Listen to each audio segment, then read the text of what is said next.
How we doing there, boys and girls? Good morning. Good morning, good morning. Welcome in. How we all doing? Day 2 of drops. Who's got their dragon kites? Who's got their dragon kites already? Shout out to you all. Welcome in. Good coffee this morning. Much Is that needed. your wallet? Or you Mr. just glad to Norton, see thank me? you very much with the tier 1. Both, I Appreciate hope. it. Good morning. Welcome, welcome. Cozy, comfy morning, indeed. Got it within the first few hours. Dragon kite. Completed it, mate. Completed it, mate. No problems. I'm starting things off easy this morning.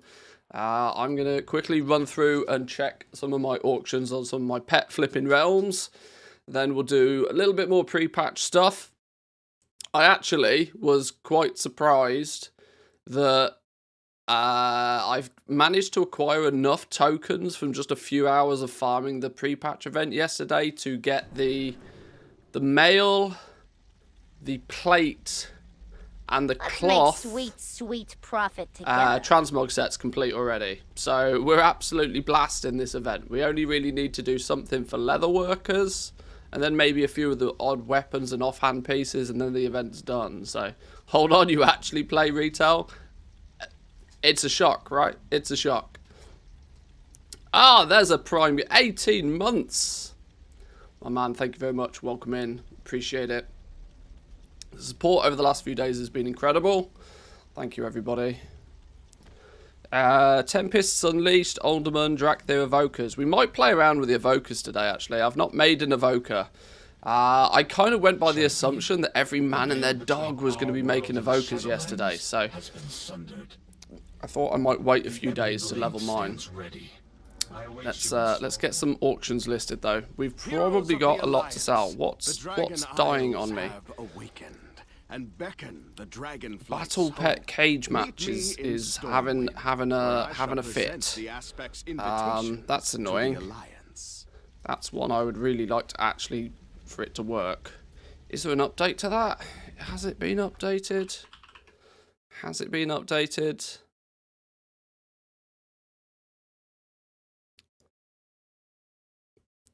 Yeah, I'm not playing retail all that much currently, but yesterday I put in a few hours for sure.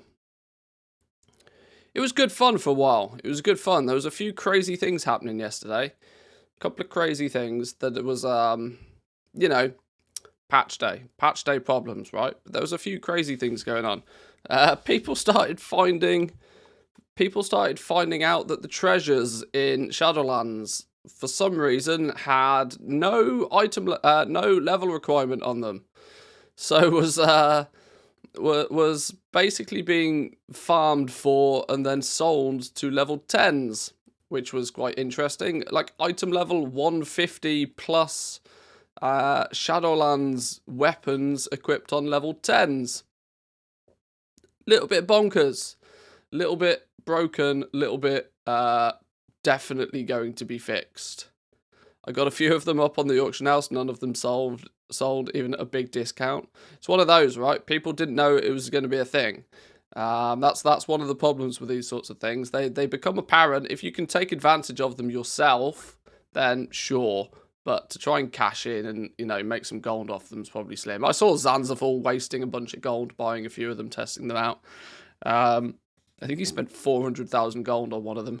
But, you know, he's also in the position where he's got more gold than sense, so it's fine. I know that Landro was bugged, so you can get any trading card game mount for a couple of hours. Oh dear, that's not good. That's not good. Swift Spectral Tigers for all. That's not what we want, is it? Did this get an update? 10.0.0. No, it didn't. Okay.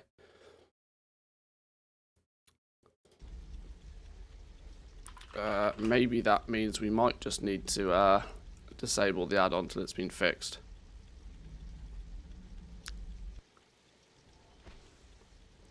Yeah, I think having TCG cards, TCG mounts for everybody is not a good situation. Yeah, this add-on is just going to have to say goodbye-byes for now. That's annoying because I might have to do this on every flipping one of my characters.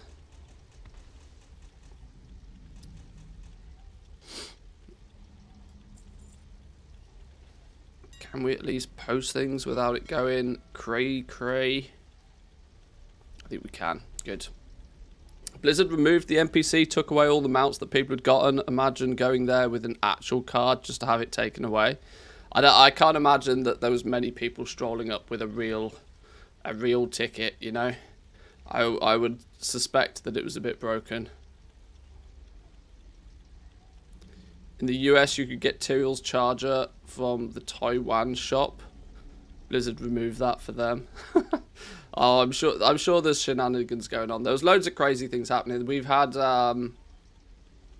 the people buying them with actual real monies, though. Well, you know, if you, I don't know what you do in situations like that. If you jump onto something that's hot that you clearly think is a mistake, that's kind of the risk you go into it. You know, risk reward. If it pays off and you get to keep the thing, then great. If you spend a bunch of money and then you don't get to keep it, then I'm sure there's some legality in that somewhere, but I don't know. I thought Blizzard was a multi-billion-dollar company. No, multi-dollar company. Multi-dollars. They're poor, don't forget. Don't forget that Blizzard's just a bunch of poors. Nalak and Shah mount was fair game. Yeah, they've seemed to have buffed the drop chance on a bunch of mounts as well. Lots of stealth changes, or whether they're strictly changes, or whether they're just they might just end up being things that slipped through the net that are, you know, probably going to get hot fixed. You never know.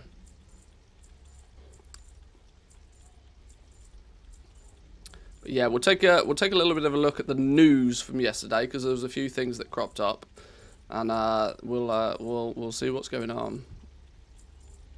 I need some caffeine to hit my system first, though. I'm still a bit tired this morning. Just got back in from walking the dogs, and oh boy, it's getting cold out here in Finland. It's getting chilly now. Sub-zero temperatures have kicked in.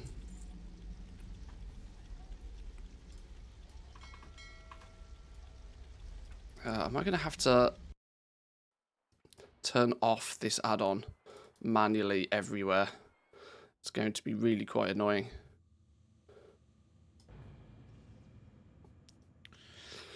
Can I still get the Tyrell charger on the EU? Probably not, no. There was no real reason why you should be able to get it anyway.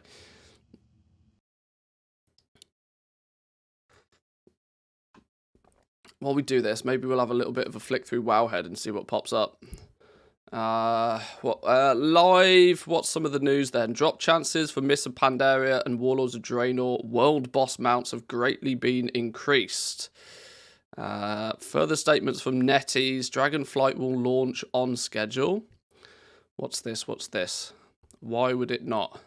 Following Activision Blizzard's announcements that services in China would be shut. What? Hang on. Who? Hello?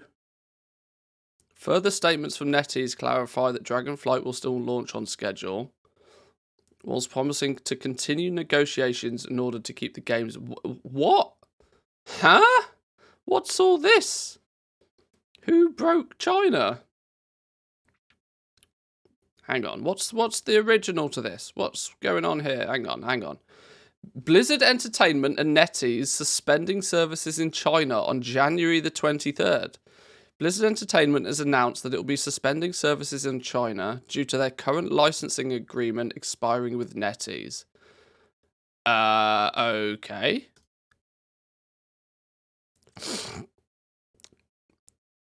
Okay.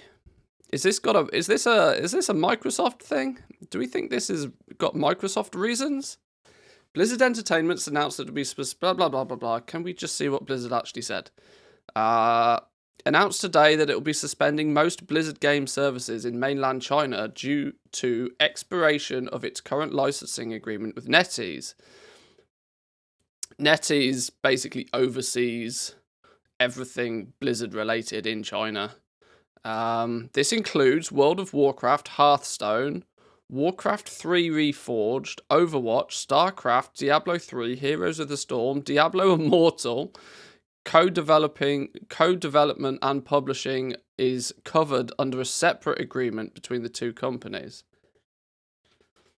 So Diablo Immortal code. Okay, yeah, that was a full stop there. So not yeah, Diablo Immortal is the exception to this rule. Blizzard Entertainment has had licensing agreements in place with NetEase since 2008, covering the publication of these titles in China. Two parties have not reached a deal to renew the agreement that is consistent with Blizzard's operating principles and commitments to players and employees.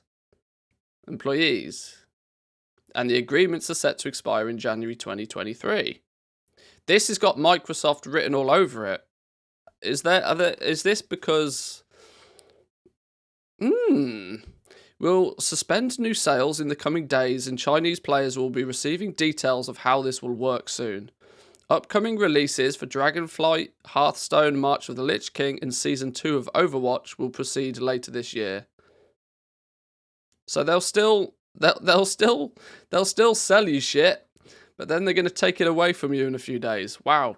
This is that's going to piss the Chinese community off.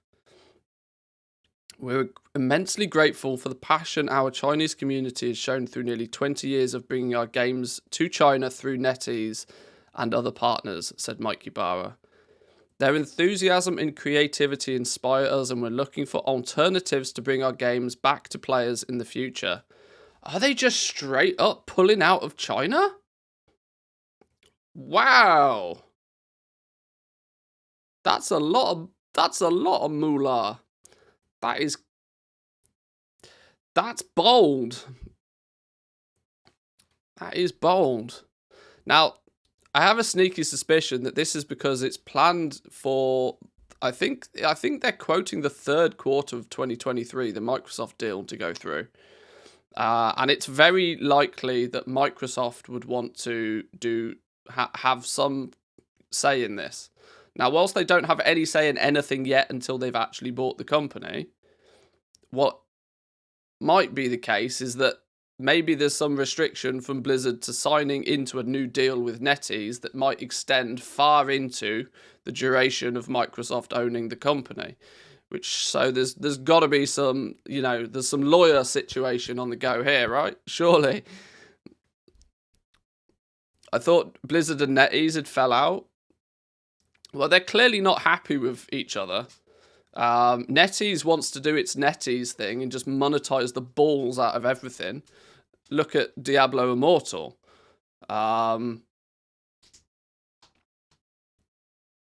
Clearly, what went on with Diablo Immortal was not a mutual agreement. NetEase was like, we need all of this monetization in it, and Blizzard was like, this is fucking shit up, right? Surely. You can't put it all on an assumption of Microsoft. Don't forget, NetEase is a horribly predatory company. Oh, I know, yeah, there's no doubt about that. The company's gross. The company's disgusting. But they are the player in China in a 1 billion, potential market. They'll find a NetEase replacement ASAP. This is interesting. I'm sure there's some behind the scenes here. Currently, we have licensing agreements with a third party covering the publication of several Blizzard titles in China. These agreements, which contributed approximately 3% of Activision Blizzard's consolidated net revenue in 2021, that's actually not that high. That's surprisingly not that high. Activision Blizzard's consolidated net revenues. If only 3% of the is that true? Only 3% of the revenue came from China?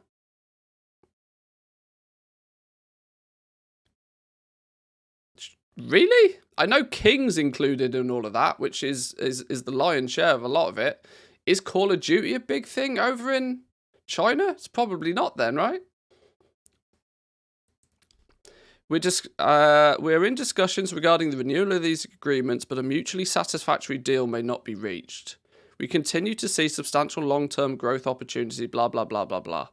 While China does not contribute a significant portion of Activision Blizzard's total revenue, citing it's only 3% of the company, It is an important market for Blizzard Entertainment, specifically where World of Warcraft, Diablo, and Hearthstone are significantly more popular.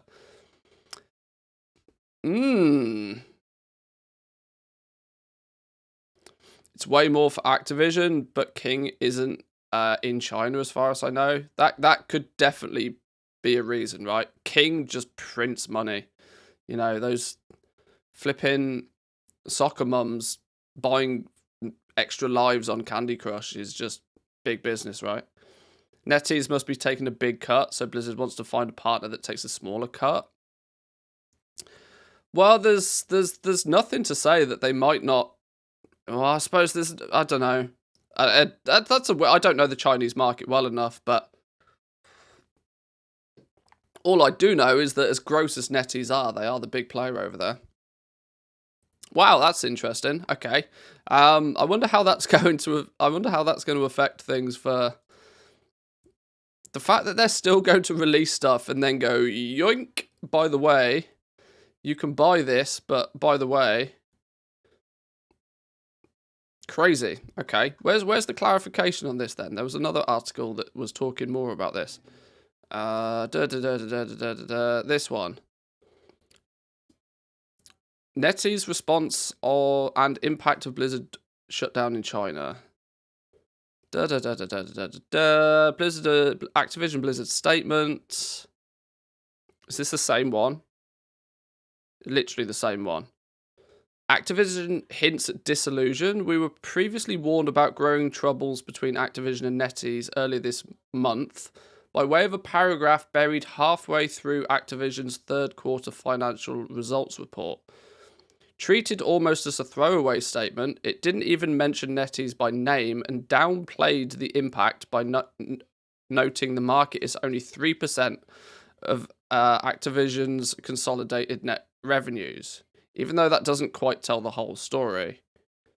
Have they buried the profitability somewhere else to make it look like it's just that they're not worth anything anymore?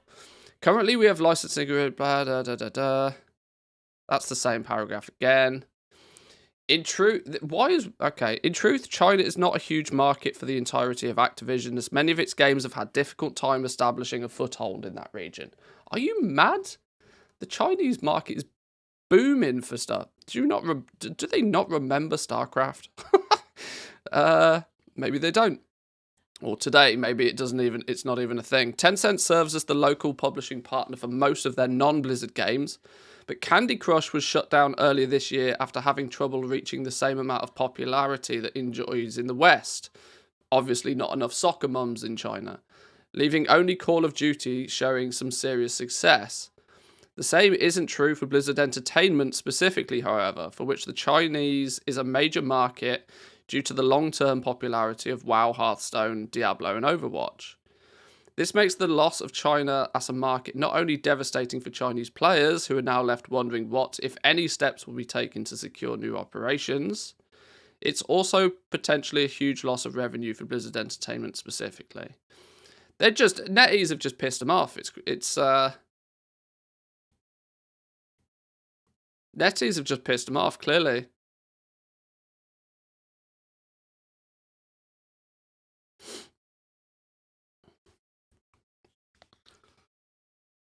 NetEase has issued their own statement echoing the difficulties in renewing their license agreement with Activision Blizzard's decision to end cooperation between the two companies. NetEase responded that it's been doing its best to negotiate with Activision Blizzard, hoping in advance to advance the contract renewal.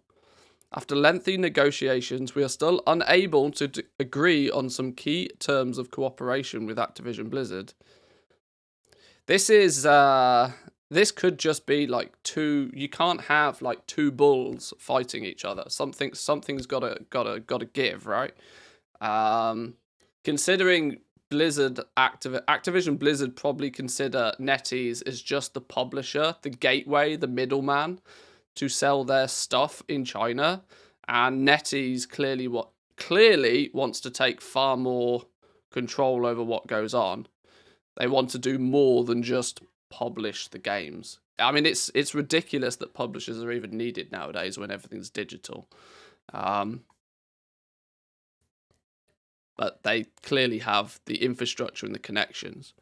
But maybe that's not enough for NetEase.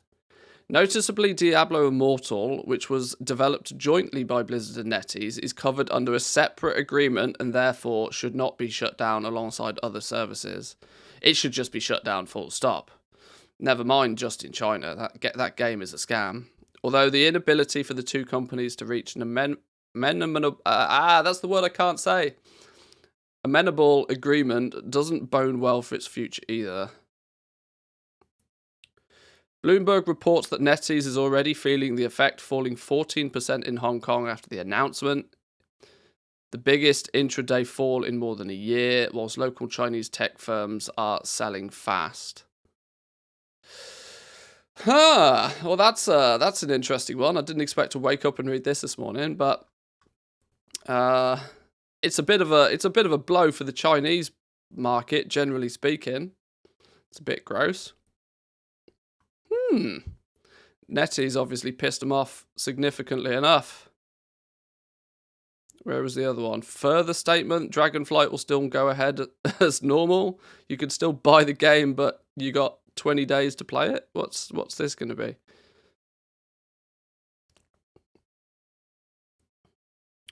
Blizzard will discontinue most of its game services in mainland China starting from January the 24th.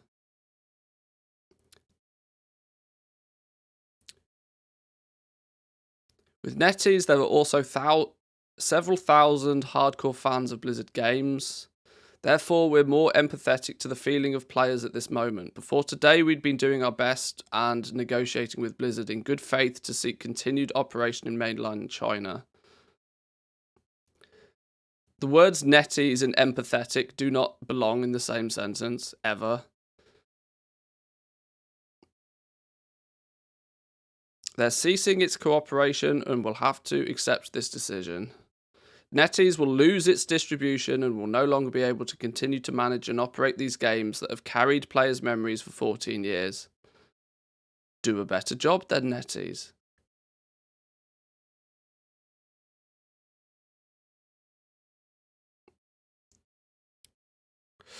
Okay, like all these statements are just exactly the same. Well.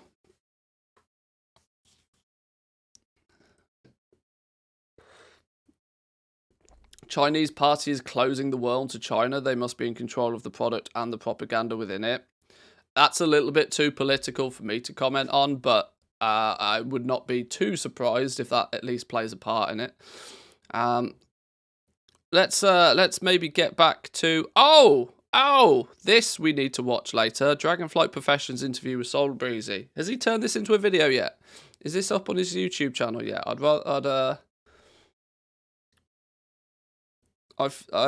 was aware this was a thing, but I was obviously Let's make sweet not able to profit watch it live because it was at a weird time. He's not turned it into a YouTube video yet. Maybe we can find it on his stream.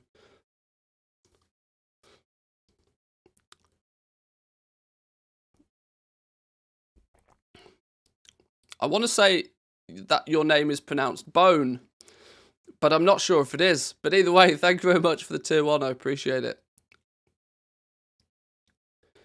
The increased mount drop rate is interesting to me, though. Is there a list of bosses which this applies to? What was it something that was actually... in tonight's hotfixes, Blizzard announced that 5 mounts now have greatly increased drop chances. These mounts were obtained from the world bosses several expansions ago that were infamously known for minuscule Shah then, right? Surely. Earlier this week, some of these were part of a loot issue that is now fixed, which gave evokers an abnormally high chance to loot these rare mounts. The drop chance of the Son of Galleon's Saddle, Reigns of the Heavenly Onyx Cloud Serpent, Reigns of the Cobalt Primordial Direhorn, and Reigns of the Thundering Cobalt Cloud Serpent, and Solar Spirehawk have been greatly increased. These are literally some of the rarest mounts in the entire game. Like, even rarer than trading card game mounts, because their drop chance was disgusting. So Shah of Anger is had a boost, 0.01% drop chance according to this. Yeah. Son of Galleon Saddle. Now there's two sides to this, right? There's two sides to this. One being in my opinion, prestige mounts should stay prestigious. And the older the content, the rarer they are, that only goes to build on the prestige of those mounts. Meaning that if you are one of the very, very few people that have one of these mounts, you're either disgustingly lucky and you should go buy a lottery ticket, or you clearly put the time and effort into getting it. And there's always two sides to this. There's the people that don't have the mounts and can now go and get them easier. I haven't worked out what the drop rate is yet. They increased the drop rate by 100%, so now it's only 0.02%. Well, let's see, this is it, right? I'm never really too much of a fan of them buffing things like mount drop chances, because it's the one thing in the game. There's probably only 10 to 15, maybe 20 prestigious mounts left in this game, which if you have one of them, it's a sense of achievement. And people go very far out of their way to get them. This is what the problem with the Feldrake mount giveaway for Twitch drops was. That people were like, oh, this was a trading card game. I got this 10 years ago. I've been playing the game for so long. I'm one of the very few people that has this mount through the trading card game system from back in the day. And now everybody's going to have one, practically for free. So I get why this causes conflict. It's a cool mount, though. This thing is absolutely beautiful. This is genuinely one of the nicest mounts they've ever made. I don't know what it is. You know, Phoenix birds just look cool, right? But so you can 0.23% drop chance on this one, apparently. It's nice to see that they're made a little bit easier. I just feel bad for the people that have spent years farming them to feel, incredibly deflated. Does it say what their drop chance has been increased to? It doesn't. It just says with an increased drop chance. Was there an actual blue on this?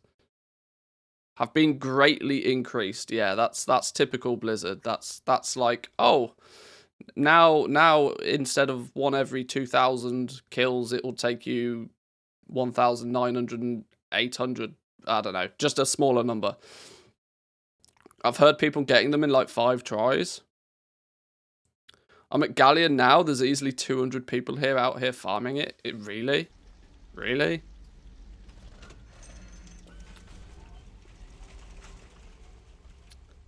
I do just so happen to be in Pandaria land.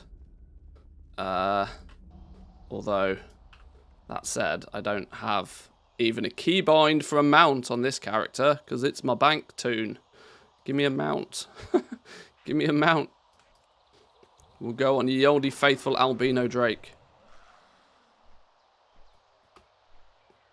Oh, what? Why am I so slow? I don't even have proper flying on this character either.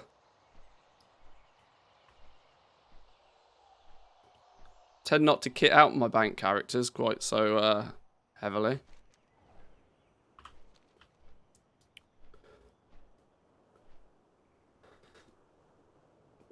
Let's go and have a look, shall we? Ding. Okay. 49. Sure.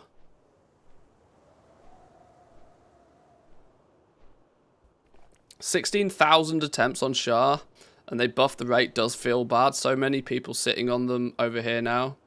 There's people, right? There was communities that have been created from farming these mounts, right? You know, the dedicated mount farmers end up knowing each other by proxy of sitting waiting for a mount for a boss to spawn. You know, communities have been built on the scarcity and the rarity of some of these, which you could argue is actually, you know, positive for the game. If you can just, you know, if I get one now, it's going to be absolutely disgusting, right? If I zoom in and I pew it and I get a mount, then you're all going to hate me and I'm going to love it, but...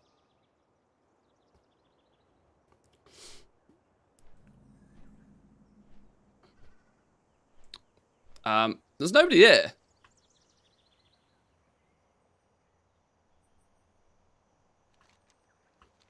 Surely I cannot be the only one here, right?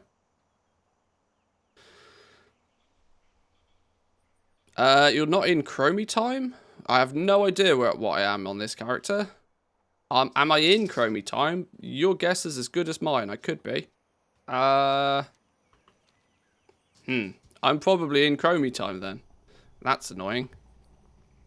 What's more annoying is I don't even have my Hearthstone in my bags to go back. Well, that was double stupid, wasn't it?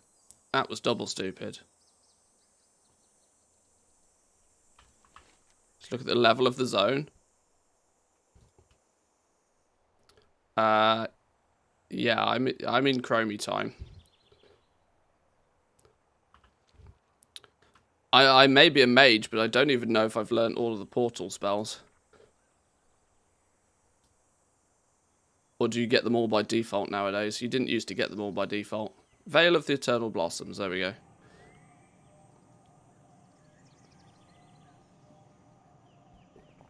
Surely you have a Hearthstone toy. That's true.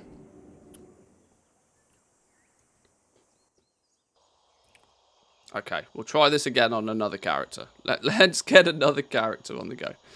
Let's put bank character back to bed. Your time here is done. Why have we got time warp on our bars? Of all things. Right. Move over, bank character, you're drunk. Let's... Oh no, I'm opening a new instance of WoW. Please don't kill my stream.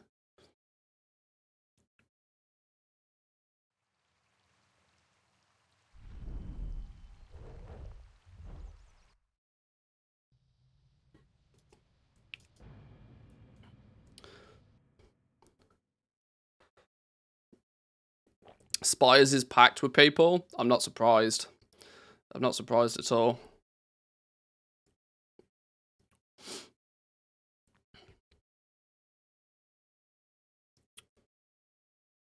That's all the fresh air he got this expansion. I tell you what, that mage has not stepped foot out of there the entire expansion. You're right. You are absolutely right.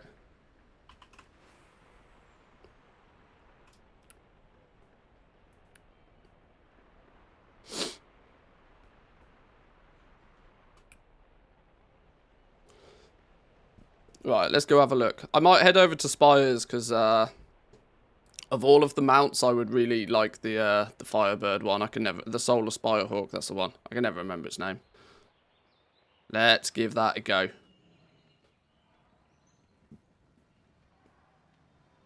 Why is my game running like dog? Oh, TSM is doing a rebuild. Doesn't usually take this long to finish.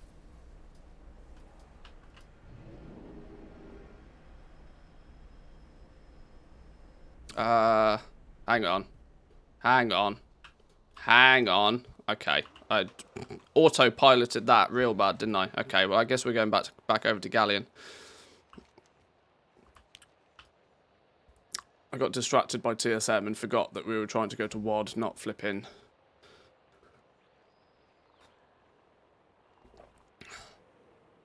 Right, let's go join the party on my love rocket. Oh, it's not called a love rocket, is it? What have they called it again? X54 Heartbreaker. Forever love rocket. Forever love rocket. I ride this thing all year round now that I got it. See, this is another thing, right? I cannot even begin to explain how many kills of the Lovers in the Air event I've done over the years. And so I've ended up using this mount practically ever since the day I got it. Because I worked hard to get the damn thing. And it's cool, and it's cool in by proxy of the fact that not many people have it. There is value in scarcity. As goblins, we should understand this very well. Haha! Peoples! Oh look! Oh look! I'm a man amongst boys. Look! Look at all of you, pathetic horde.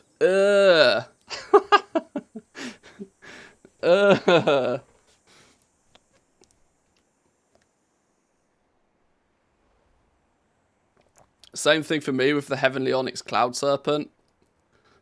Only mount I use on my main. Yeah. This is just a dick swinging contest though. Look at it. People are all just showing off all of their mounts that they've got. There ain't nobody on anything generic over here. Not a chance of anybody being on a generic mount over here. Hey up, Love Rocket Club. Oh, his Love Rocket's bigger than mine. Stupid moo. How's he get a bigger Love Rocket?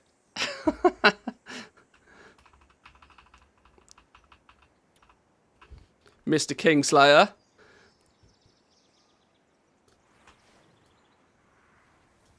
It's only gay if you touch tips, right?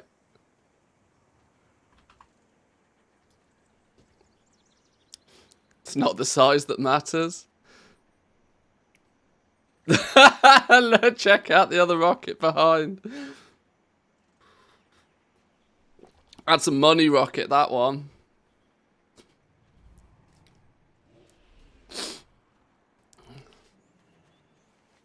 Hang on. Oh, join the party. Got a rocket party on the go.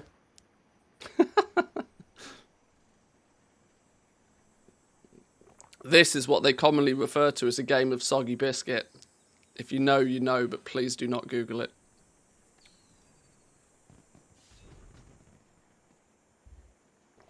So where's this boss spawning then?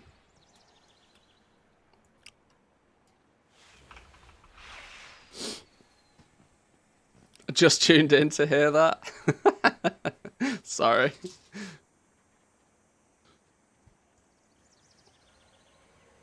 Hey, there's plenty of people over here though, right? Plenty of people.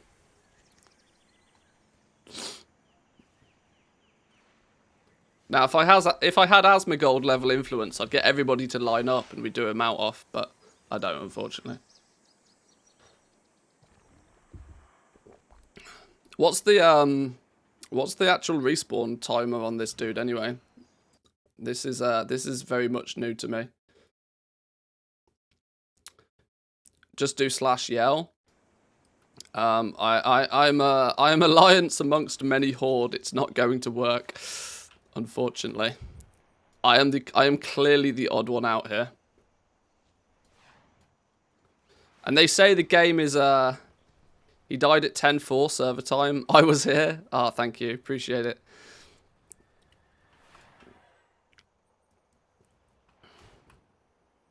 And they say that the Horde is not the dominant race still. Well, well, well.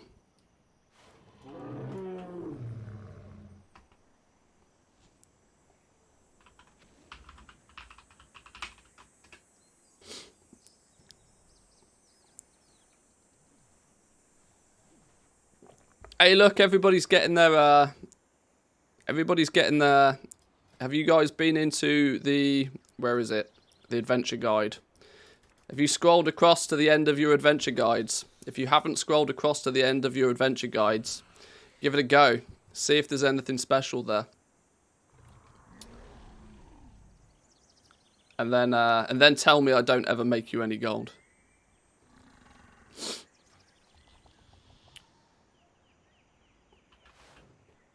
Hey, look, here we go. Here we go.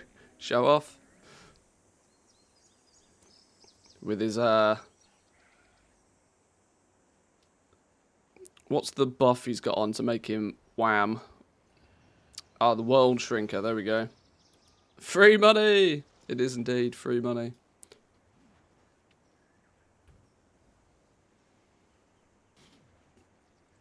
There was a bug last night that the evokers were getting it off 100% off Char. Oh dear.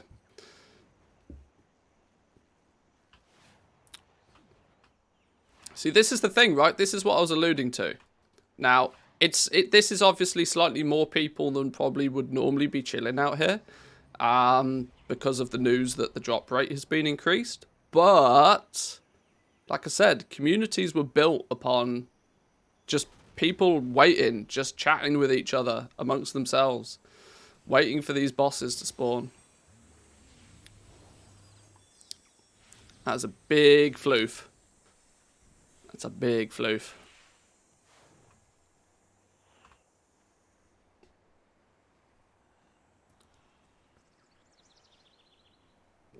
You usually have like max 5 people. You do, but it's the same 5 people, right? These 5 people get to know each other. When you're waiting, you know, it only takes one person to start saying something, and then people loosen up and they just start, you know, they've got nothing else to do. They're waiting for a goddamn boss to spawn. So what do they do? They, you know, play tic-tac-toe on the floor or rock, paper, scissors or something. Get your Hearthstone board out. Is that one of the... do I have the Hearthstone board? Where's my toy collection? See, this is where you do start pissed about with all the toys.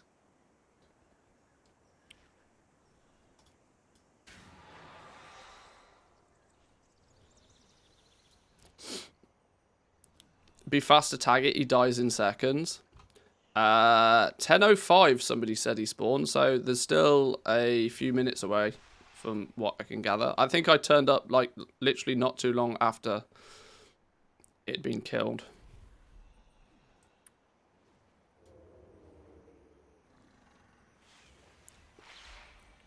Create a raid group. That might not be a bad idea, actually. If anybody's out here.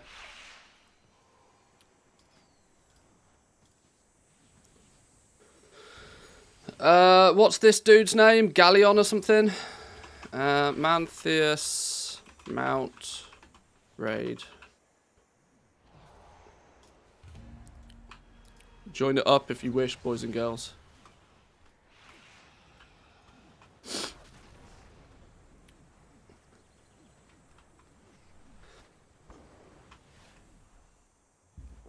What are we killing? What are we killing? The Galleon rare mount over in the Vale of the Four Winds.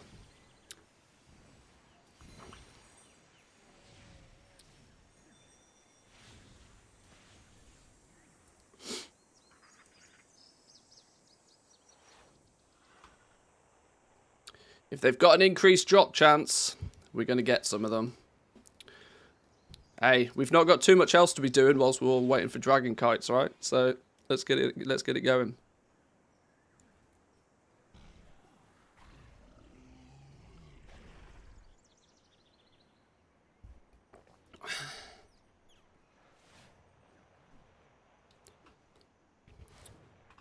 Look at these disgusting long boys. What do you think you're doing, honestly? Oh, look. Mummy long boy. Daddy long boy. Baby long boy.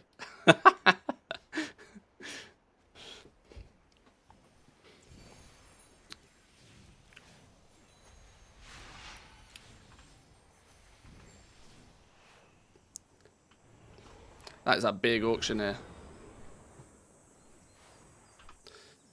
Exactly my thought. Not too much to do for the next 2 weeks. It's yeah, it's clear that the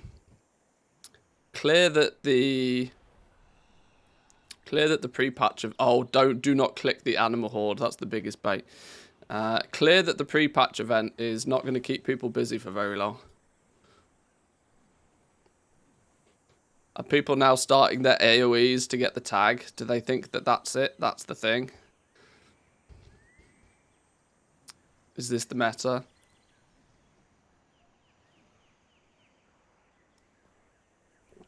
Wait, am I playing on the US realms? No. At least not to my knowledge. Not on this character, I shouldn't be. This should be EU.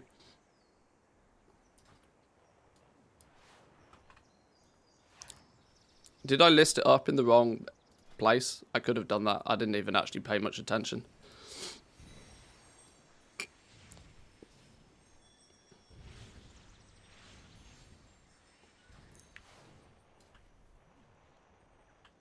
Somehow I can't find it. I don't know. Don't worry about it. Get your ass over here. Just try and get the tag and you'll be good.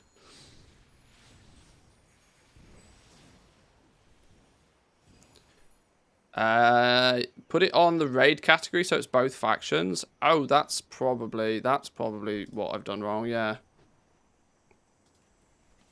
Where did everybody go? Did I just phase? Odd.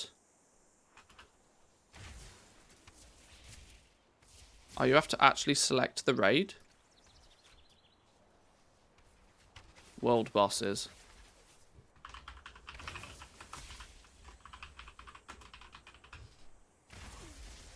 Try that one. Too many people there. It changed the layer. Clearly it did. Spawned me.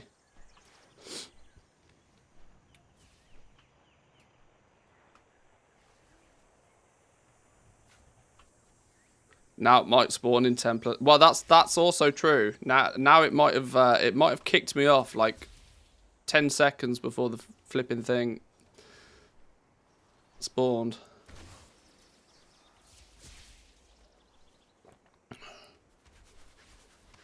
Spoiler, it spawned on the other instance.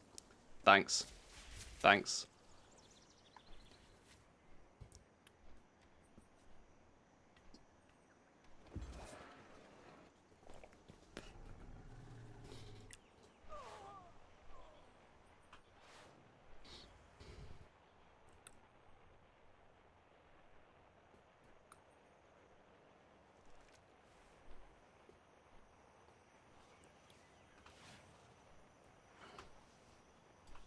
I got most of the pre-patch event done yesterday. Can't see the group either. Oh, I don't know what's going on. Don't worry about it. Don't worry about it. We'll do some fishing.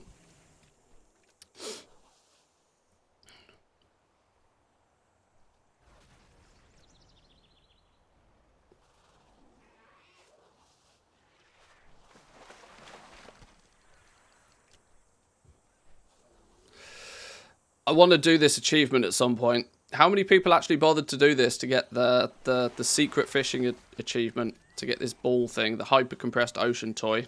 This thing's really cool.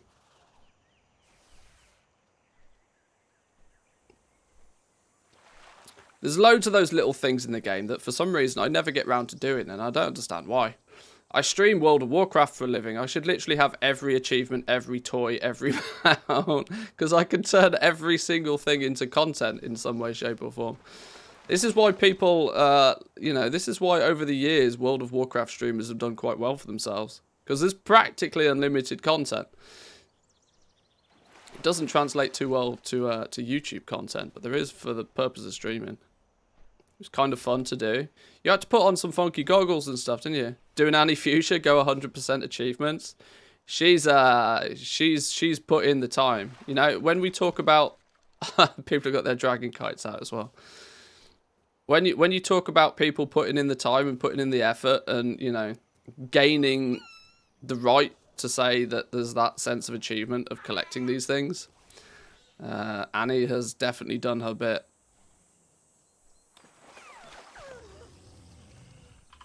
Can you actually get anything good from this, or is it just trash?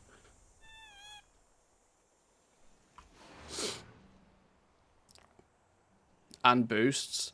Well, you know, there's no way that you gain 100% achievements in the game without, even if you are getting boosted. Like, honestly, that's still actually madness.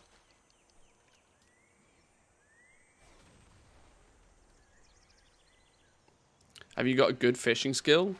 This dude should be maxed. What's a bottled steelhead? This item begins a quest. Huh. Colteran fishing skill. Go on. I would have assumed my fishing was tippity top. Fishing journal.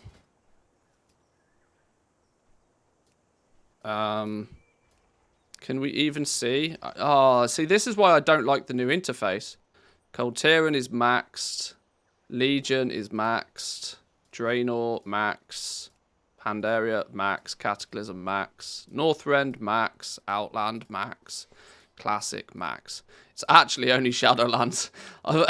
You can tell I've not done much fishing in Shadowlands. That's actually that's the one thing I'm missing, actually. I'm a fishing noob in Shadowlands. Didn't go get me any of those goops. I probably should have done. I think I know what the problem is now. Your alliance, probably.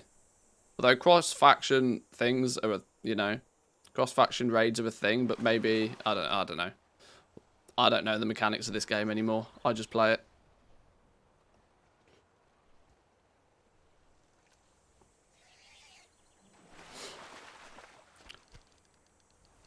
Got a plagued proto-drake sitting on my galleon waiting spawn crew.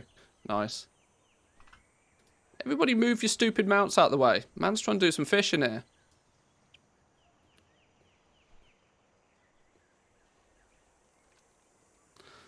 I farmed the goop for the mount and got the drop from the 4% chance from somebody else's bait.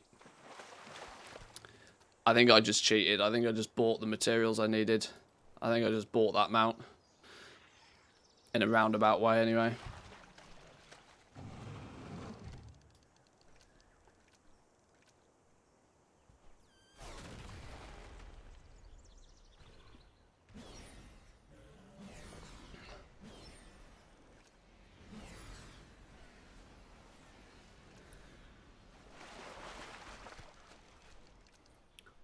Come on, give me something good.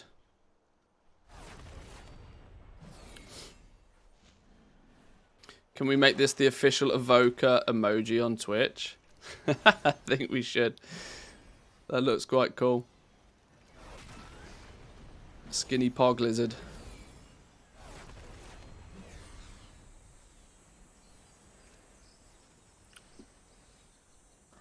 I clearly need to go Horde, don't I?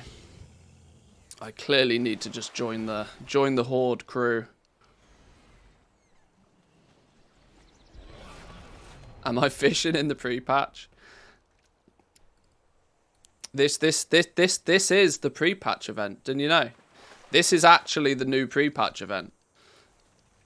They were like, shit, people are completing the pre-patch in one day. You know what we're going to need to make people do for the next 2 weeks? Go farm the mounts that none of them have. This is the cheeky actual pre-patch event.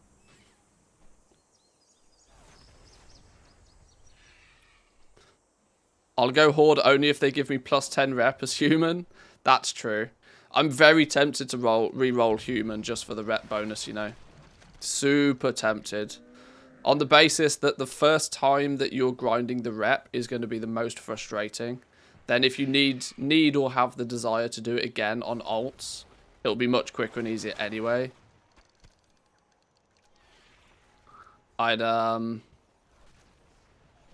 I'm very tempted to roll alliance. Sorry, roll human. What is this? A secret fish. I got me a secret fish. Maybe I've started something here. Maybe I've been distracted. Maybe we're going fishing today. This was not the plan. Rerolled all my crafters to humans for Shadowlands. Never happier. I think it makes a lot of sense the first time you're doing it. It makes a lot of sense. Because 10% doesn't sound like a lot, but there's potentially over, quick maths, I think there's over 60,000 reputation you need to farm up to cap some of the factions now. Between 63 and 75,000 reputation. So, yeah. Saving 7,000 or 8,000 of that by having a rep bonus, yes please.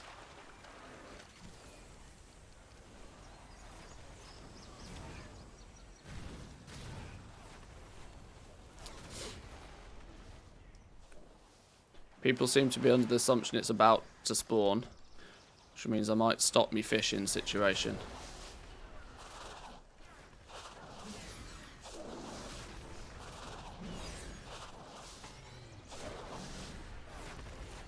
Renown 30. 30 times 2.5k rep, 75k rep. Yeah, there you go. So saving potentially 7,500 reputation by being human is that I know that's not the exact number, but 7,500 reputation to be saved just by being human.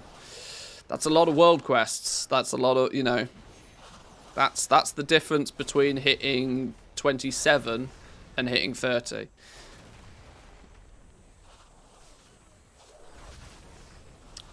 You mentioned profession skill racial bonus doesn't do much, so even more reason to reroll human. Possibly, possibly.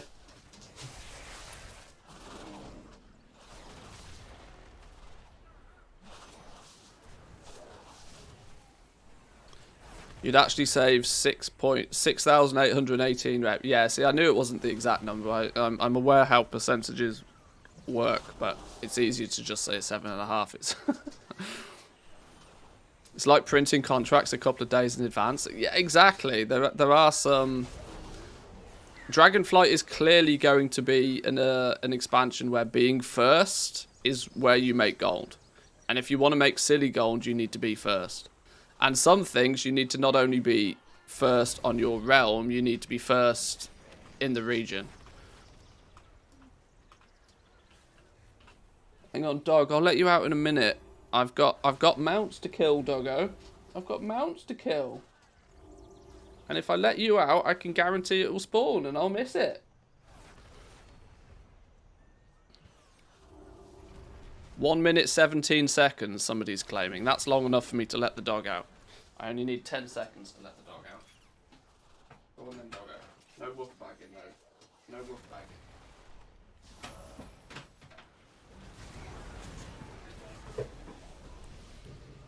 You'll be phased soon. If I get phased again, that's just not fair.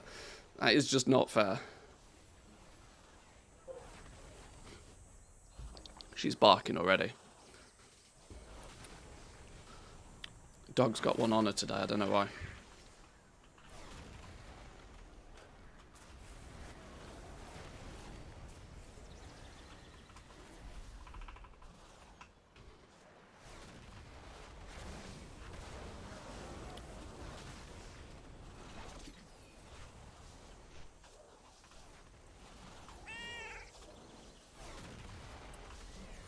Please don't phase me again. It's just not fair.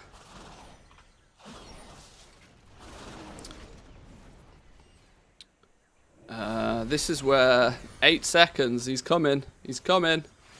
Get ready to pew. I'm tabbing. There he is. Kinelli's big. He's wham. What's this? Extinction event. Don't tell me I have never killed this dude before. Have I genuinely never killed this dude before? Well, well, well. Go on then.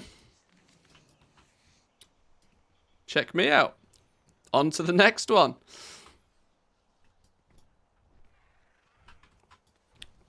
Where's Shah nowadays then? Never lucky, by the way. Never lucky.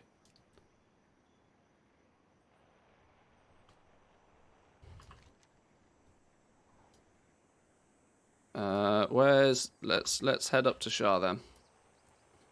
You can use bonus rolls for these mounts as well, by the way. Interesting. Probably don't have access to that though on this character. First time killing Galleon and claiming never lucky. Did I get the mount? Did I get the mount? They're never lucky.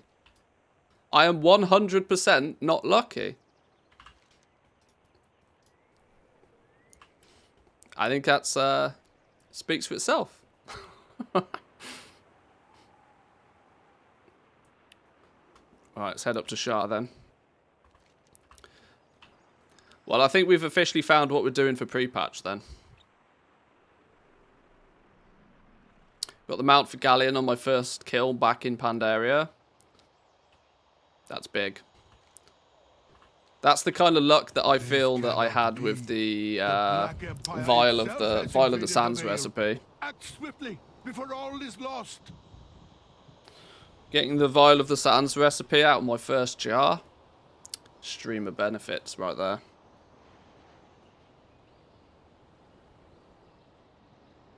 Got the time lost proto drake back in WoD whilst leveling my Death Knight. Rare scanner popped up. I had no idea. Just killed it and got surprised by a mount. Wow.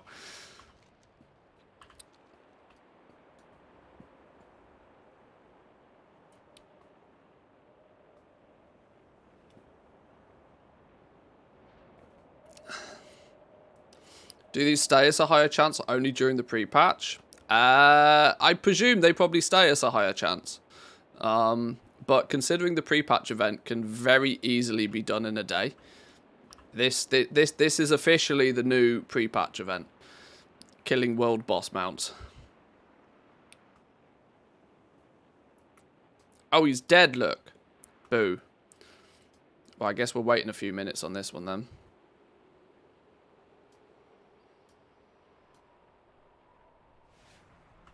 Somebody swatted him.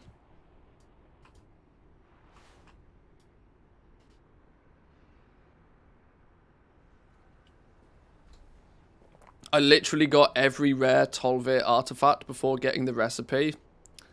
Oh lord. How many of them have I got? Can we check? Tol'vir.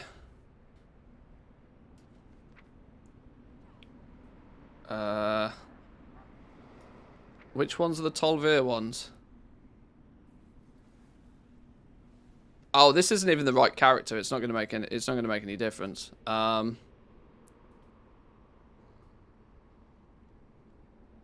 Or is it an account-wide thing anyway? They're the fossil ones, right?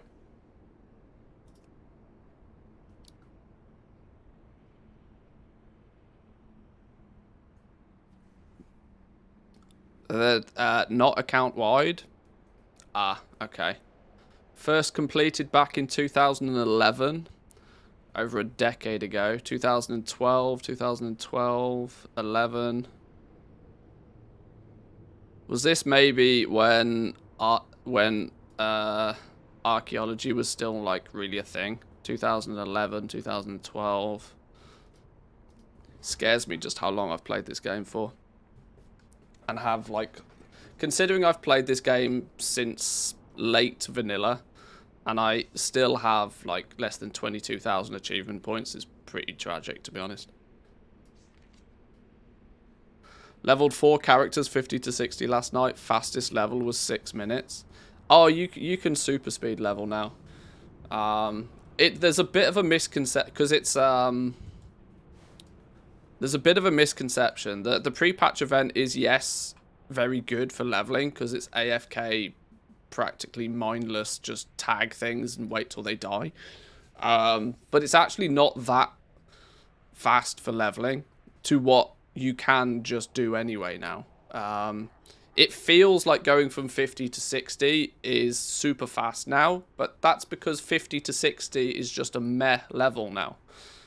You forget that the game is now in level 70 mode. So it's the 60 to 70 grind that now takes 10 hours. 50 to 60 is just part of the 1 to 60 grind now. 1 to 60 can be done in like 3-4 hours. So when you're going from only 50 to 60, of course you can do it in an hour now. But you could do the same if you just went out and quested. 50 to 60 now is bonkers level fast, whatever you're doing. It's not strictly just because of the pre-patch event. But the pre-patch event is super easy, so I get why people do it.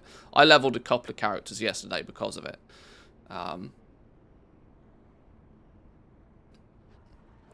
went by the theory that if I'm going to be hunting down the elements that I needed, that it makes somewhat sense to have a character gaining experience at the same time.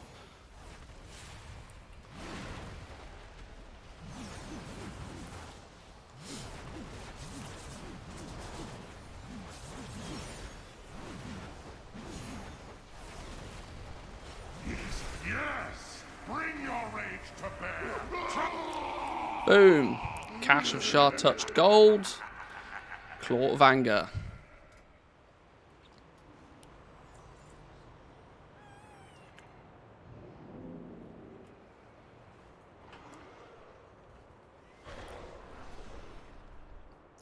I don't really need this little TomTom add-on anymore, actually, thinking about it.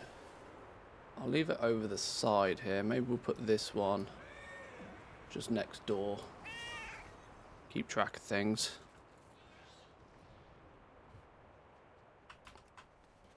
Okay.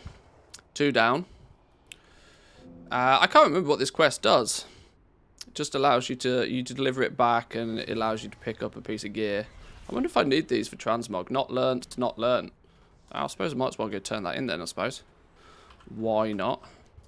Where do we turn it in? Where did it say we turn it in? Shadowpan Garrison in Taolong Steps. All the way over there? Oh, Lord. Okay. Drop chance has been increased by 100% to 0.02. Yeah, something like that. That sounds about right.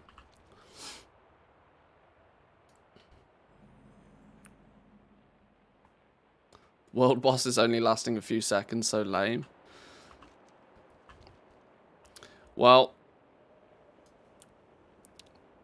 yeah, it's maybe not perfect, but it's better than them actually having to be difficult. These are Pandaria bosses after all, let's not forget.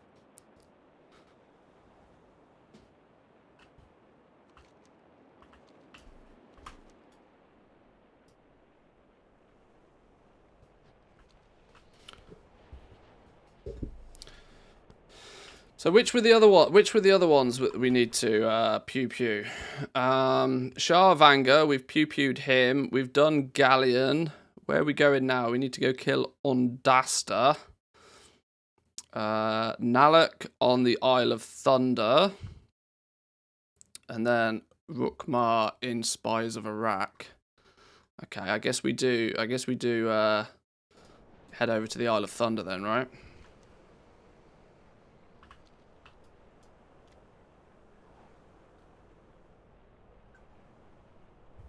They were lasting 0.1 seconds before. Now now at least for 3 seconds, because Blizz makes them immune for a couple.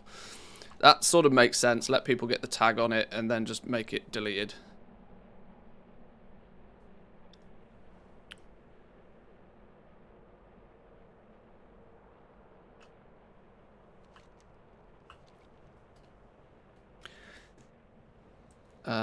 The built-in one. Oh, then raid info. Well, there we go. Shah of Anger, Galleon.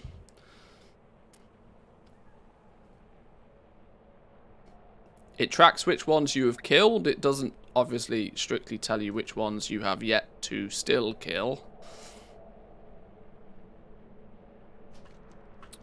Found that the streamer Dragon Kite is not cageable, but the original one is. Yeah, this was interesting to find out yesterday. I did have my suspicions about it, because it was in some of the...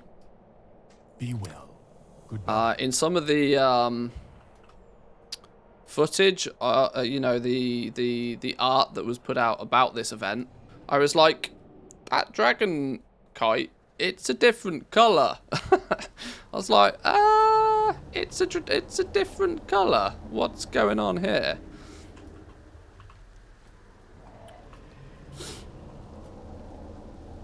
Now apparently they share the same pet ID, but they're two different entries in.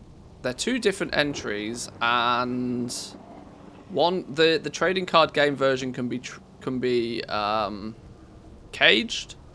The Twitch drop cannot. Maybe they didn't want people to be getting the Twitch drops and then just selling them, because the TCG variant does actually hold some real-life dollar value. Yesterday, the other one was green, one was blue. Today, they are both blue. Oh. Oh, now I've got no idea then. But from what I've seen, they have the same actual pet ID.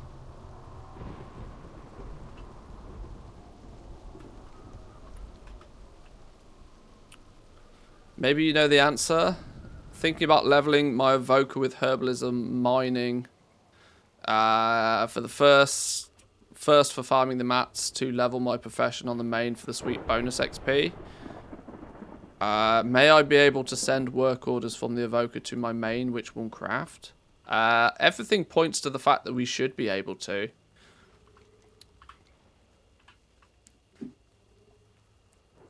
But, you know, it's one of those until it goes live, you don't strictly know.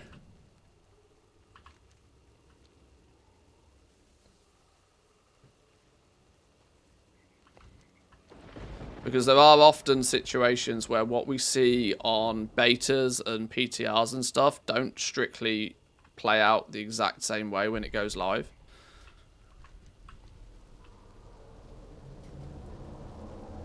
One thing I'm seeing quite a lot at the moment, people are obviously thinking about what they're going to do with their professions, and it's very clear that people are looking at the options that are available and approaching things from a very min-maxy mindset, which is not the way... It's the way that we've always done it, but it's not strictly the way that's most sensible to do with Dragonflight.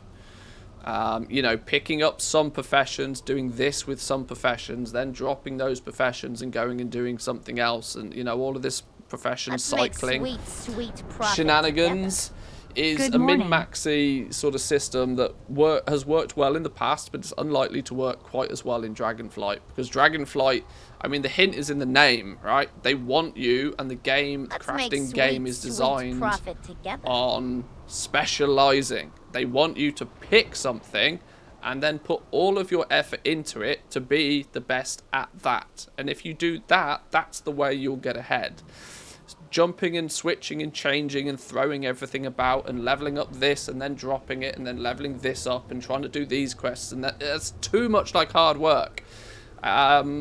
If you are really the 1% of the 1%, then go ahead and do it. But for 9 out of 10 people, it's just far too much like hard work, and is not going to give you any advantage whatsoever, other than cost you a lot of gold by flipping and switching and changing and doing all sorts of silly things. I cannot, in good faith, recommend people do that for sure. Quicksand with a tier 1, thank you very much. 13 months now, appreciate it.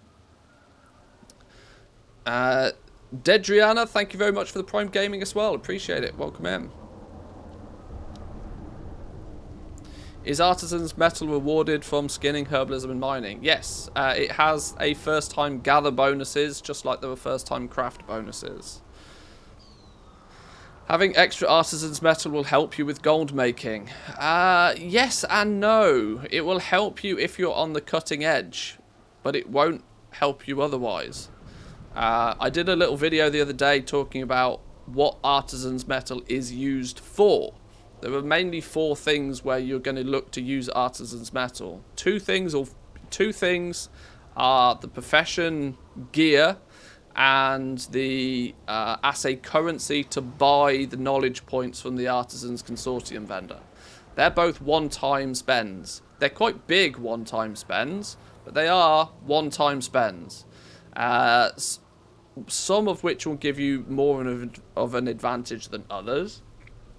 But there's not anything that strictly translates into you do this and you make this gold. It just gives you more of an advantage over somebody else. It's really difficult to describe to people who haven't seen it and played with it. And people that have seen it and played with it will probably not be asking the questions in the first place.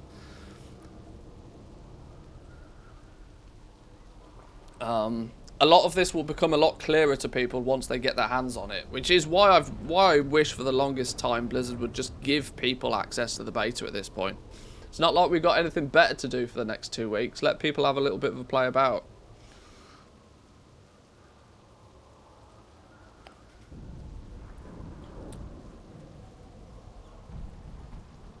What about the finishing reagents? Can you sell it via crafting with it? Well, in some scenarios you have no other choice but to, but that's at the super cutting edge. That's if you're trying to make 418 crafted gear, which is mythic quality, quality 5. Mythic item level quality 5. Now, arguably, there's not going to be too much of a market for that, and most people aren't going to be able to take advantage of that market.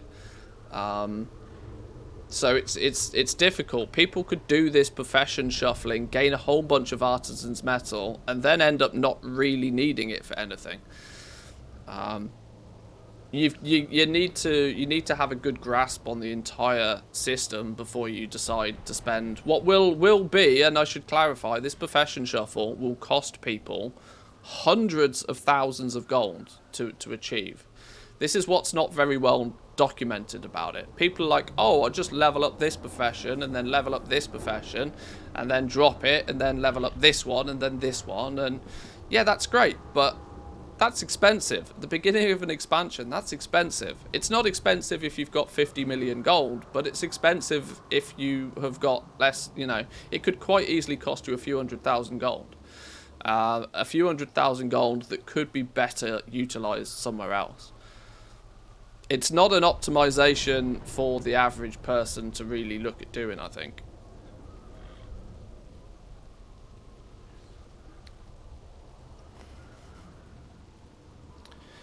You can use your metal to craft 418 gear in private orders. That can be an edge over competition if you can craft like 10 or more items than your competition. I was going to say, it doesn't give you any single advantage over anybody else, because other people could do it. All it means is that you'll have more artisan's metal to spend on it. You might be able to hoover up a little bit more of that initial demand. But that also means that you will need to be in the position to craft that item at that quality in the first place. There's still a lot more that needs to go, that you need to then do. You also, you know, if you're going to do the profession shuffle for artisan's metal, you can get about 1,300 artisan's metal if you do it correctly. You then need to be one of the very first people on your realm to get access to the patterns that people want exactly when they need them. So if you're doing the artisan's metal shuffle, you also better be the first person on your server to get access to some of those top tier patterns. Otherwise, the whole thing is worthless. You might as well have not bothered if you're gonna, you know, second place is first loser when it comes to these patterns. I worry that so many people are going to use this shuffle as under the belief that it will make them lots more gold, and then they won't do the actual hard work, which is playing the game a disgusting amount to be the first person to have access to the pattern, and then, you know, it will all be somewhat wasted effort. Not just effort, but also gold, because it's, you know, the time when you want to do the shuffle, if you're going to do something as derogatory as a profession shuffle, you want to be doing it on the very first day of the expansion, and on day one those materials are going to be mad level expensive. It's super difficult for me to recommend this to anybody. Just because it's a thing that is possible doesn't strictly mean it's going to give you that much of a head start. We are 3 for 3 and no bosses now. Somebody told me these were increased drop chance. You lot lied. You lot lied. Where are we going now? Where are we going now? We've done. Who've we got left? We've done Naluk. We've done. We need to go to Undasta, the Isle of Giants. Off to the Isle of Giants. I can't even remember how we get to the Isle of Giants. How do we even get there? There's a flight path there, isn't there? You know what's actually quicker is probably... What would be quicker would be to go Dalaran, Stormwind, Portal, and then fly.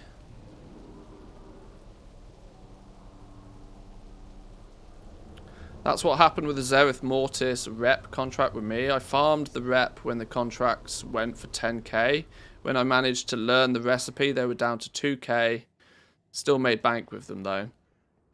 the entire system is set up so that every single pattern and every single item has its own mini race attached to it. That the first person that gets that pattern will likely be able to make a sizable amount of gold off it, but everybody else that comes after it, very quickly it will become saturated, because what you'll find is there'll only be a handful of work orders for these items before people get the patterns, and the first person that gets the patterns will fill all of those work orders. And by filling all of those work orders, then there'll be no more work orders. And do I not even have the flight point for the Isle of Giants? How do I get the flight point for the Isle of Giants then? Hello, game? There is no hope. You just fly over. Oh, fair. So the first person to get the patterns makes all the gold. The second person makes no gold. Is the harsh reality of how work orders will be. Unless you are finding those personal orders. Now, you can't write any rules for how the personal orders work, right? Because you need to make that connection. You need to get in contact with the person that wants something, or they get in contact with you. There's nothing in game that facilitates this being done easily. I suspect it will be a third party. Something third party will be set up very quickly for these crafting orders, I would imagine. We've already joked and memed a little bit about sort of crafter.io, but I suspect something like that will appear. Whether it's even a Discord server or a Discord channel or something that turns up that, you as a crafter can say, hey, look, this is what I can craft. Send me an order if you want it, sort of thing. Because, spamming trade chat isn't going to get you anywhere, really. One thing I did notice that might actually end up being the only way that crafters can really get their name out there efficiently is if that crafter is fulfilling public orders and making sure that they're filling every single one of their public orders that they can. Why? Because when the person gets that piece of crafted gear, it will say, made by Mantheus, or, made by Derpalicious, or it will have somebody's name on it, right? That is the first thing that somebody's going to look at that piece of gear. If they want somebody to recraft it in the future, guess who they're going to try and whisper? They'll try and whisper, if you happen to be online, of course, they'll try and whisper the person that made them the gear in the first place. Can you recraft this now? Can you recraft this at a better quality? If I put in a public order, can you do this? Can you change these stats on it?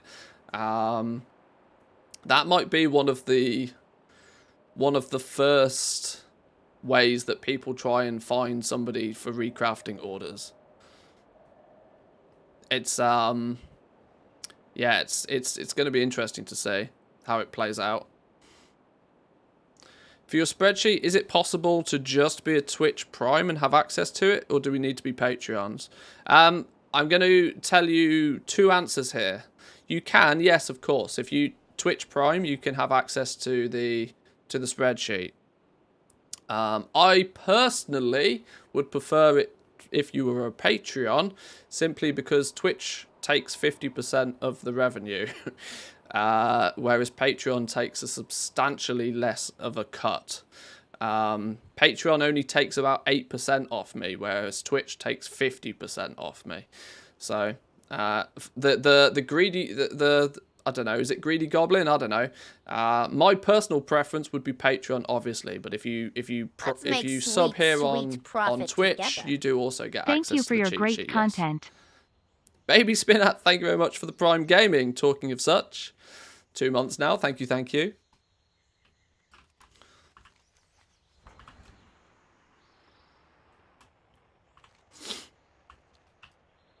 They should add a crafter's order scoreboard to see who's the sweatiest goblin on the realm. I agree.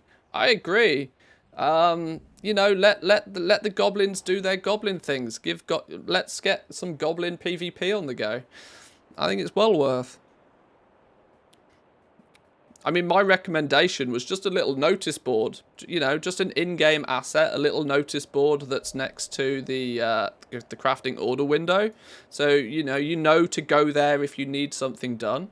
A little something that just says, you know, these are the you can select, you know, select a profession that you need. Select the or maybe select the item that you're looking to have recrafted. There's loads of ways you could do it. Let sweaty goblins do sweaty goblin things, you know.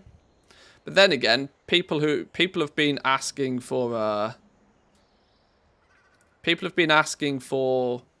like leaderboards for PvP for years, and they've never had them. So why do we suspect goblins will get them? I don't know. Is there a flight point here I should probably grab? I probably should. Let's go kill the boss first. We'll grab it on the way out. Yeah, he showed up on my map, but he's dead.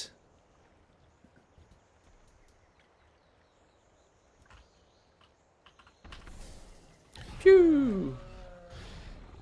Feels odd you can take a T-Rex down in one shot, but... Because if there were leaderboards, people with a lot of gold would get even more gold. Well, people with a lot of gold won't be doing crafting orders. I'm going to let you into a little secret right now. The people who have tens of millions of gold will play with this system. They won't try and game this system. Hey, pet. Because the people that have tens of millions of gold will very quickly come to realize that the way that they multiply their gold is not going to be through crafting orders anyway. They will continue to do what made them those tens of millions of gold in the first place, which is play the regular auction house. There is no shot, no chance in hell that anybody is going to become a multi-millionaire off crafting orders. Doesn't matter what you do. It's just not physically possible. Why? Because you're giving the pricing to the person that, you know, the person that wants it. You put the price, you give the buyer the chance to set the price, and hey presto, you can say goodbye to any profit. Mission table is gone, so no more gold for me. It's a disaster. Level up. Level up. Mission tables were level 1. Callings were level 1. Level up. Level up. Do some crafting. Level up. Do some auction house flipping. Level up. Maybe try buy and sell a few things. There's many more levels above mission tables. Mission tables were perfectly good to get yourself some bankroll. If you had a few alts, sure, make a few mission tables. Get a little bit of cash flow on the go that way. But then use that to level up. Use it to push you into something a bit more exclusive.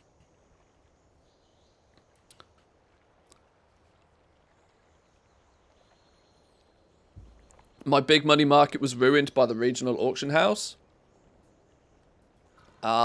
I love it when people say the regional auction house broke their markets.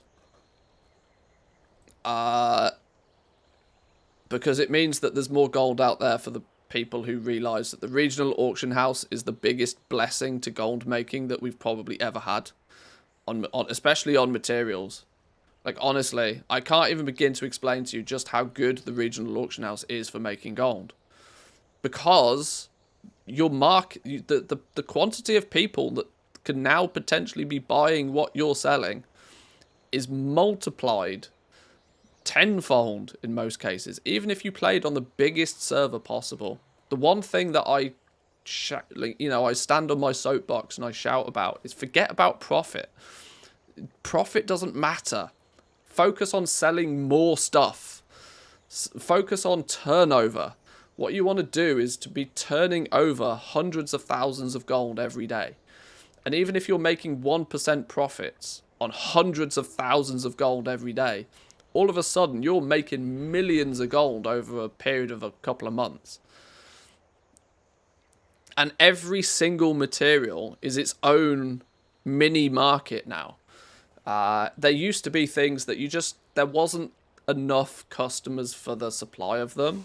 But now that's just not the case. You look at the tooltips for literally any materials, and there is thousands of each material that do actually sell every day, which when you break it down, if 2,500 of a something sell every day, that's 100 that sell every single hour of every single day on average. Now, the law of averages doesn't work perfectly when it comes to selling stuff on the auction house. There'll be some hours where 50% of the day's sales will happen. Potions, for example, you're going to sell most of the potions in a 2 to 3 hour window. But that means if you are crafting your potions or even buying the cheap potions off the auction house during the day, knowing that you'll be able to flip them all that very same evening with a 2 or 3 gold profit each time. If you flip 1,000 potions for 2 or 3 gold each, all of a sudden you've made 2,000 or 3,000 gold out of nowhere. Turnover will make you rich if you focus on it. It's always been the case. This is why I've always recommended people move to bigger servers. Move to bigger servers, because bigger servers have got more players. Where there's more players, there's more people buying things. Where there's more people buying things, you can generate more turnover.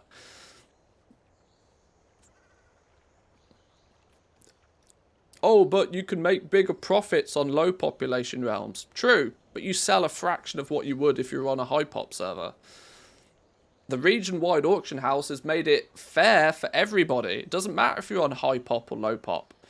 Now you can still have access to this flood of customers buying things like 24 hours a day. It's a dream come true for gold making.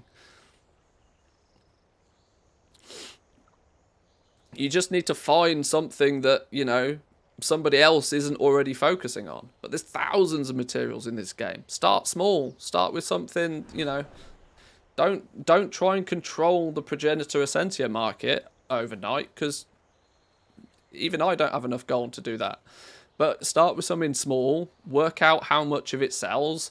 Don't overbuy. Don't overpay. Plan ahead. Keep your eyes on the market for a little while. Maybe buy a few things and then sell them back out. And just rinse and repeat that process. BOEs is the best markets. BOEs is definitely a good market.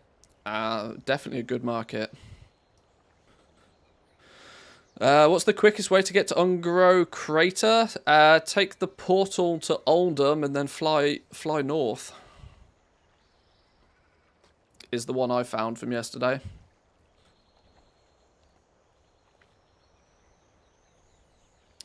It's for sure, but sad to see all the grind I did for glyph recipes now make no more gold.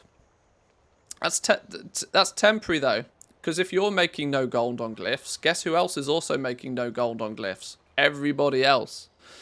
Give it a bit of time. Let most people get bored with that market and think it's a dead market, and then it will start to plateau again. The truth be told is that the glyph market was one that was highly inflated anyway. It was highly inflated because it was very, very simple for people to control the prices on. Now it's just more difficult for people to control the prices on because it's region-wide. Resets are not as popular. Glyphs was clearly a market that took a bit of a hit with the region-wide auction house. I was selling glyphs for 7k a pop with 6k profit on them. You see, that shouldn't happen. That's my point, right? That's a thing that shouldn't happen in the first place. That's why you should milk those markets while you can. But you can't possibly expect those markets to stay around forever. And what you need to try and work out is a system so that when that market does eventually go away, that the gold that you've made from that market can give you an advantage in a new one.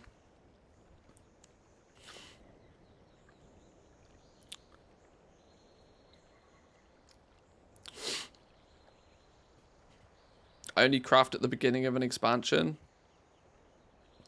The first few months of an expansion are crazy. Actually bonkers crazy. Probably the first 4 weeks of expansion are my favourite 4 weeks to play this game. Because they honestly, it's nearly impossible to go wrong in the first 4 weeks. If you are doing something that either creates something or you're going out and you're getting something, you know for a fact somebody else is going to want it. And before the prices are like stabilized on markets, the first month is just, it's like 4 weeks of Christmas. And the irony being is because they launched the expansions at that sort of point, it will be 4 weeks of Christmas. Where's he gone? Did I get phased again? You son of a bitch.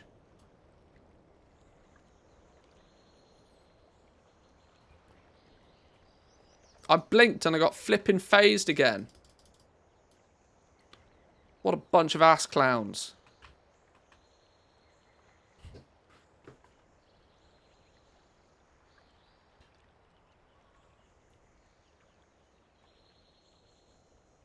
Glyphs are like 3 gold profit on a 10 gold glyph. Like doing world quests gives me more gold than crafting glyphs. Exactly. Which means leave the market alone. Don't fight for something that's not there.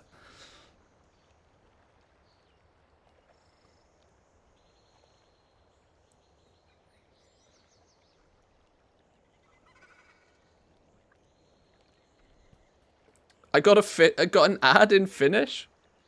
I don't even get ads in Finnish, and I live in Finland. How does that work?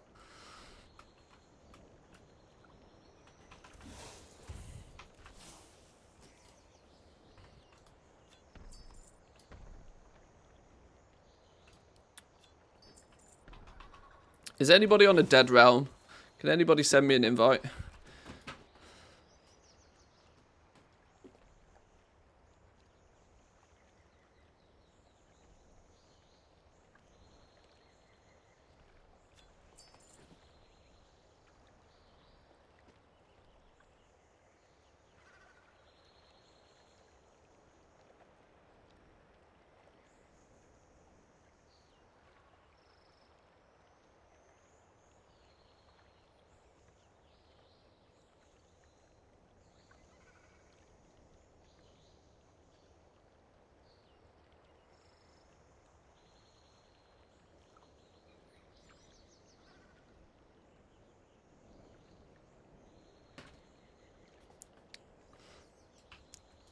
Okay. Come on, where's me big dinosaur friend then?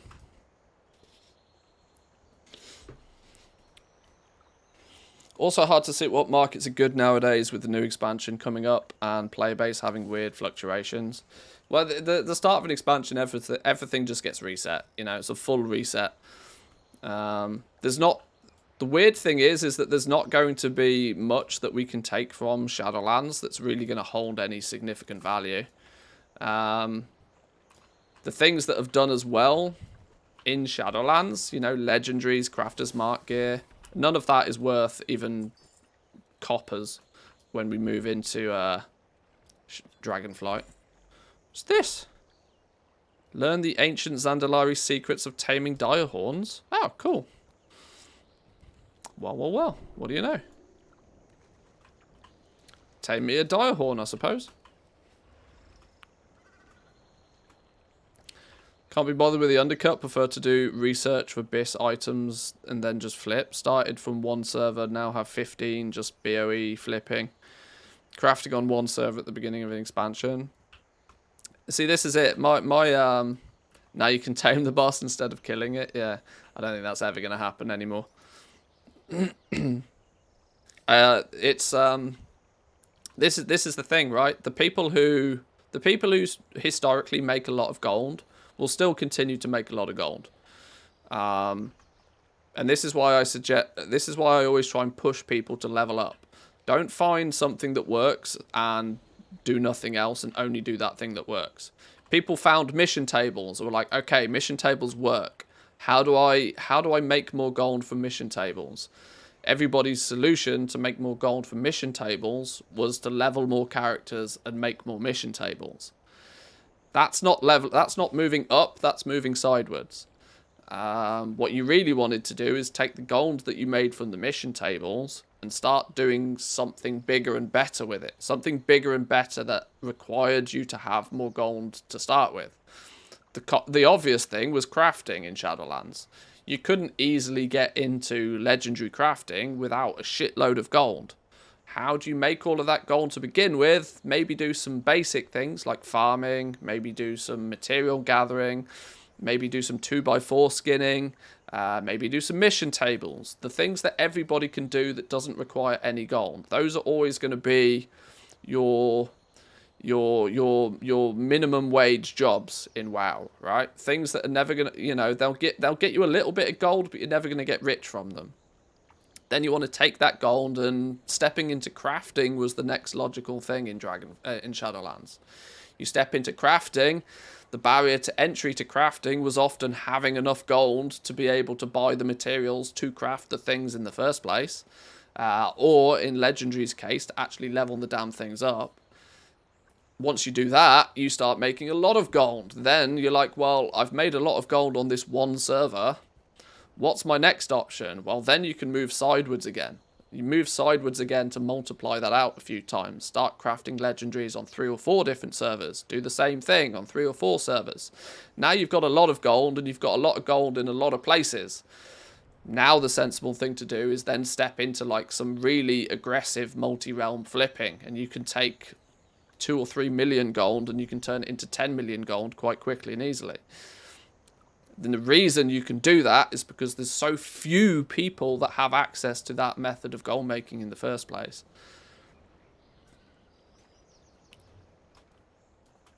And it's the it's so funny to see the parallel between making currency in a video game and making money IRL. The parallels are very similar.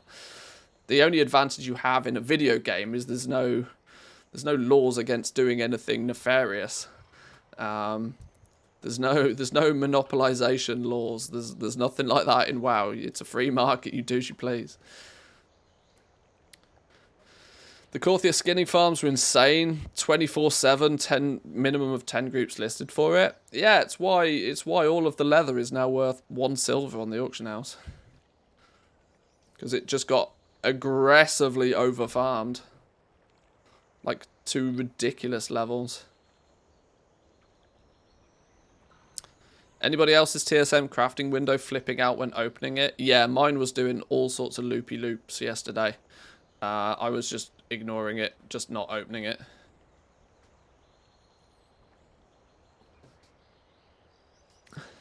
Did I hear about the world boss mount drop rate buff hotfix? Where am I, my friend? Take a little look on the screen. Yes, I did.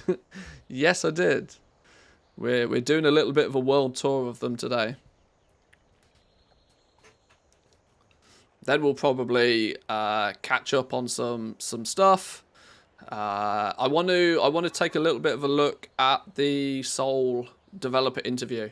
I don't know if he's. I assume his plan is to turn it into a YouTube video, but it doesn't seem to have been published yet, or if it has, I can't see it. I would suspect I might need to find it on his Twitch stream, because I think he streamed it, didn't he? Not sure, but I'm intrigued to look into that a little bit. For my sample size of 5, it's still a 0% drop chance. Yeah, Blizzard didn't strictly say how much they've increased it, but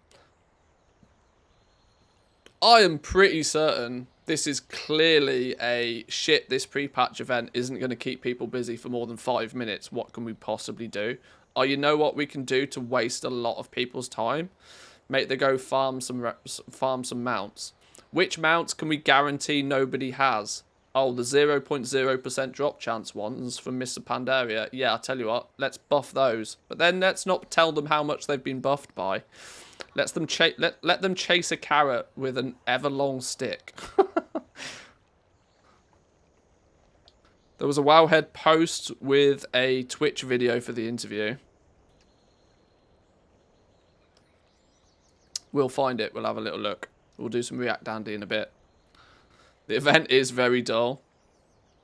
There's really not much to it. There's really not much to it as well. Wowhead will figure out the percentage soon. I'm sure they will. Blizzard also said the reagent bag would be huge. Yeah, yeah. Ian Hazakostas was on record of saying, when asked how big is this reagent bag going to be, his response was, big. Oh dear. I feel for Mrs. Hazakostas if that's what he considers big.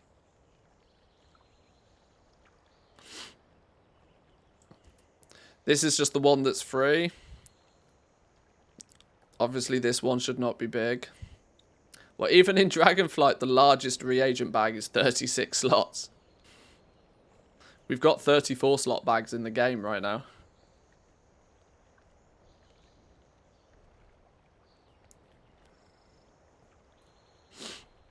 Come on, dinosaur. Do some spawning.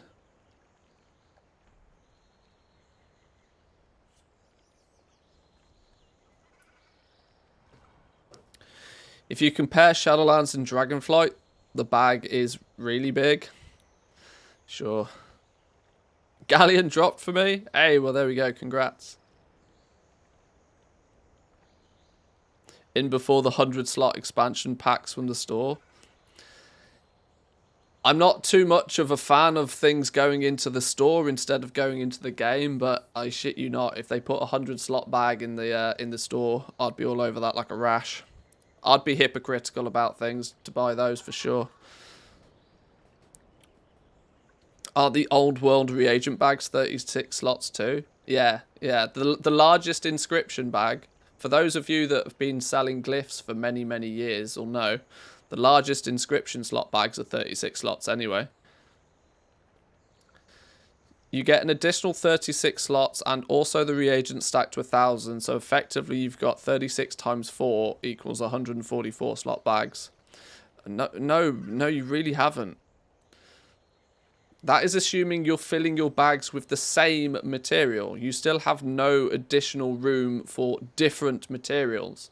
Going into an expansion where there is 3 separate variations of every single material,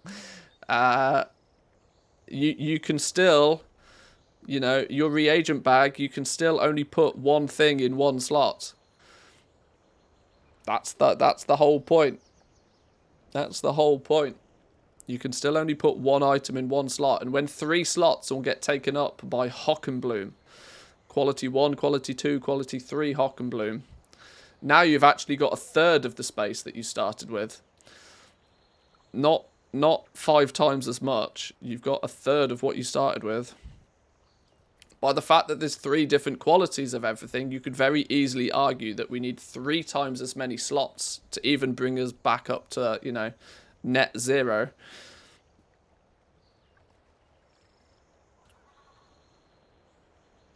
I stopped carrying mats once I realised I could fill the bank and still craft with them.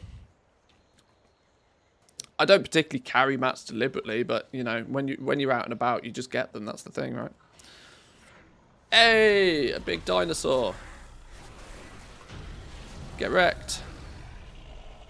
What's a shiny pile of refuge? Do I get excited about this? I don't even know what this is. No, giant dinosaur bones. Never lucky.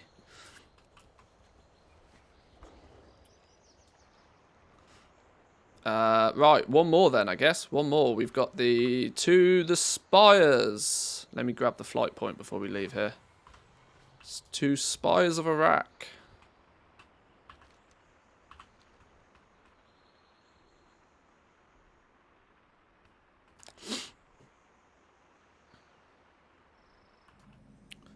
The mount just drops from Undasta instead of the pile of refuge.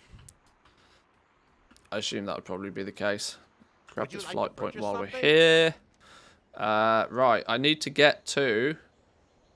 where is it I need to get to? Why has my brain stopped all of a sudden? Where am I going?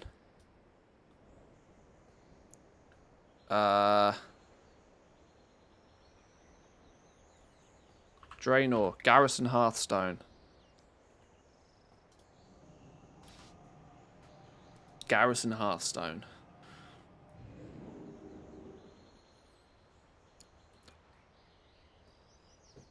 My brain did a little bit of a slow move there. clearly the caffeine's not done a great job. Have I collected my free coin? I have. I'm rich now. I'm rich. Free monies. Greetings. Where does this thing even drop from? Where does this dude spawn? Down there, okay. Light be with you. So let's go that one. 3 billions. I was tempted to make that into a bit of a meme YouTube video yesterday. Blizzard giving away free money. I mean, I could have done some really aggressive thumbnail work on that one. Blizzard making it rain for free. Blizzard apologizes for lackluster pre-patch event. Gives everybody free money. Have your 1 copper. Have your 1 copper and be happy about it. Right near the Spies of Iraq, I found this out by sitting at the bottom and realizing it didn't spawn where it said it would. Blizzard giving compensation for Shadowlands sucking. Have 1 copper. No expenses spared. It makes sense, right? So, am I guessing he doesn't actually spawn down here then? Occasionally appears as a blazing firehawk soaring through the skies above the Spies of Iraq. Closer to Axefall. Up and around here somewhere. That's the Skyreach dungeon. He spawns near a big mountain thing. You'll see people near the flight path. Let's just go find people. Let's go find people then.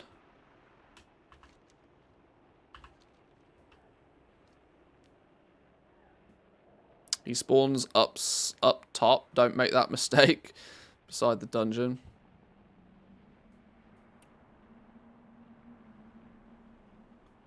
Is it up here somewhere?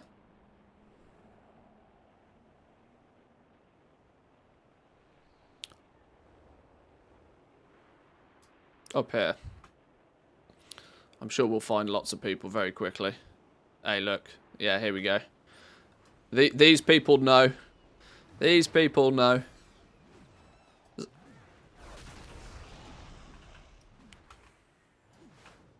Right, ladies and gentlemen, boys and girls, people of all ages, I need you all to give me gold. I know you're all here to give me gold. Hang on, hang on, hang on, hang on, hang on. What's going on? People making noise. Phasing countdown, 3, 2, 1. I better not get phased again. Better not phase me again.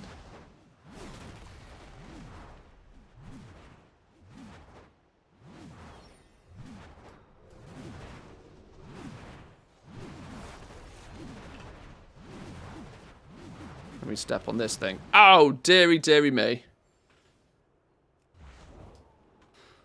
People are chilling down here as well. Why are so many people chilling down here? People are dropping like flies. Oh, you are kidding me. Oh, fuck a doodle. Stupid game. Stupid game. Alright then. Okay. Well. Respawn timer, anybody? Stream sniped. So that was exactly 11:26. 15 minutes. Ah, Cockosaurus. Ah, never lucky. Stay down there. Easier to tag from up top. I'm staying here. I'm staying here. Stupid bird.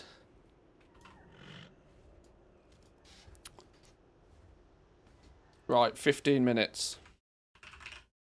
Hang on. Hang on. Why am I doing this?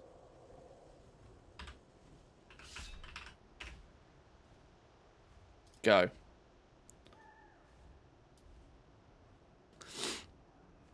Sorry, but that was hilarious.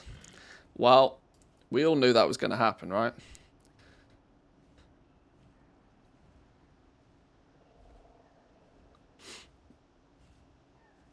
I saw everybody casting up. I knew it had spawned.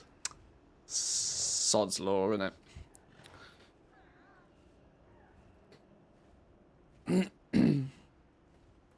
What's the stupidest way you've ever made gold? That's a good question. I don't know. I'm not entirely sure I've made gold in stupid ways.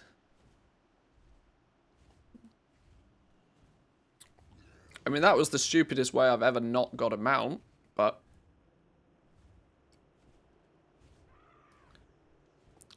Sometimes he bugs up top and just drops down. I always stay down the bottom looking up with my camera.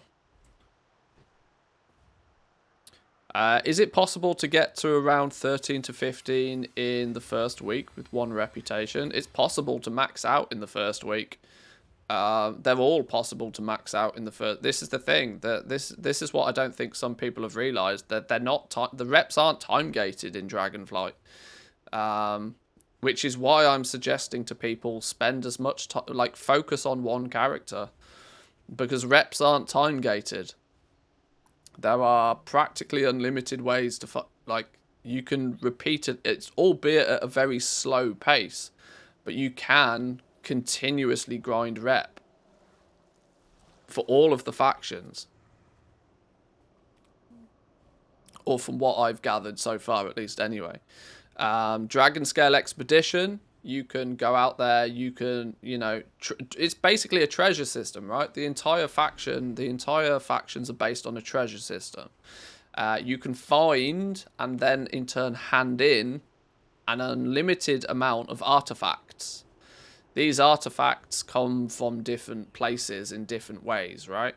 All of these artifacts can come from treasures, which is going to mean that people are going to be flying around treasure hunting 24 hours a day, hunting down these artifacts to hand them in for reputation.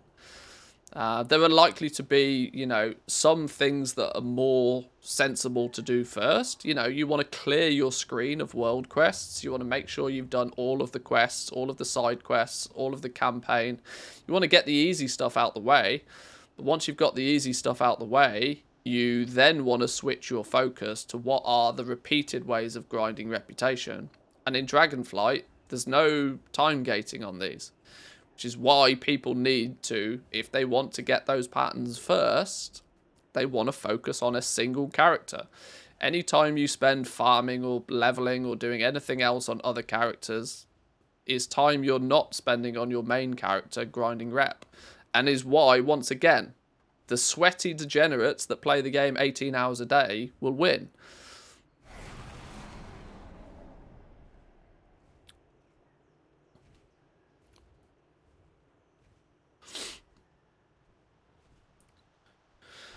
I'm not focusing on making items in Dragonflight. I'm going back to the way I used to make gold by farming mats and just using crafting to make items for my army of alts and selling spare mats. If you have an army of alts, you can do that sort of stuff, yeah. Are the treasures shared, or do they disappear after one person loots them? I don't think they're shared. I don't think they're shared. Simply on the basis that they don't even appear for everybody. Witness the power bestowed upon me by Deathwing. Feel the fury. But this will be this will be the rep grind meta in the early days. Tacto, how we doing? Welcome in.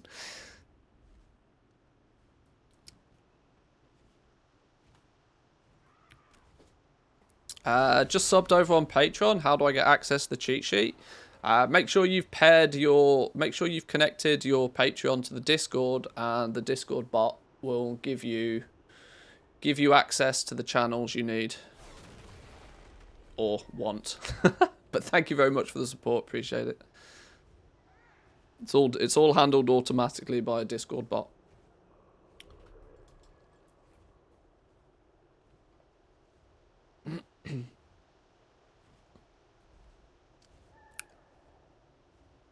In the early days of the Shadowlands, Dragonflight beta, before they jacked up the rep requirements, I was able to farm out the Dragonscale Expedition to max just by these treasures. Now, it took a fair amount of time. It took probably 8 to 12 hours of farming treasures to do it. But that was when I only needed 1,000 rep per. That was also before because they not only did they increase the amount of reputation you need, they also dropped the amount of reputation that these treasures give. So that 8 to 12 hours of farming treasures would realistically, once Dragonflight goes live, probably be a lot more than that. Like double, triple, quadruple that. Because let's not forget, everybody will be doing it as well when the game goes live. So you'll have a lot of competition for the treasures in the first place. I could fly around and they were all spawned and they were all there and I just picked them all up. Once the game goes live though, that won't be plausible. With absolutely no competition, with a fraction of the reputation required, and with the artifacts giving more rep than they now do, it still took me 8 to 12 hours to grind one out. So you could probably say, you know, you're going to be you could potentially, if you're farming for tens of hours, easily. But it does in theory mean that there will be people that will go sweaty, they'll go degenerate, they'll go hardcore, they'll farm out 18 hours a day to be, you know, to max these renowns as fast as possible, and the person who gets there first wins.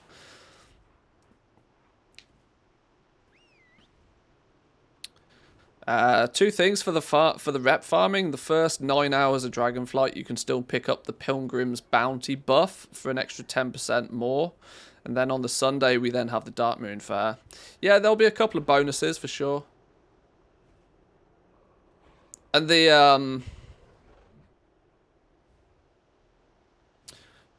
I wonder if it will take until the first Sunday for people to actually max out some of the factions, because there's the theory that you could just hold back all of the artifacts that you find and then hand them all in once you have the bonus, but that's pretty sweaty, and that requires you to not hand in anything until you get to Sunday, which I don't think will make much of a difference. I'm not sure.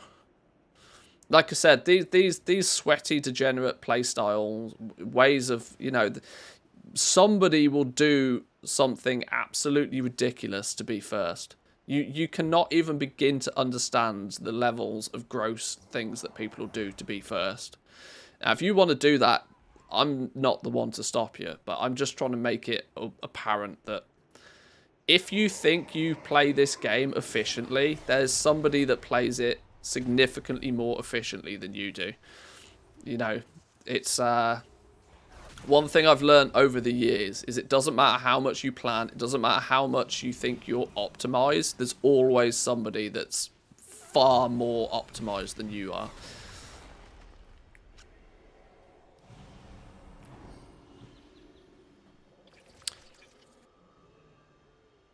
Do the rep buffs work on Renown? Well, they've used Renown as just a clever way to distract you from the fact that the rep grind is now just a lot longer. Renown and Reputation could be used interchangeably now.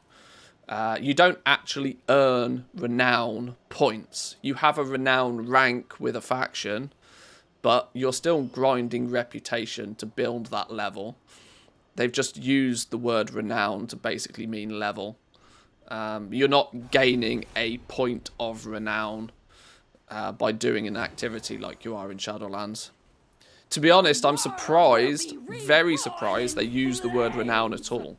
Considering there's lots of people that are like, oh, renowned grind, And now when they go, oh, 4 renowned grinds, 4 times, I'm surprised they even chose to use the word renown. It's a bit baffling to me that they did that. They seem to have, you know, tried to sell the reputation system on the assumption that people enjoyed Renown in Shadowlands. I don't think many people enjoyed it. I think people did it because it was a thing that was there. I certainly wouldn't go as far as to say that people enjoyed it. People didn't ask for Renown. People weren't best impressed with Renown. People tried to game it and waited until the end of the expansion until it was given for free.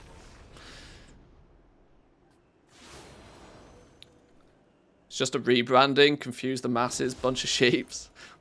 Welcome in, Abamanizer, welcome. I'm a closet Renown enjoyer. People don't generally enjoy things that make them do things. Well, see, this is it. This was the problem Torghast had. Like if you take Torghast, if you exclude Torghast from the legendaries and from the mandatory content, Torghast on its own legs, quite fun. Nothing negative to say about Torghast. It could have been better, but as a standalone piece of content, it was quite fun. Play it a few times, run it a few times, no problems there. Yet when you build in mandatory power gain from it, all of a sudden people hated it. People don't want to be forced into playing aspects of the game in any way, shape or form, unless they, unless there's a significant reason for them to want to do it. Who didn't love Island Expeditions? They did the exact same with Island Expeditions. The fact that it became the easiest way and annoyingly the most efficient way to grind your neck levels, all of a sudden people were running Island Expeditions 18 hours a day because it was the most optimal way of getting something else that they actually wanted, which was ironically just to put them in a position to then go and raid. Making mandatory content is dangerous, and I think Blizzard are slowly learning this. Witness the power bestowed upon Right, with 12 minutes, maybe 13 minutes, it's got to spawn. It's got to spawn soon, right? I just got a Barbie dollhouse ad followed by a condom company. What are you Googling? What are you Googling? Targeted ads.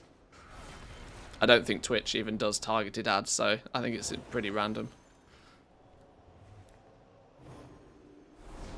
Right, where's this stupid Flappy Bird?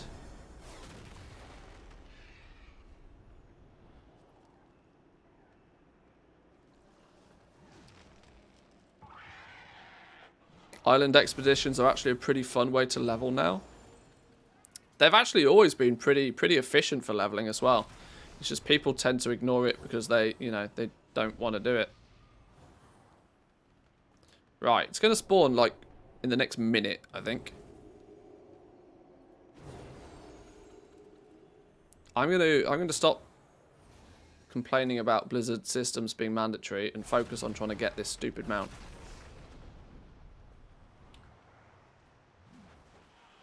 Best example of this was the Mage Tower. Wasn't compulsory. People loved it. Challenging solo content that's entirely optional. Not only did people enjoy it when it was a thing, people ranted and raved about it and were desperate for it to be brought back into the game. I mean, that should show... That should say everything, right? Tag it! Tag it! Tag it! Did I not get the tag on it again? I somehow managed to not get the tag on that again. Right, fuck this game.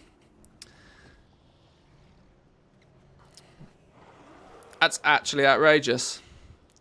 Actually outrageous. Screw this game.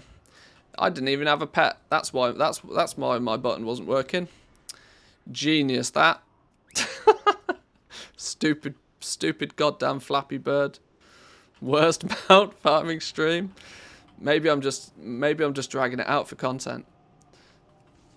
Why don't they give it more health points? I don't know. I don't know what's going on. This is outrageous behaviour. What up, doggos?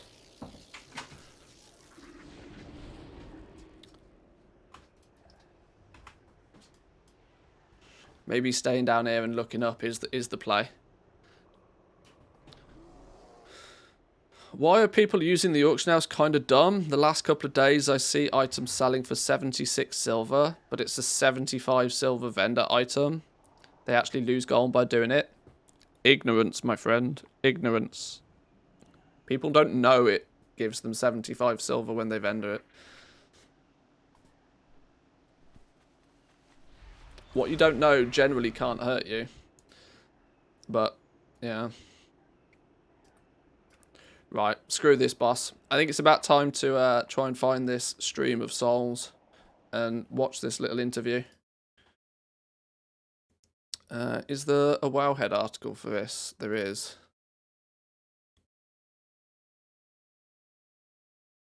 Catch the replay on Twitch or check out the recap below.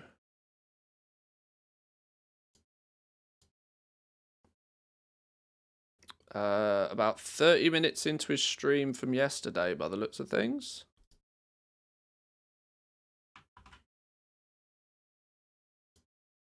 Let's have a little look at this then.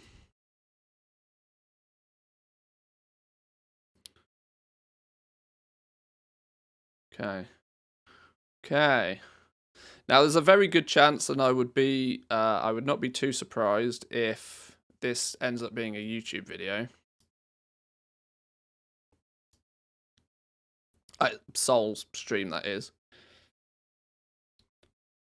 So far, I've bought and vendored 82,000 Korthite crystals that were posted under vendor price.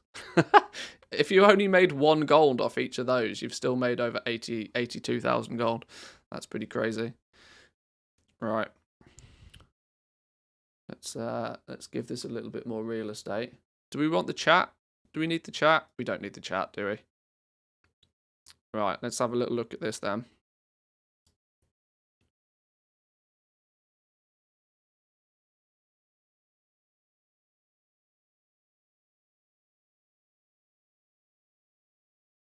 So this is a profession, dude. You guys can't hear that, can you? Hang on. That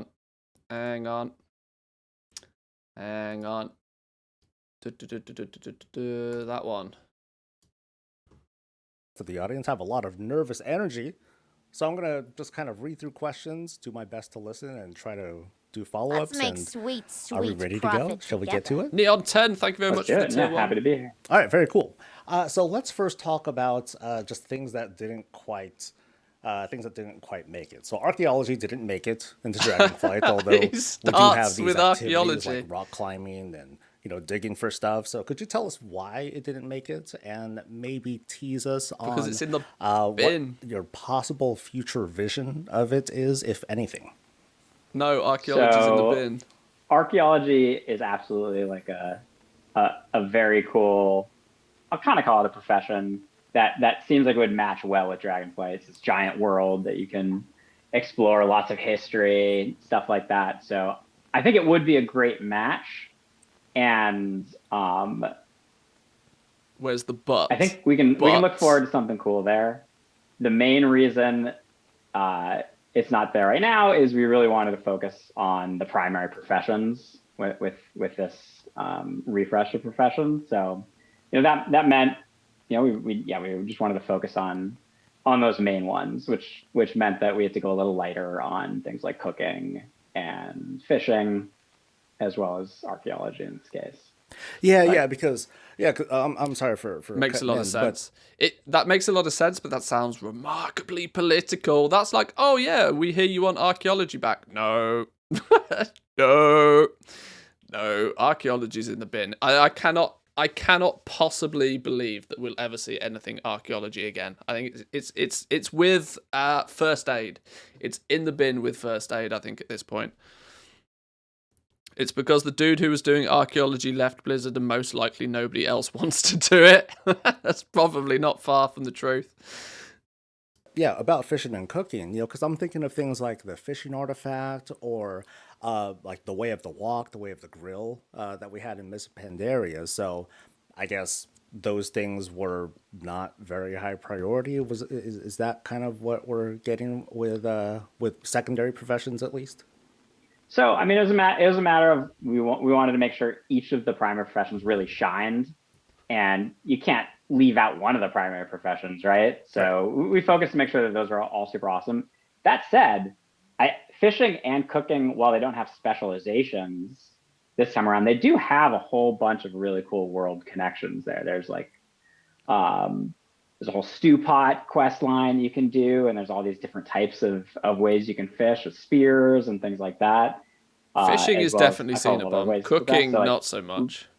we actually kind of took them in a different direction, and there's a separate team, the content team, that's all about making awesome stuff out in the world, and they took on a bit of that work and added a bunch of really awesome stuff. So for those that may not have looked into it in too much detail or don't have beta access, fishing is, there's an entire Tuskar faction now. One of the 4 major factions is the Tuskars, who are clearly, they enjoy playing with their rod, right? As you level up with the Tuskars, there's many situations. I think there's 3 different types. You've got ice fishing, magma fishing, and high mountain fishing. Each one of those has it just opens new pools for you to fish in. And as you fish in those pools, there's rare fish that you can obtain.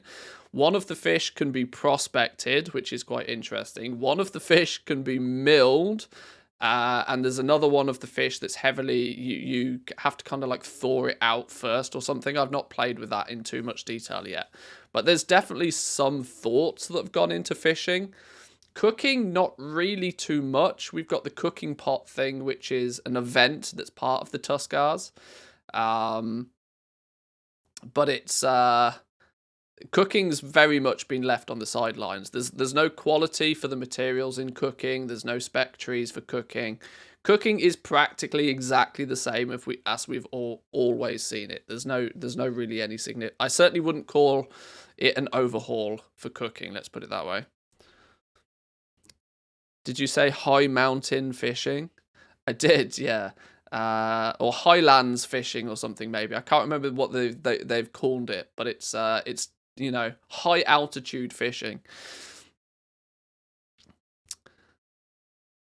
It's too bad the enchanting team took the week off. Enchanting could do with a little bit more love, but it's got some...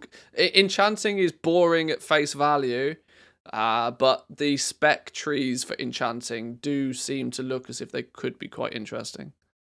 Stuff to fishing and cooking for this time around. Yeah, I can't wait to dive into that stuff. So let me talk about one of my favorite professions right now, Inscription.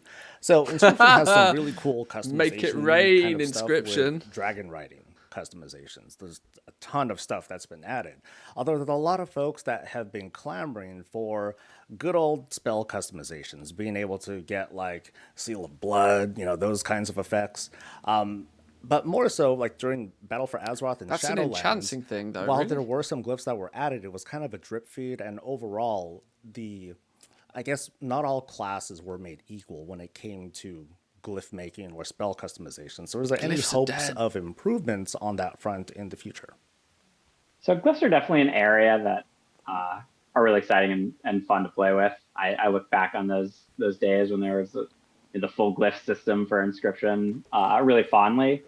But glyphs were a system. Recently, now they're not a system. The reason we've steered a little bit away from like the really heavy combat spell glyphing is to make sure that every class can sort of deliver on its identity. And if we're talking like PvP or something like that, to make sure that the spells are really recognizable and things like that. And so being able to customize all those in a really heavy way makes all of that a little bit harder. So no specific plans right now, but we definitely hear and agree that being able to customize different types of spells with glyphs is really fun. So I think it's something that we'll continue to look into and hopefully find some other ways to do it. That's actually an interesting angle. I did. That was clearly no number 2, right? So for any of you who have got your bingo board up, We've got no to archaeology, no to glyphs so far. Just setting it out there. I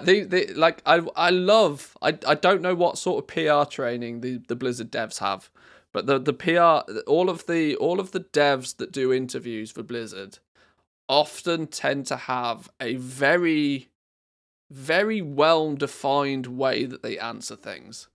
That is never to actually say no, but will never say never.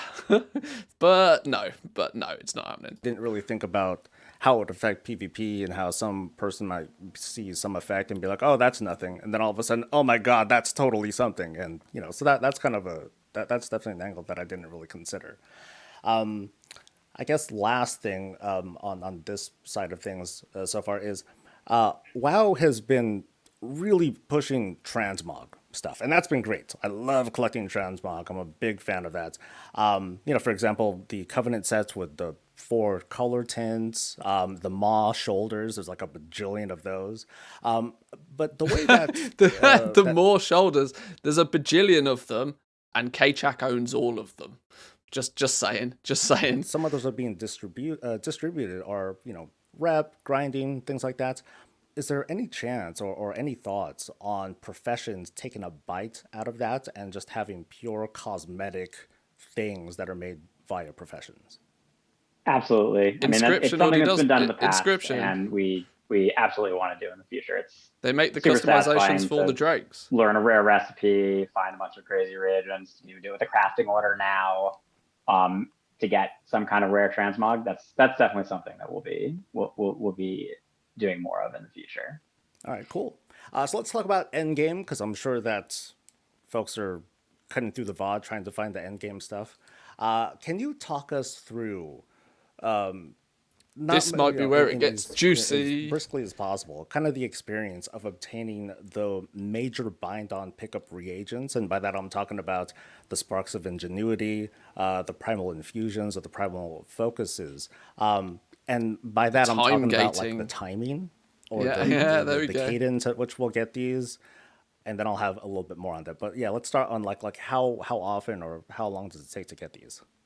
Totally. Happy to. But before I do that, just to like quickly go a little bit into the goals for those things. Okay. Talk about the why. Yeah. We like the desire is that profession gear is sort of a major gear source. And we've always wanted professions to be able to make powerful gear.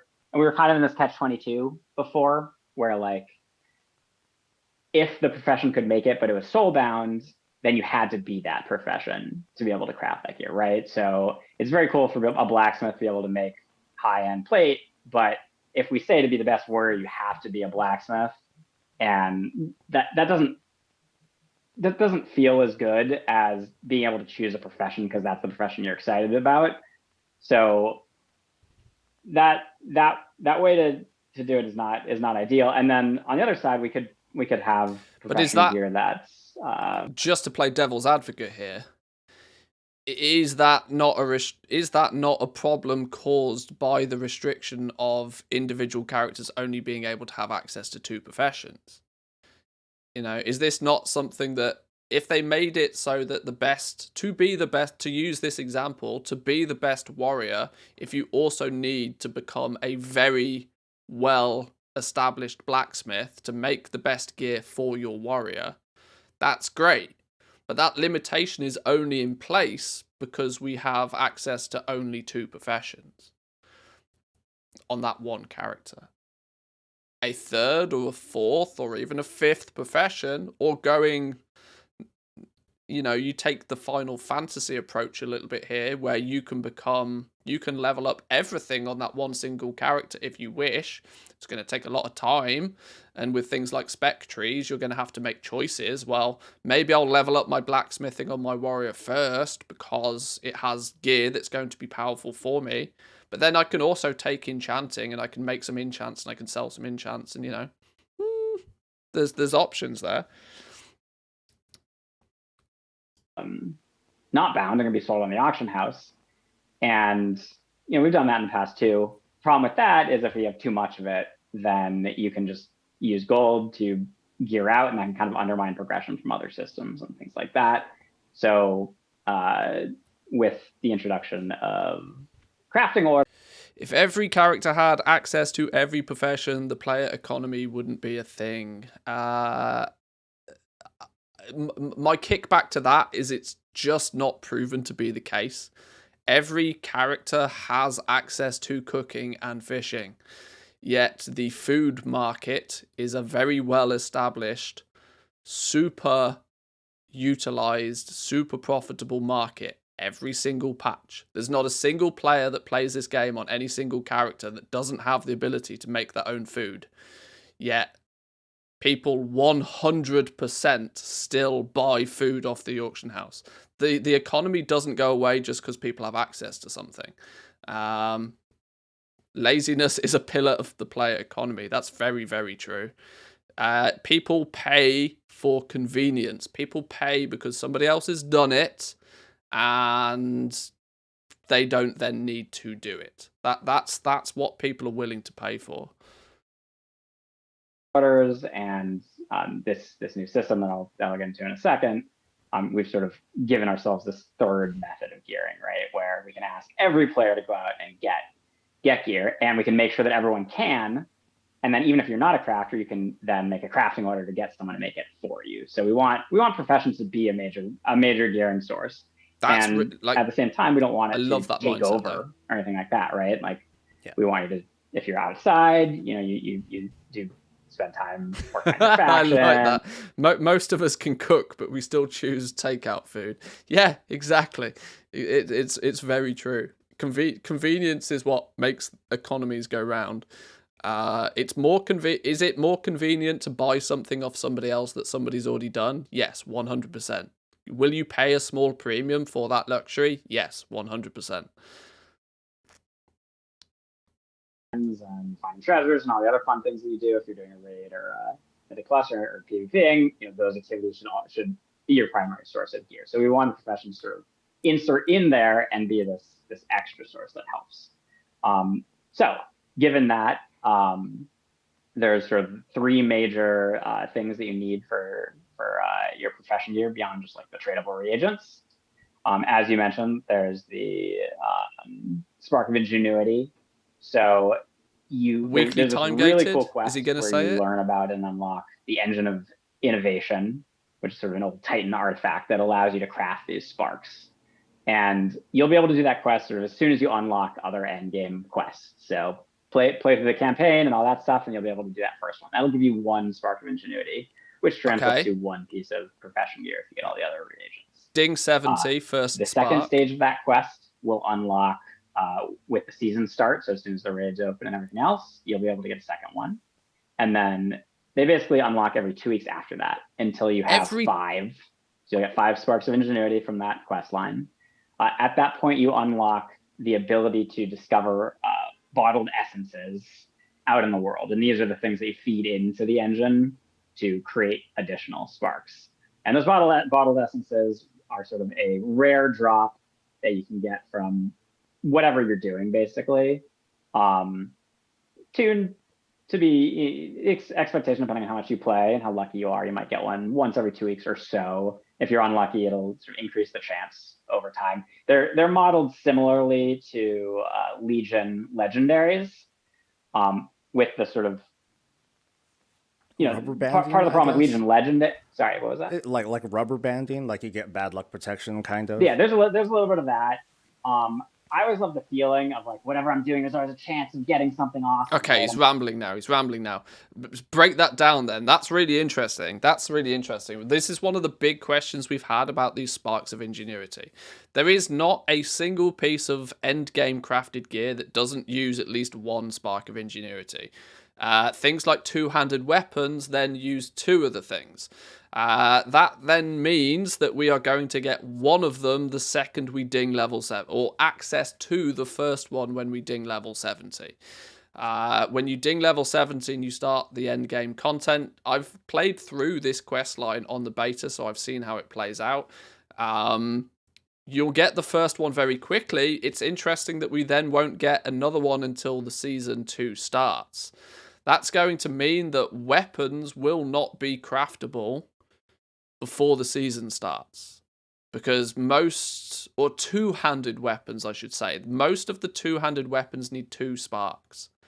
That's going to put a slight negative on the weapon craft, like two-handed weapon crafting. Having access to only 1, that means people are only going to have 1 piece of crafted gear before they go into the raid. Endgame crafted gear. People are going to then be very selective about what that then is. Very selective. Especially since they then also seem to say that you are only going to get 1 every other week. You'll get 5 after 10 weeks of play. That's not a lot at all. I was expecting it to be a weekly thing. You get 1 new spark of ingenuity every week, meaning that you can get access to 1 new piece of crafted gear every week. And the reason I tended to think that was because as a crafter, you should be able to acquire, the way that the crafting professions are built currently is that you have access to 1 endgame pattern quite quickly and easily, because your first time craft bonuses give you enough knowledge to get to that first endgame crafted piece of gear. From then on, your knowledge gain is sort of limited, so that you should probably be unlocking a new endgame pattern each and every week if you wanted to. So let's look at the big 3. Tailoring, blacksmithing, leatherworking. The big gear making professions, right? You'll get your first piece of endgame gear, or access to your first piece of endgame gear, pretty quickly, but then once a week you should gain enough knowledge, and if you spend it correctly, to unlock another piece. Most armor crafting professions have like 8 pieces of gear that they can craft. You unlock 1 per week, which would have made sense that people would be able to make a piece of crafted gear once a week because of these sparks of ingenuity.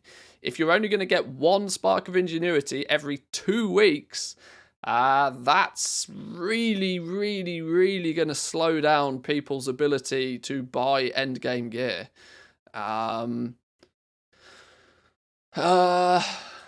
Yeah, I don't know what not long-term effects that's going to have, but it very much dilutes the effectiveness of crafted gear very quickly, because you're not going to have crafting orders aplenty.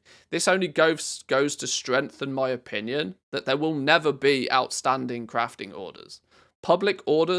Outstanding public orders won't be a thing, because when somebody wants it, they can have it. There'll be a crafter out there able to make it for you instantly, especially if you can only put in an order for 1 endgame piece of gear every 2 weeks. What this also might mean is it's a massive kick in the face for public orders in the first place, because if you only get 1 spark of ingenuity when you ding 70, and you only get a 2nd spark of ingenuity when season 2 starts, and then you're only going to be getting 1 spark of ingenuity every 2 weeks, you've got 14 days to find a crafter to make that piece of gear for you. Now, obviously, you're going to want it as soon as possible. As soon as you get the spark, you're going to want somebody to make that piece of gear. But knowing that you're not going to have access to another one for a couple of weeks, there might be people that take their time to find the perfect crafter. My Fury Warriors crying? Yeah, Fury Warriors are not going to be using crafted weapons, that's for sure. Intermediate crafts, here I come. Well, it also nukes the demand for intermediate crafts. It nukes the demand for those completely. Because, it's the demand for intermediate items is based upon the demand for people to make endgame items. Everybody will have the ability to make 1 endgame item. But when 1 crafter can fulfill 10 public work orders, 1 crafter can fulfill the needs every single day of 10 people. You only need 1/10 of the amount of crafters. The demand for crafters is not going to be great. When crafting is slow, the demand for other items reduces. Rings, necks, cloaks, trinkets, here we go. I think jewel crafting is going to pop off with this. Jewel crafting will pop off for sure. People were saying that one thing that we looked at was the inscription with the two-handed staffs. Dead. Done. They all use 2 sparks. They all use 2 sparks. You're not going to have access to 2 sparks before the season starts. Drakthir using a two-handed staff? Not until season starts. I like how these interviews are never fun news, always massive hype wreckers. I'm surprised that they're going the once every 2 week road for sure. That seems really slow. That's really drip feeding people these things. That's really slow drip fed. And then once you've this bottled, maybe I'll jump onto the PTR actually, the beta after this, and we'll take a little bit of a look at this. I've got a character that's nearly at the point to do that quest line. But that's very interesting to me that they're going to give you only 1 spark of ingenuity every 2 weeks. Wow. Okay. Let's see what Soul has to say. He doesn't look happy. This is not the face of a happy man here. This is not the face of a happy man right now. I could always get. On the other hand, like the problem with Legion, the only issue with Legion Ledger is maybe not the only one, but one that I think we saw here is if the wrong one drops, you're like, well, crap, and there's nothing I can do about that, right? You get unlucky, and then you're a little unhappy. In this case, you get your spark, and you can turn it into whatever you want. Right. So we kind of dodge that problem, but we still have the fun of like, whatever I do, I might get something cool. So you need your spark. 1 spark for most profession gear. You need 2 for two-handed weapons because they take up 2 slots basically. And then you'll need Primal Chaos. Primal Chaos is something that kind of drops everywhere, all end game activities, whether you're outside, doing difficult world bosses or world quests or storms, that kind of thing. And anytime you complete like a Mythic Plus or a Heroic dungeon, any dungeon really, you'll get some. You get it from raiding, killing bosses. You get it from PvP. All the sources. Basically, the goal being that everyone, no matter what activity you do, you can get your hands on some of the stuff and craft some. There'll be a huge rush to whatever. Is that what we think? Do we think there's going to be a big rush? People will save their spark. Save their first. If you're a class that has the ability to use a 2-hand weapon, do we think people will save that first spark to combine it with a second, so that soon as they have access to that second one, they can get a 2-handed weapon crafted? Do we think that a single 2-handed weapon is going to outweigh having 2 other pieces of crafted gear? Considering there's a what's the embellished the rule the embellish, you can only have 2 pieces of embellished gear. Is 2 embellished bonuses going to be lesser or greater than the effect of having a 2-handed weapon, which might only have 1 embellished option on it? I don't know. That's a question for the class guides. That's a question for the simmers out there.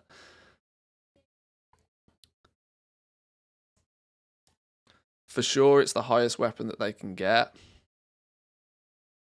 Weapon has tons of primary stats on it. That's very true.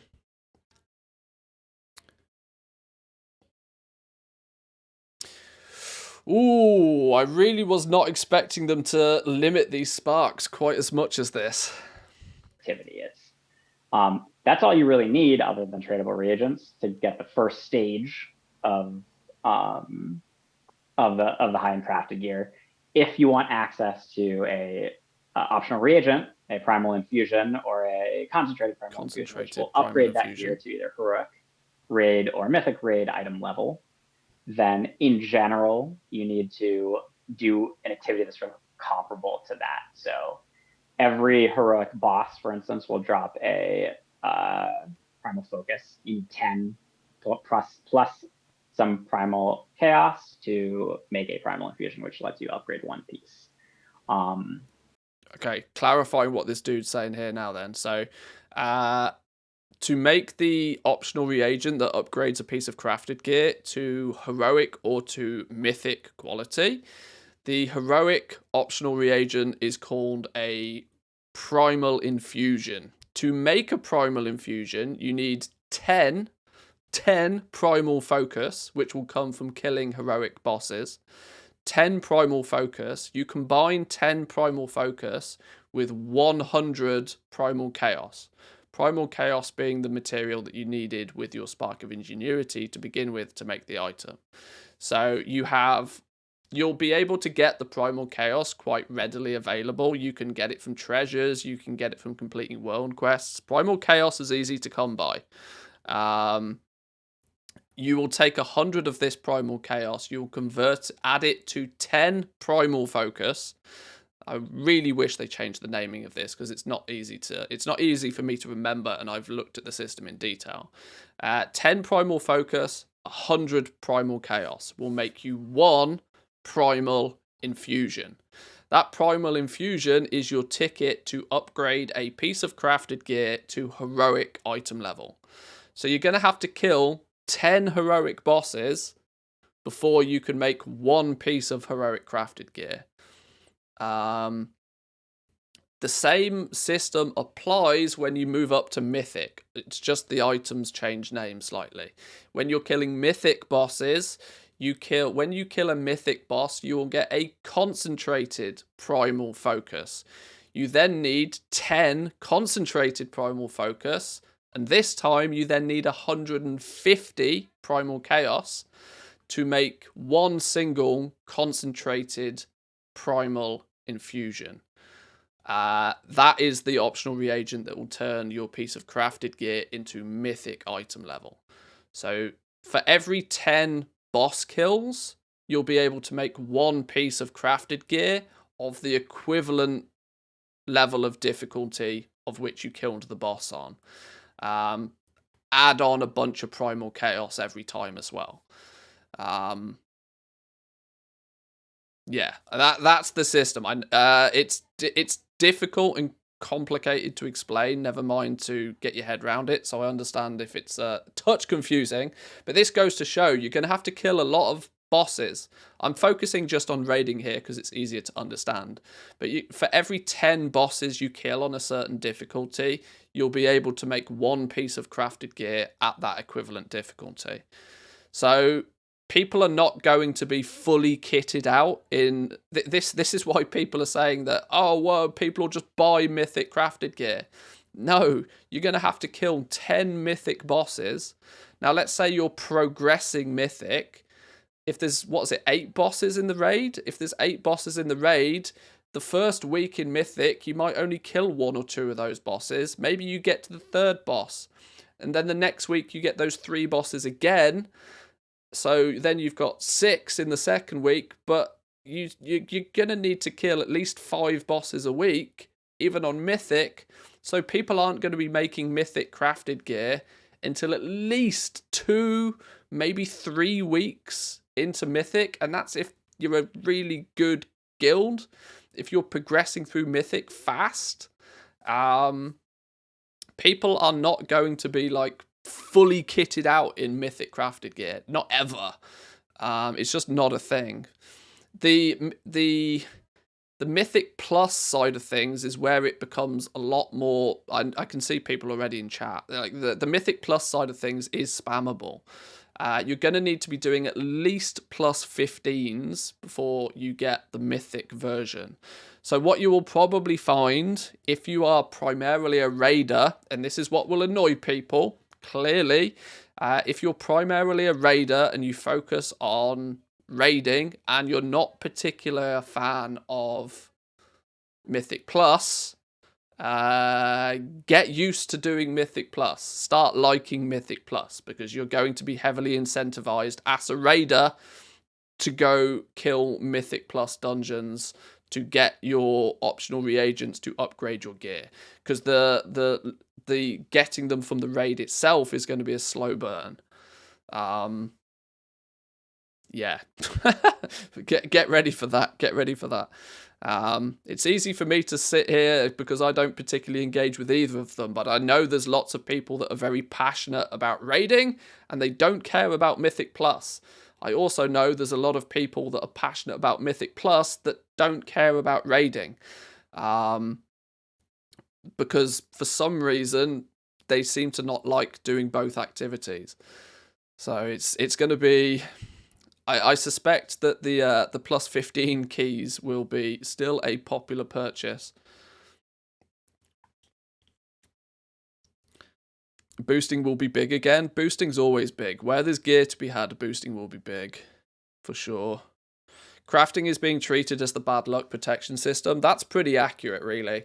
You know, if you don't get the gear to drop in either Mythic Plus or from the raid, eventually you'll be able to make a piece of gear for that slot that's of equivalent skill.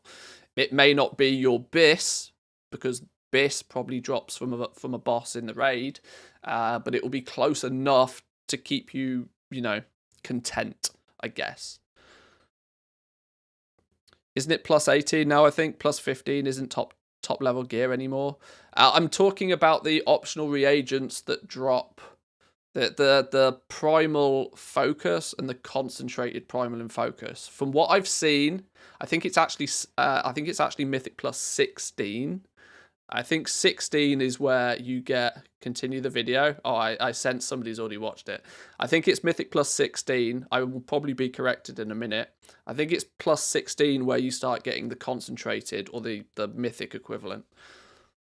You can also get it from Mythic Plus, I think it's 11 or higher, or if you're suitably high in rated PvP, then you can get them. And then the same thing goes for the concentrated primal focus. Continue the video. Is for the, sort of the mythic tier of the same thing. And again, you need 10 to make the optional reagent to upgrade them. And these are from raids. These foci, these are guaranteed when you defeat like a raid boss or when you when you complete a dungeon. At a certain level, it's a guaranteed thing. Yep, exactly. Like you'll always get one from Mythic Plus, 11 plus, and you'll always get one from every like heroic boss you kill, for instance. Similarly, if you get a gold box from PvP at the right rating, you'll get one as well. Okay, great. That's incredibly helpful information. Thank you. Now, can crafted gear, like higher end crafted gear, is that going to be eligible for use with the upcoming Inspiration Catalyst? So it is not. Big question. And if you're wondering why it's not, then there's a few reasons. One, there are a lot of other sources for it, right? There's both Storm gear and of course Mythic Plus gear and all that stuff. So there's a lot of sources to get it. The main reason though is crafted will not be crafted gear is pretty to mutable tier. with the recrafting system that we've added, where you can actually change out the optional reagents. You can recraft it to raise the quality. You know, let's say it's a normal raid tier piece. If you go and do a heroic raid and earn enough of the primal focuses, you can upgrade it to heroic. So it's like because it's very mutable and can be changed and upgraded and stuff like that. And it's built from these limited reagents. We didn't want players falling into the trap of being like, oh, I should just convert this thing in with the catalyst into my set piece, and then I kind of lose advantage of having that piece of gear. And it would be kind of a destructive action because once it's. Does it not become a choice though? Like you could, if okay. So crafted gear not being creation catalyst bait. Jewel crafters are laughing all the way to the bank, I'm telling you now. Rings and necklaces are going to be prime candidates for crafted gear. It's going to be Shadowgast rings all over again. Rings are going to be big. I can already see rings are going to be big. But crafted gear not being able to be used in the creation catalyst to convert it into tier. I understand that it's destructive to the crafted piece of gear, but is that not a choice for people? people who are pushing the upper limits, right? People who are really driving for best in slot. If they've been because let's not forget the creation catalyst is a catch-up system anyway. If you've been super duper mega unlucky and you've not got your tier sets by the time the creation catalyst kicks in, you're probably going to want to put a piece of crafted gear in there because it's not your BIS. That's kind of the point, right? That's the goal of crafted gear in the first place. Crafted gear is meant to fill the slots that you haven't been able to fill yet. You probably would want to put, like, out of all of the bits of gear, you're not, you know, you're probably going to want to put a crafted piece in there, I would imagine. So to make it so that you physically can't, oh, I don't know how I feel about that. And that's weird. I see. I understand why they've done it, but I also don't understand why they're making a big thing about it. Because if I was at that point where I was pushing for my best in slot gear and I'd been unlucky and I didn't have I only had 3 out of my 4 set, for example, I'd probably then by that point, by the time the creation catalyst kicks in, I might have a couple of spare, sparks of ingenuity because I'm an active raider and I've got most of my gear already. I'm just missing that one piece because I've been unlucky. Putting a restriction on a catch-up system seems odd to me. It seems odd. Why, it's a catch-up system. Let people use it to catch up. This is why I was a little bit confused about why they didn't let you use Zereth Mortis gear to turn it into tier set. Because the creation catalyst is a catch-up system. It's not an avenue of gearing, and it shouldn't ever really be an avenue of gearing. Oh, I don't know. Maybe I've just got this completely backwards, but I'm confused to why they're not letting crafted gear be used. Because let's not forget, what you put in the creation catalyst is what you get out of it. So you'd have to put in a good quality piece of crafted gear to get a good quality tier piece out of it. Oh, I don't know. It's odd. Been converted. Recrafting it, quality, all those things don't make as much sense anymore. Okay, that sounds cool. Okay, not cool, but it does. It does make a lot of sense. All of that makes a lot of sense because, like I said, you get out what you put in. So you're still going to want to have the best quality piece of crafted gear to put in the creation catalyst to get the best quality piece of tier out of it. It still makes a lot of importance for that piece of crafted gear to be. You're not going to throw in some 390 piece of crafted gear because then you'll get a 390 tier set out of it. You're going to try and make that piece of crafted gear as high as you possibly can so that when you put it in the creation catalyst, it comes out really well as well. I don't think I agree with that at all. I think that I don't understand why they're putting a restriction on a system that's meant to be a catch-up bad luck protection system. Is it because there's something I'm not seeing? Is it because there's some way to game this system that I've not thought of that they haven't described here?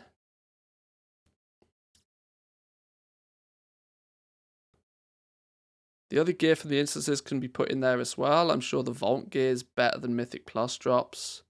But for getting the set bonus kind of quick, you'd probably put in a Mythic Plus 18 drop into the Catalyst.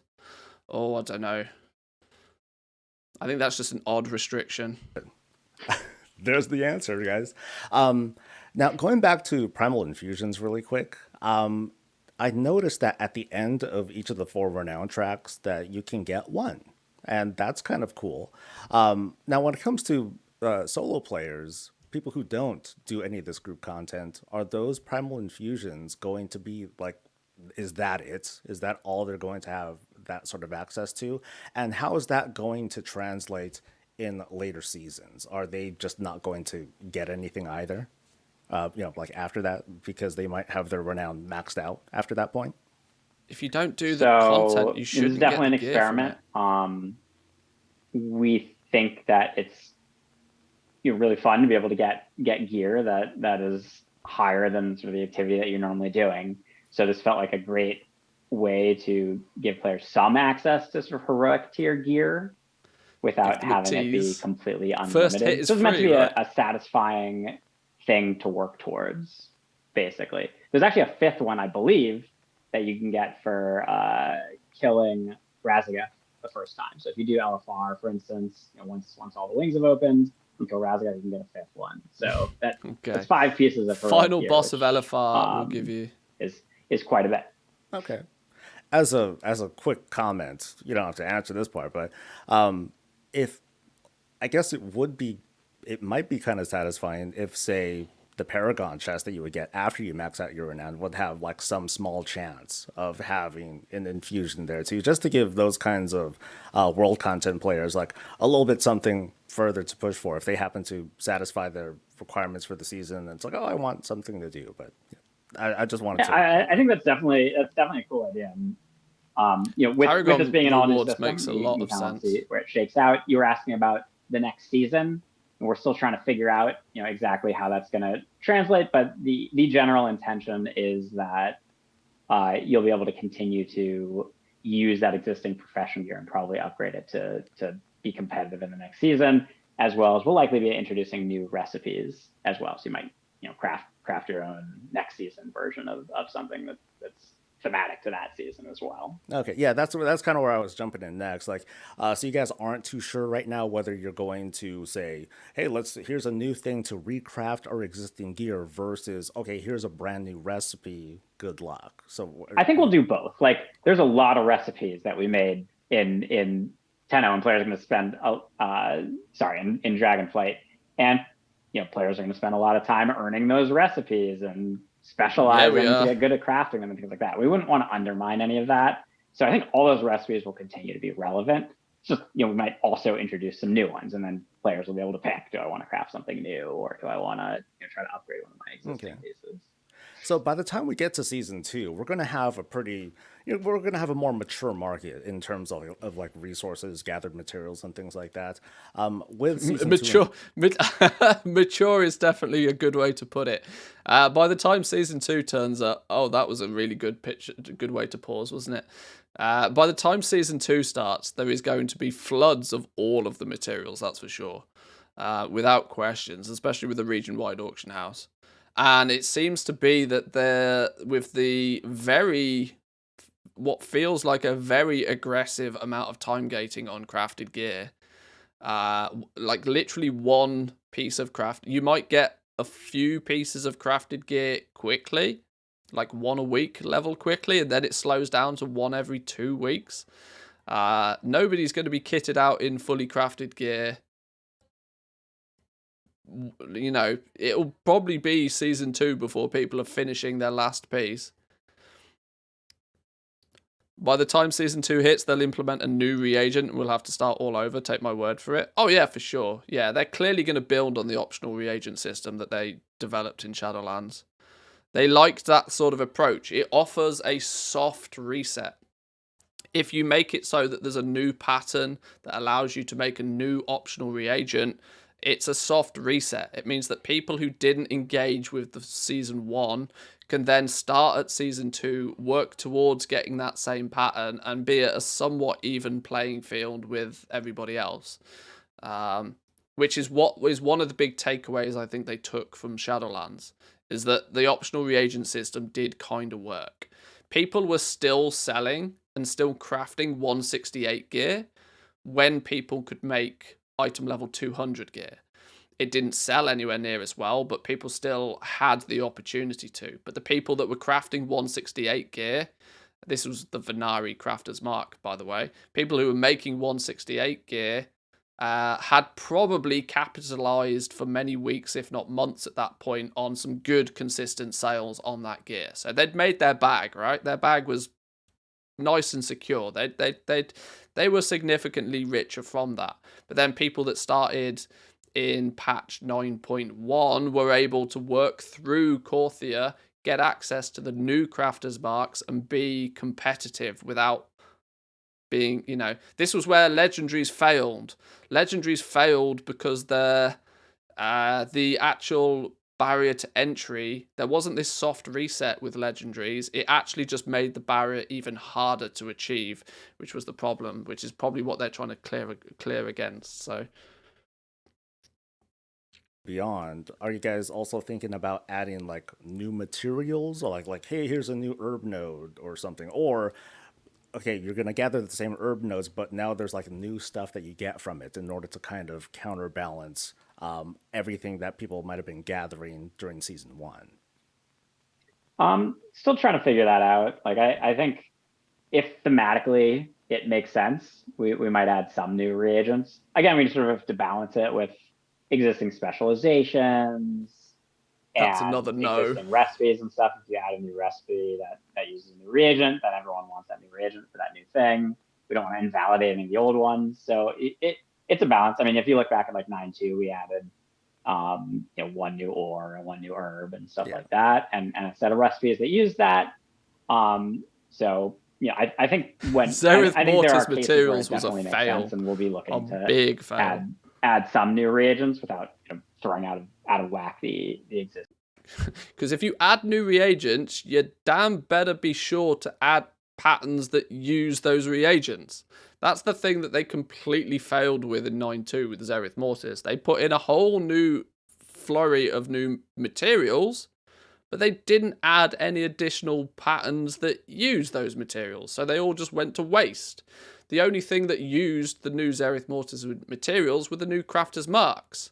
But because you as a crafter have 2 professions, you got to choose, well, do I use this new material or do I use that new material?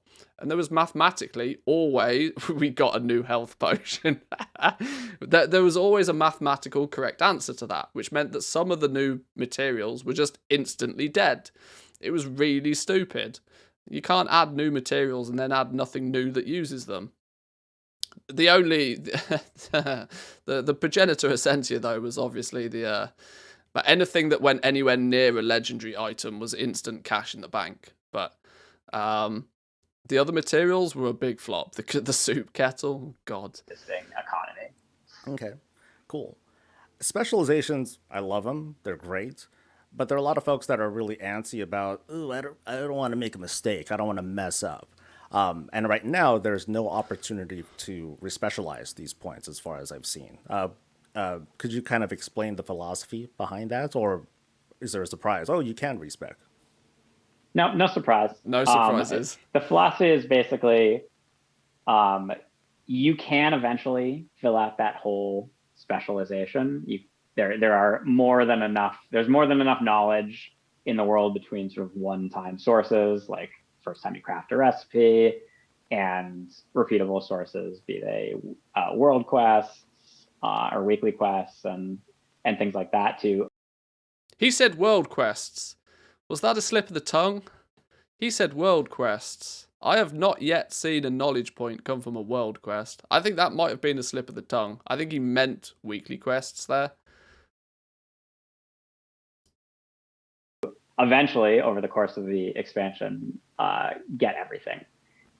We're not really intending most people to do that, but design-wise, the way I tend to think of it is, if you know that you can, then it tends to change your calculus a little bit and be like, well, I'm making this decision, and maybe it's not the perfect decision, but I can always fix it later, right? Because I always get more points to solve. So the idea is basically allowing you to specialize without respecing really helps us lean into the identity and the fantasy of the profession. Like if you respec, if it's too easy to respec, for instance, you lose some of that identity. Like, am I a helmsmith? Well, I was today, but now I'm something completely different. Okay.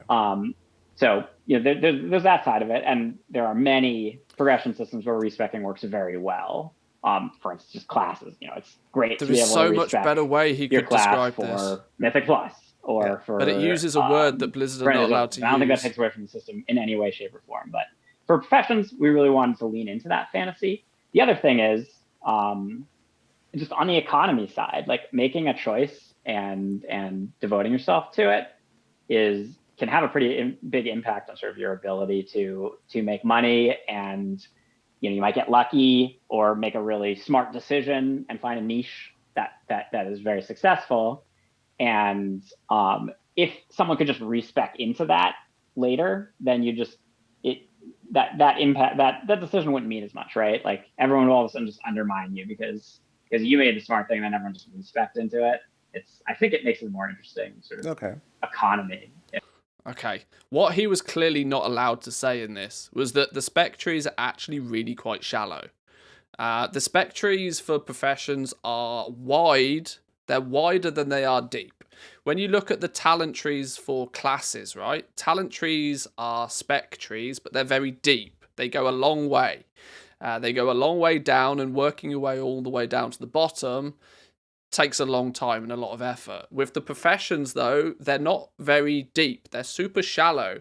It doesn't take you more than a couple of weeks of knowledge gains to get to the bottom of any one single path. But every profession has lots of different paths that you could take. Potentially in the case of some of the crafting professions, there could be 12 to 15 different paths you could take before you hit the bottom. But because they're shallow and wide, it means that if you choose to go down one, it may take you a week or two to get down one. You can technically cap out that part of the spec tree very quickly. And if you then decide that actually putting all your points in there wasn't quite as lucrative as you expected, well, next week you can start on something else, and it will only take you 2 weeks to catch up on if another market is proving to be more lucrative. So the fact that the spec trees are like the other way round, if you think of the spec trees like talent trees, that's not the right way to think about it. Talent trees are very narrow but very deep specializations. You spec into being a frost mage. You spec very deep, over leveling your character all the way to the capstone ability nodes at the bottom, and you're doing that at the expense of not being a fire mage. With professions, you can eventually fill out the entire spec tree, but because of that, they're very shallow. Maybe 2, maybe 3 in the scenario of some very deep the deepest of specialization trees probably only go, I'm trying to think of the worst case scenario. You might have no more than like 70 points that need to be put in any one direction. But then when you can use some of those points you've already spent to split off into another one. This is why there's no catch-up system for professions, and probably why they can have it so that you can't respec. Because you could actually give up with what you're doing, and in the grand scale of things, only really be like a week or 2 weeks behind somebody else. You can catch up to people quite quickly, naturally. If you choose to change direction, you can. You don't get a refund on the points you've already spent, but you'll have never spent so many points in one direction that you have months and months of progress to catch up to somebody else. Yeah. That's the way I would describe the spec trees. They're shallow and they're wide rather than narrow and tall. If you can't do that for the time being, at least. All right. So some people aren't going to be here day one of Dragonflight. They're going to come in months late, seasons late. What's going to compel them to jump in knowing that they're going to be behind? Is there going to be some sort of like way for like newer players to like catch up? Is there anything like that that's going to happen for Dragonflight? So the idea is it's kind of built into the way the system works. And let me explain what I mean by that. One, there's a lot of front-loaded knowledge that you can gain, right? Like if the first time you craft every recipe, for instance, you gain a knowledge point. So that means you can get, depending on the profession, there's like 100 to 200 knowledge that have sort of these one-time sources. And if you rush towards them, then you can get this big jump of like a bunch of points, a bunch of knowledge really. There is not anywhere near 100 to 200 knowledge that can be gained from first-time crafts. That's not even... Did I not hear that right? There is nowhere near that kind of quantity. I mean, because I've looked, out of everybody, I've looked. There is maybe... Well, I mean, I don't even need to guess, do I? Look, we've got it here. We've got sheets that track every single recipe for every single profession. We start at row 12 and we go all the way down with tailoring to row 90. That's what, like maybe 80 crafts? Maybe 80 crafts there? There's a first time bonus on 80 crafts, and tailoring's quite a big one. You look at something like alchemy, you start at row 12, and if you craft one of everything, you end up at row 66. That's like 50 first time crafts, even if you have access to absolutely everything. Engineering is probably a big one, because engineering is, you know, it's just got lots of little things. You start at row 12 and we go all the way to row 103. So there's like still less than 100 patterns. I think he's talking about one-time sources, including quests and drops. Maybe I just misheard that. Let me go back 10 seconds. I need to listen to that again. 100 works. And let me explain what I mean by that. One, there's a lot of front-loaded knowledge that you can gain, right? Like if the first time you craft every recipe, for instance, you gain a knowledge point. So that means you can get, depending on the profession, there's like 100 to 200 knowledge that have sort of these one-time sources. And if you rush towards them, then you can get this big jump of like a bunch of points. So even if you're, I suppose there's the first time craft bonuses, let's give them an average of like 60 or something. Then there's the profession books, which are one time. That's another 30 points. That's up to maybe 100. I wonder if he's also including the one-time knowledge bonuses that you can gain from the achievements. The achievements are also for the achievements for reference. Not many people are aware of these yet, but there's achievements in the game for completing X amount of work orders. Those achievements also grant knowledge. When you then add both professions, okay, I think it's just numbers were slightly exaggerated there. A bunch of knowledge really up front. And then after that, yes, you're slowed down by sort of repeatable games that take a little longer. The thing is, you don't need to be good at everything to be successful as a crafter, right? If you find your niche, if you decide you want to become a chronocloth tailor, for instance, you don't actually need that much specialization to become really good at chronocloth. If you want to be good at chronocloth and, you know, every type of every slot and also Azure Weave, then you need to, you know, spend a lot of time. But like, if you just pick your niche and go for that, you can actually make some of the best stuff pretty quickly, even if you're way behind someone who can do a bunch more things. It's as like long as you 2 can or do 3 something weeks well, of effort. I think that's valuable. That's interesting. That's cool for the fantasy. The other thing is, like, even if you're not the best, like, that may not be it may not be immensely profitable, but you can be super valuable for your group, right? You can help your guild out. You can craft awesome stuff for yourself.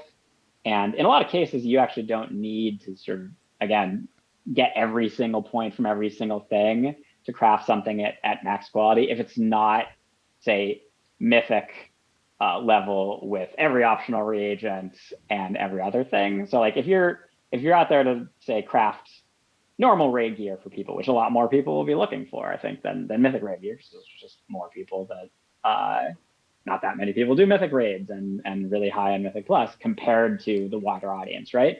So that's a big audience too. So you could make money and be competitive there, again, without needing to be sort of on the cutting edge of the person who's gained the most knowledge for their profession. Okay, cool. People, yeah, see, this is a lot of that sort of, it sounds good on paper, but in reality, that's not strictly how I think most people play the game. You give somebody the option to have something or have something that's 1 + 1 better. Somebody will take the thing that's +1 better. And this is what goblins inherently understand in most cases. People that play the economy, people who craft things, people that sell things on the auction house tend to understand this. And you can see this in the way that things are priced, right? That there is often significant jumps up in price for very minuscule improvements. And that's because people pay it. Look at the BOEs that come from every raid every time. Normal mode BOEs end up being remarkably cheap, remarkably quickly. There's usually a lot of them. There's lots of people that will be happy to have them, but there's often some big step ups in prices for what is only small item level jumps in some cases. And when you amplify that up to mythic item level gear, that's why the difference between a normal mode BOE and a mythic BOE can often be hundreds of thousands of gold, even though the item level is, you know, not huge. Woo! Thank you very much for the 14 months. Appreciate it. Welcome in. On paper, it sounds true, right? That the normal raiding scene is going to be populated with a lot more people, and then there's slightly less people that raid heroic, and even less people that raid mythic. But that still doesn't mean that everybody wants to have the best possible gear, especially if it's out of reach for you naturally. If raiding mythic or raiding or doing +15s is out of your reach naturally, your incentive as a player is actually higher than that of somebody that does that content, because they get the gear anyway. If you're a mythic raider, this is why a lot of mythic guilds, mythic raiders care a lot less about gear. You know why? Because they get it all. They've already got it all. They kill the bosses, they get the gear. It's the people that are running LFR that tend to be the most thirsty for gear. You will never see you'll never find somebody more thirsty for an item upgrade than somebody in LFR. There is fights over LFR gear because people are that thirsty for that one trinket that gives them 1% DPS increase at LFR. This doesn't really happen so much the further up the tree that you get, because people naturally get the gear from playing the game anyway. It's almost like it flips on its head a little bit. But this is, like I said, this is why this sounds really good on paper. It sounds like, oh, don't worry, there'll be plenty of people who want normal gear. Well, people will settle for normal gear, but that's not what they want. They want the better gear. Do you think, or when will we get, this is straight up a demand now, when will we get crafting orders for old world recipes? Yes, good question, Soul.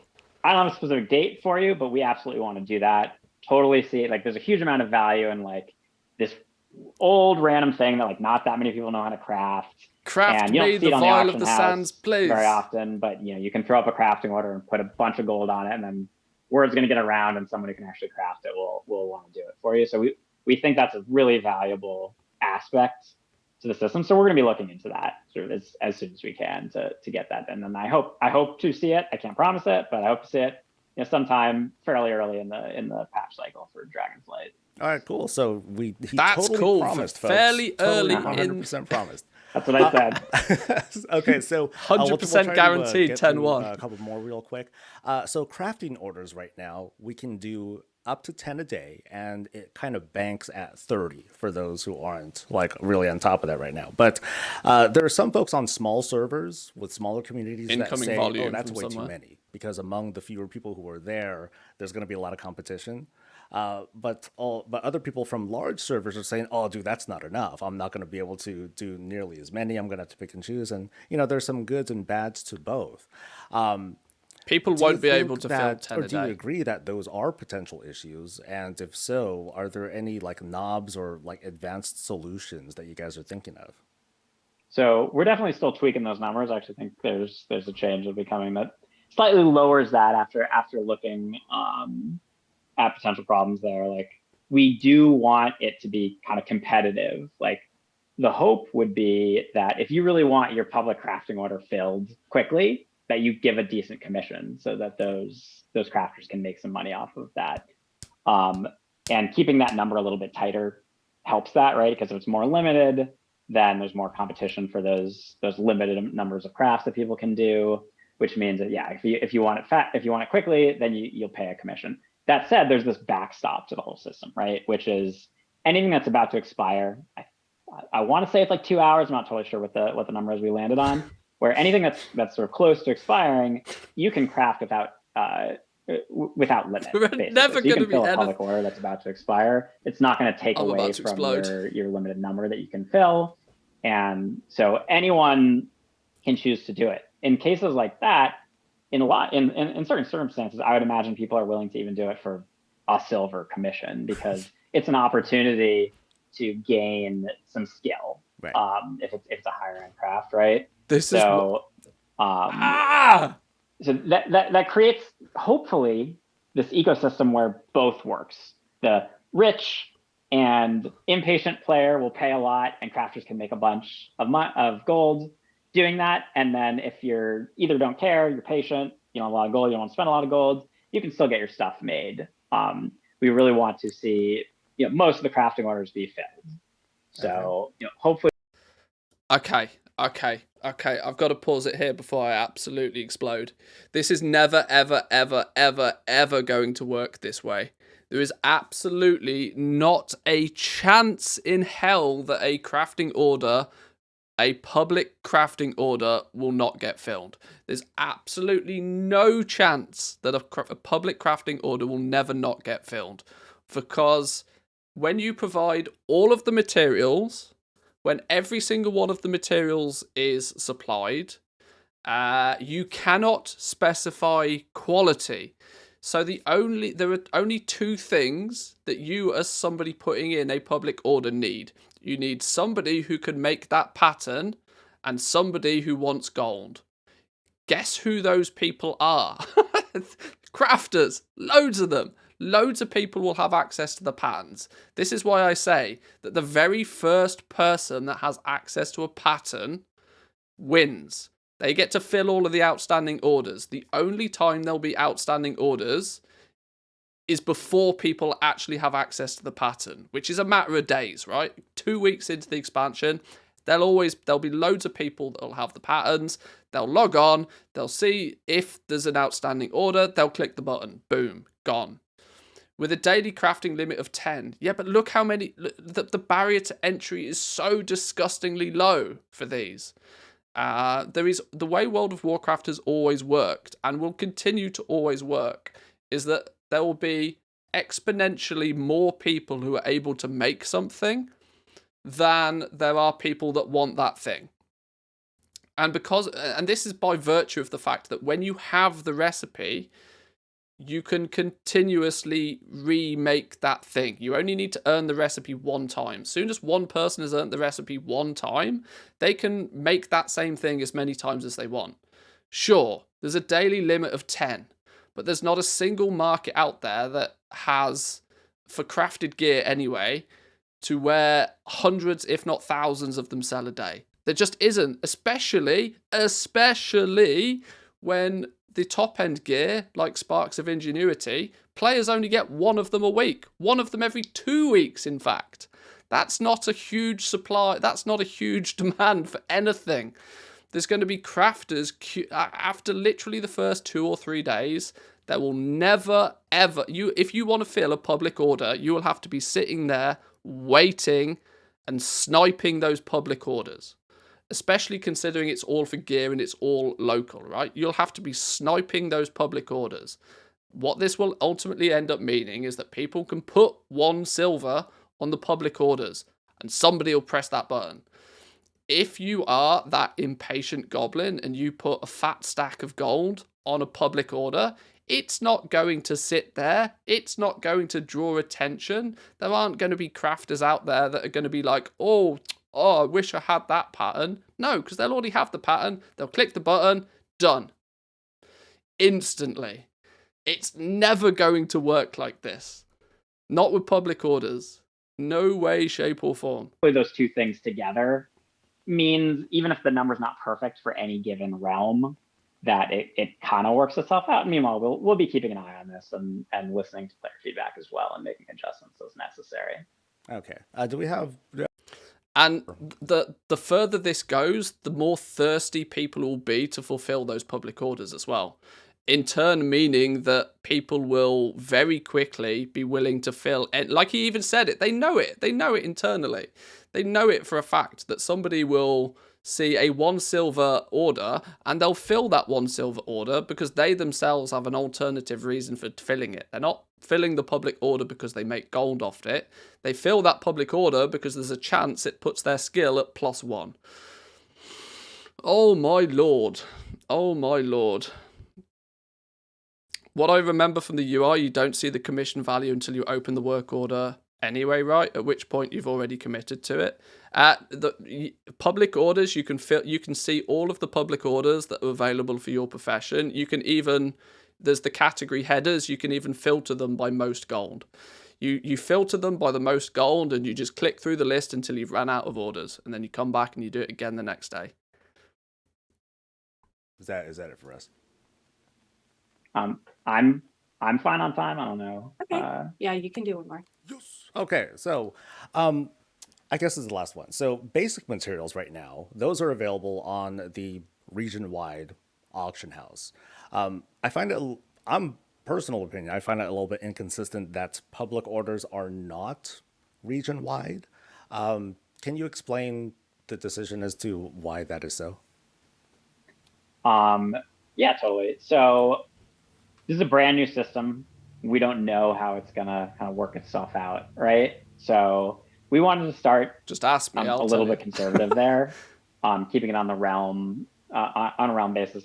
You know, kind of limits how that works.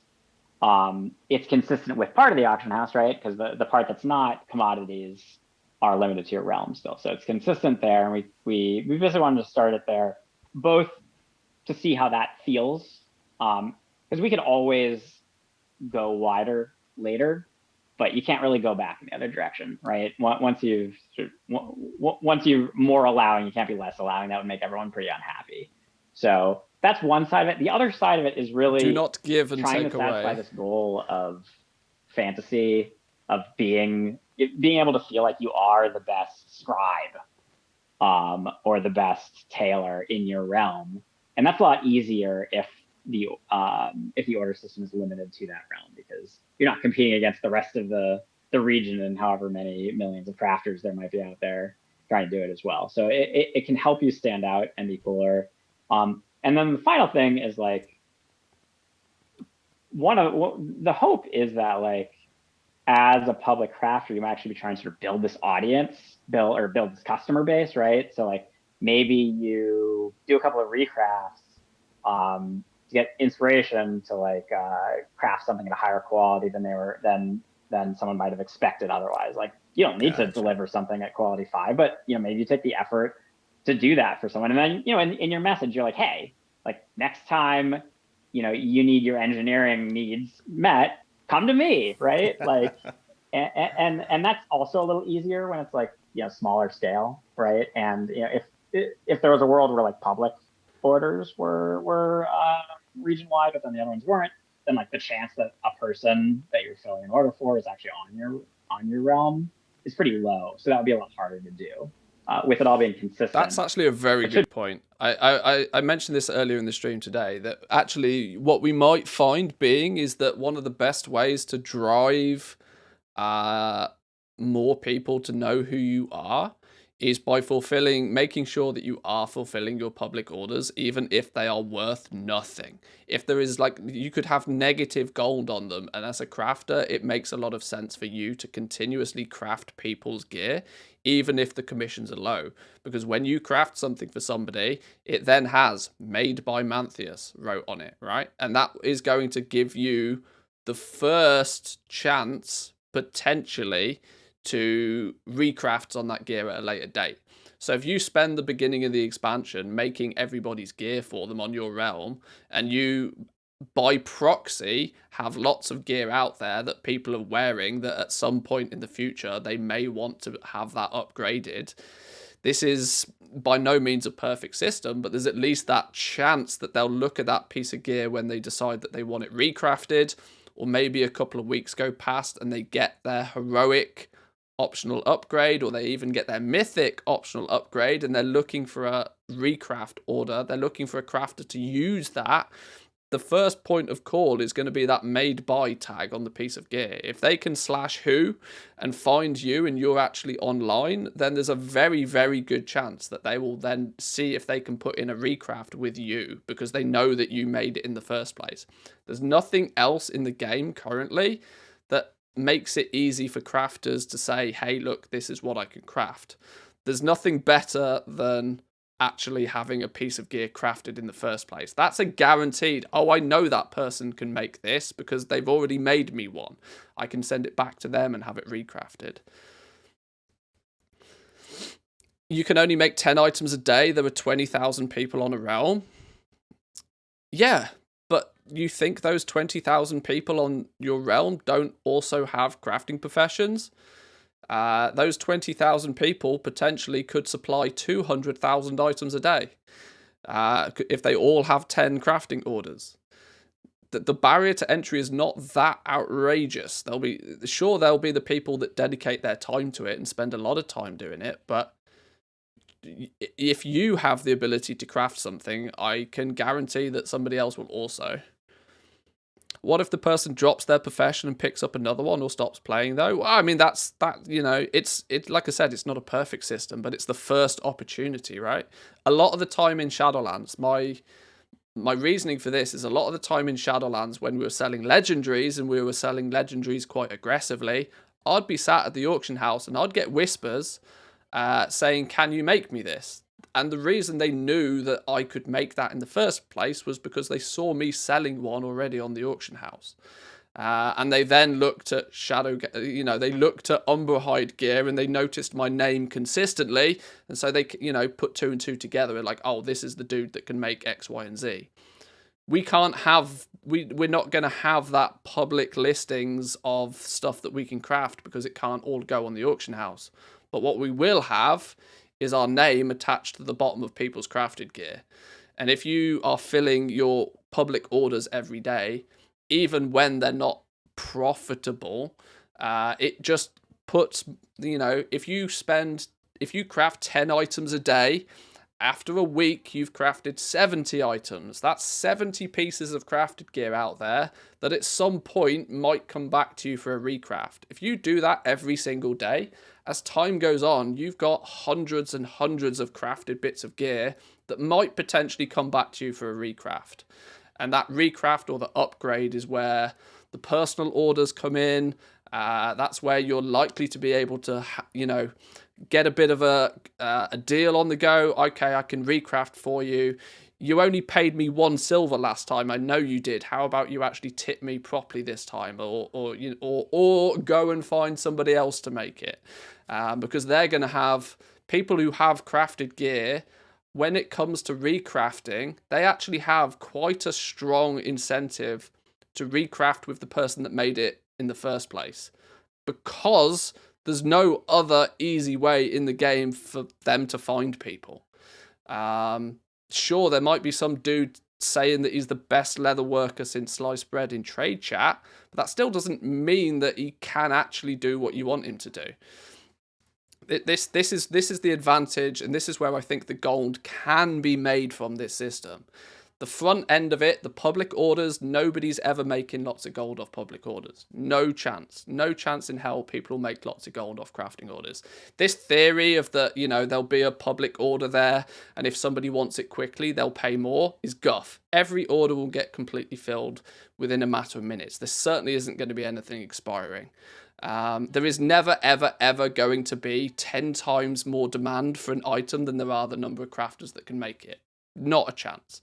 But what will happen is that when it comes to recrafting that gear later, getting it upgraded, getting the item level increased, changing the secondary stats on it, adding an embellishment, there's lots of reasons why people would need a recraft.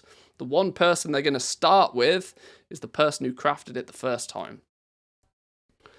Pretty easier to sort of gather those customers. So hopefully that kind of thing is what ends up happening. We love the social aspect. We love the community aspect. Professions really lean into that, and we want to help that happen as much as possible. All right, yeah, I'm looking forward to like this whole delivery. Like right now, I'm loving it. There's a lot of cool stuff to look forward to, and I think that's about a wrap for us, right? So,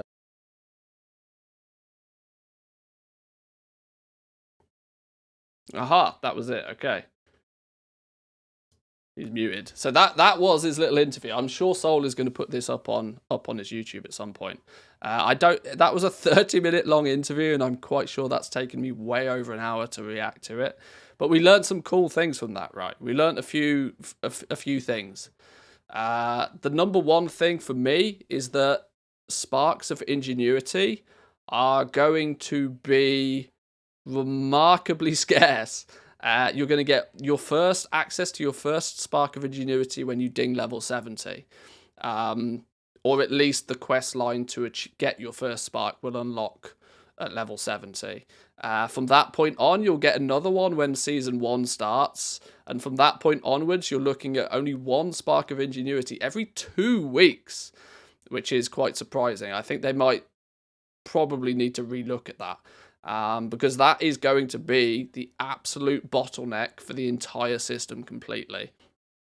There will come a point, the quest line that involves these sparks of ingenuity does end up at a point where you can acquire what's known as a bottled essence. This is an item. I wonder if it's even in Wowhead's data. We'll find it another time. But that bottled essence is basically a way for you to, the more bottled essences you can find, the more sparks you can generate. It's probably going to be advertised as a way for you to get access to an unlimited amount of sparks of ingenuity. But it depends just how time-gated those bottles become. After you have 5 sparks, yeah, once there's a few stages to the quest line, and at each stage of the quest line you get rewarded with a spark of ingenuity. And once you've completed the quest line, you can just repeatedly find these bottled essences, which can then be converted into sparks on demand. So it's going to be pretty much at least a 10-week from the start of the expansion before people get the ability to just kind of create these sparks almost on demand. Not strictly on demand, but that first 10 weeks is going to be very, very heavily time gated. And within those first 10 weeks, you're likely only to be able to get maybe 5 sparks of ingenuity. That's going to tie in quite nicely with the launch of the Creation Catalyst. And that brings me to the next big thing from this interview, is that the Creation Catalyst is not going to allow crafted gear to be used in it. One of the big questions, can I turn crafted gear into tier sets? And the answer is no. Quite simply, no. They don't want people to use crafted gear in the to make tier sets. They don't want to use crafted gear in the Creation Catalyst.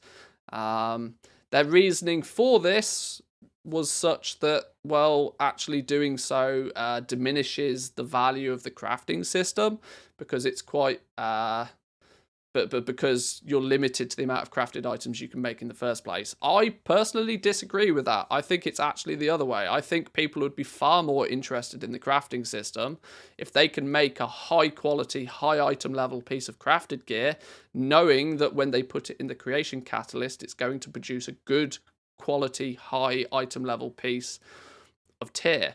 But hey, maybe we'll agree to disagree on that. But that was that was the main. Was that the main takeaways from that? I think that was probably the main takeaways from that. There wasn't really any much more given from that. But woof, spicy. What do you lot think? Was there anything in there that shocked or surprised people?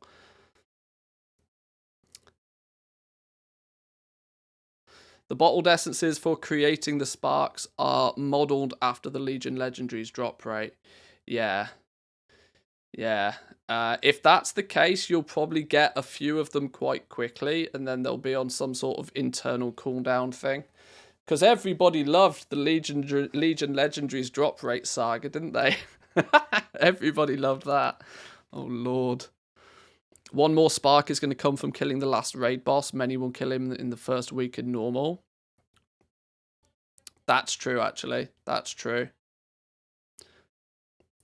I thought they said that you start with 3 and then gain 1 every 2 weeks, but I might have heard wrong. You don't strictly start with 3. You get 1 and then you get a second one when... this is from the quest line now. I'm talking about the actual specific quest line.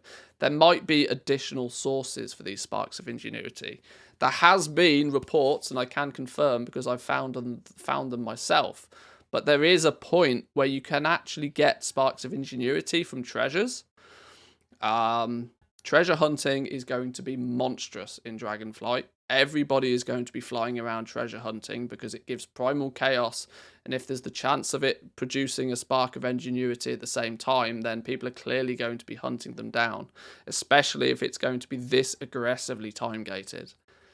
Woof. Oh, Lord, oh, Lord. That was interesting, though. That was interesting. It was very nice. It's very rare that we get insights in this amount of detail into crafting, which is good to see. But clearly, it's a big thing for Dragonflight. It makes sense. Damn. I've done a quick retrospective write-up and chart of my goal making in Shadowlands in the Discord. Wanted to do a full write-up, but too little on time. The basics are there. Thought it might be of interest. That would be very much of interest. That would be very much of interest. We should take a look at that. Why was this guy invited to the interview and not you? Soul has been in the content creation game a lot more for a lot longer. Blizzard know who I am, but I'm the new kid on the block.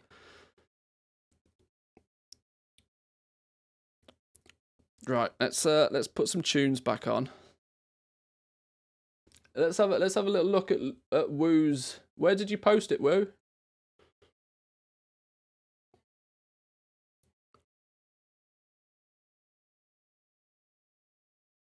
In the goal making channel.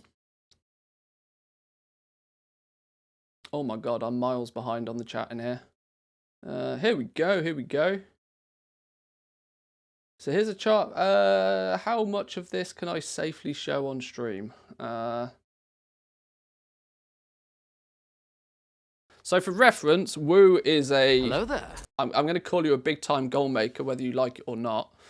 Hang on. Before we do this, let's zone into Spies of Iraq. You're one of the OG content creators, though. I mean, I have been making content for many, many years. It's only since the start of Shadowlands, though, that I've really been pushing it. So I'm not that OG. Just because I made videos in Cataclysm and Wrath of the Lich King doesn't... Oh, you are shitting me.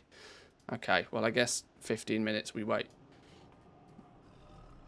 Yeah, Woo is a bit of an OG goal maker himself, but one of the big boys for sure. So here's this is a really good opportunity for me to tell you all to go join in the Discord, jump into the Discord. In the goal making channel, Woo's posted. So here's a chart of my goal making across Shadowlands. Can I show this on stream? I think I can show this on stream. It says streamer mode enabled, stay safe, but I think we can show this on stream. I don't think this is going to do much damage. So here's a chart of goal making across Shadowlands, because I like data and fancy charts and track a lot of stuff.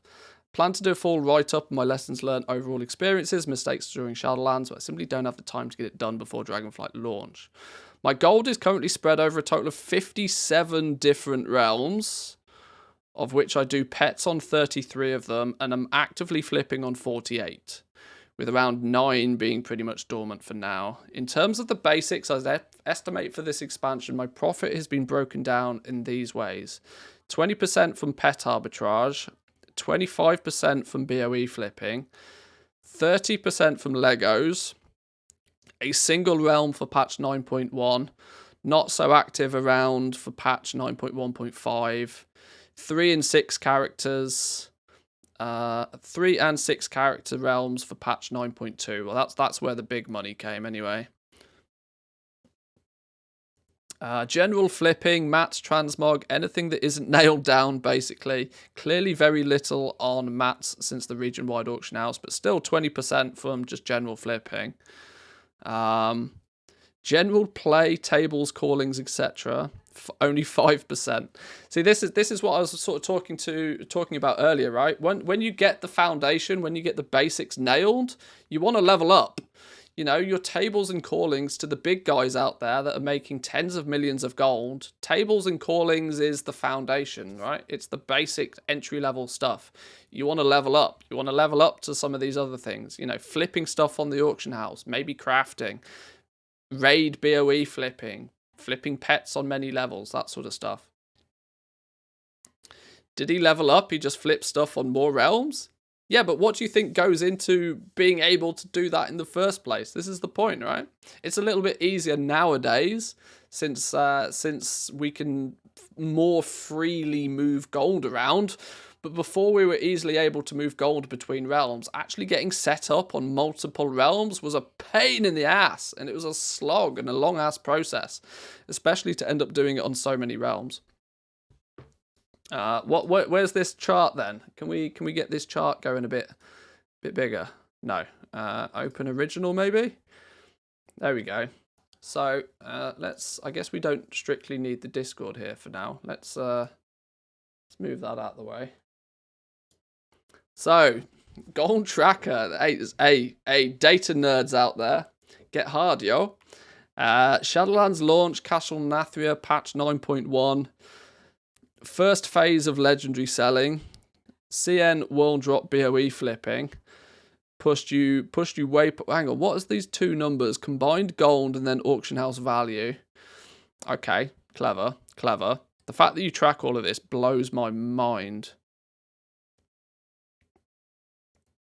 So you entered into Shadowlands with liquid gold of, let's call it 150 million.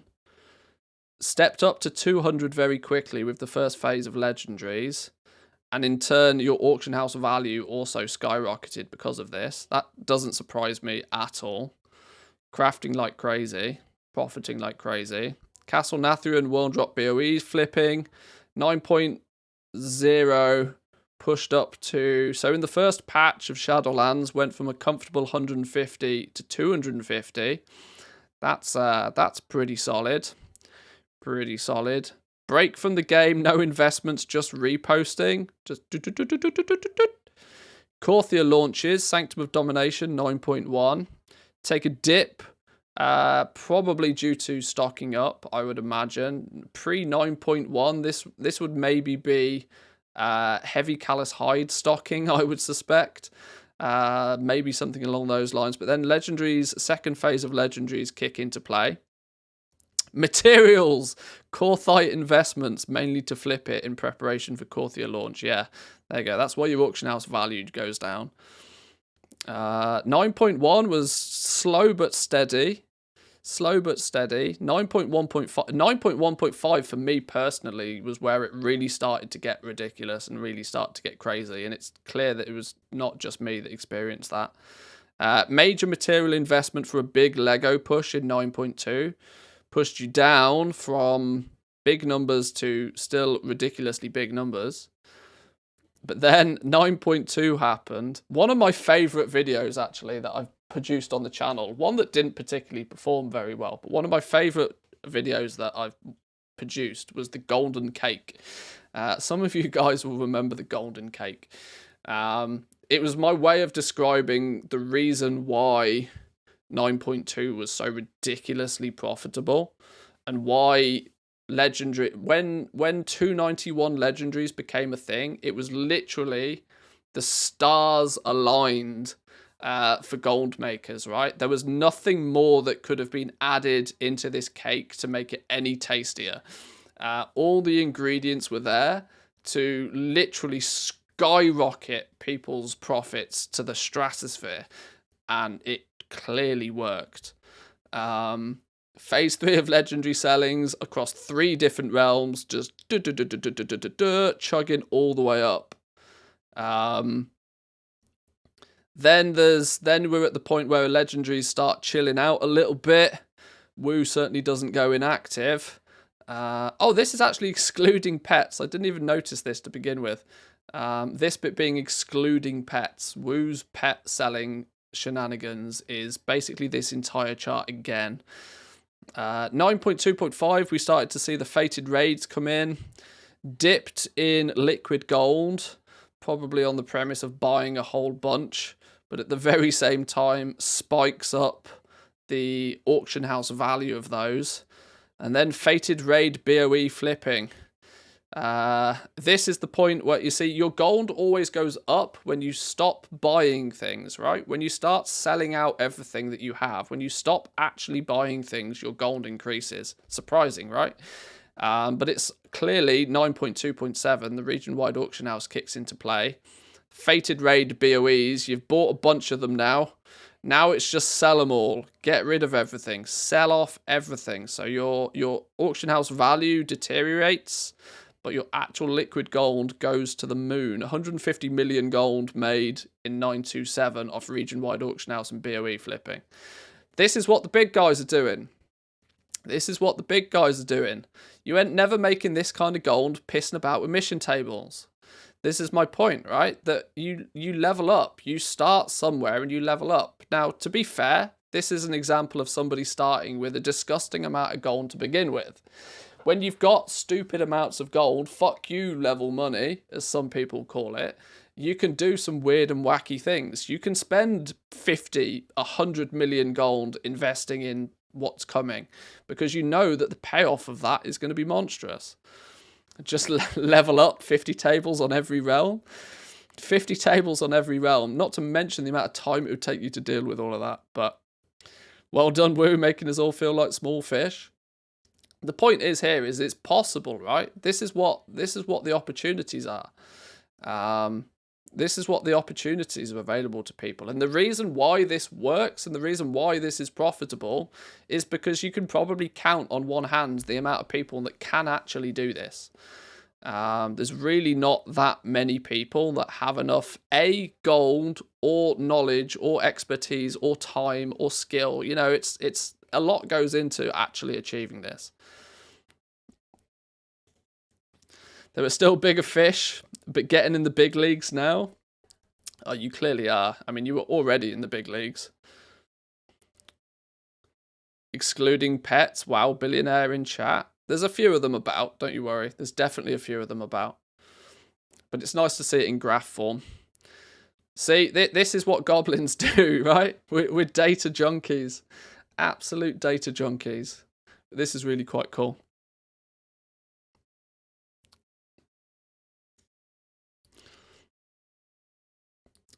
I appreciate that, Woo. That was quite interesting. Good to see that one. Impressive. Billion in Dragonflight for sure. Billion liquid for Dragonflight.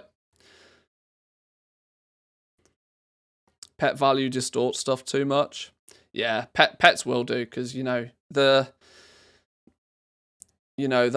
pets that you've got listed for 300k that you bought for 50k somewhere else, will distort it a bit. Where do you even store that much gold?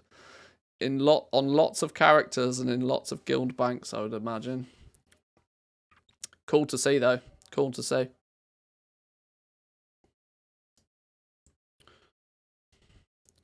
Right, am I going to get this goddamn flipping mount anytime today, do we reckon?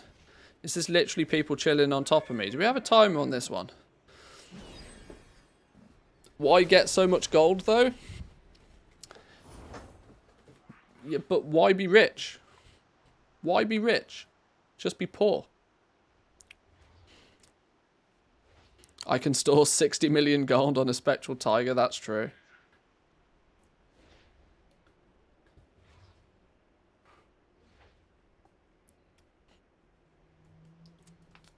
At this point, just tagging the boss will be a success. Yeah, considering we've now been streaming for a little under 4 hours, and it's taken me the best part of 4 hours to kill, what, like 5 bosses? 5 world bosses? Oh, 1 minute 36. I'll take that one. Countdown, go. 1 minute to go. I better get the goddamn tag on this stupid birdie this time.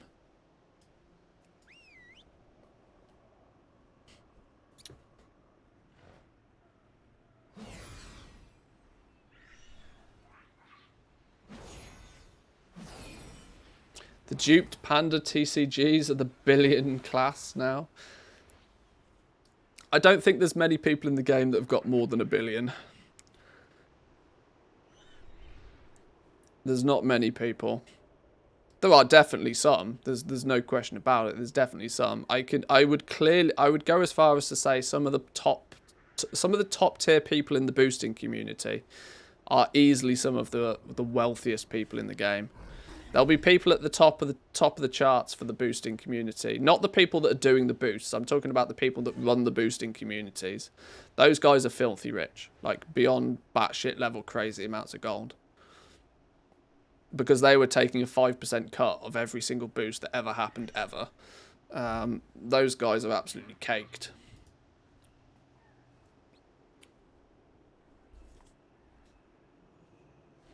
They're the people that, you know, are probably helping fund the Race to World First for these guilds. Didn't they sell all their gold? Some clearly have, but I imagine that not all of them will have. TSM operations and sniper setups are quite similar to how you... Oh, you cock of... Ah! I swear I didn't do that deliberately. That's now the 3rd time I've missed the tag on that boss.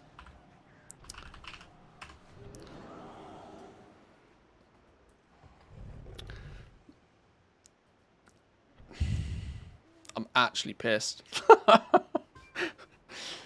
Oh, it's way too low in health. I literally blinked and I missed it. Who was I reading? Whose message was I reading in chat? You're instantly banned. Oh, God. But you are right. TSM operations and sniper setups are very similar to how you set up trading, yeah. 15 minutes, go back to chat. Yeah. Counters up, close the chat. I'm just going to sit here in silence. In silence for 14.5 minutes until I get the tag on this goddamn mount. Lord. Put rare scanner on. Stream over. No, that makes it too easy. A mage with blink issues. Boom.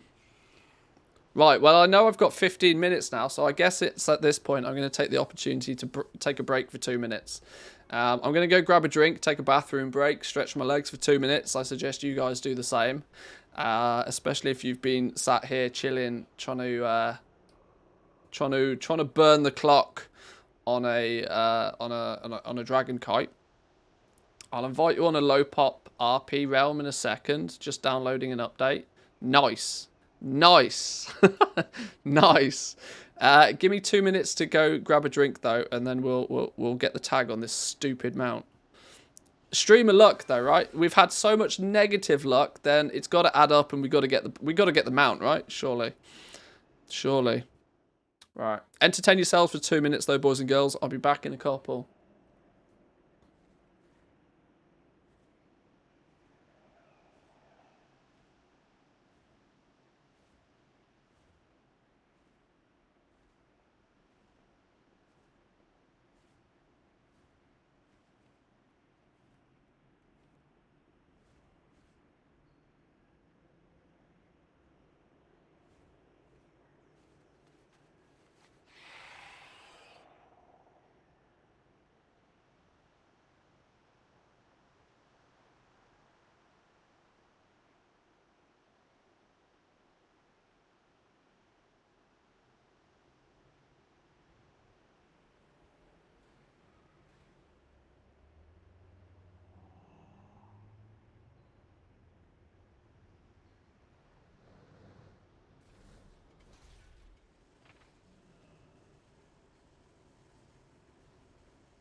Okay.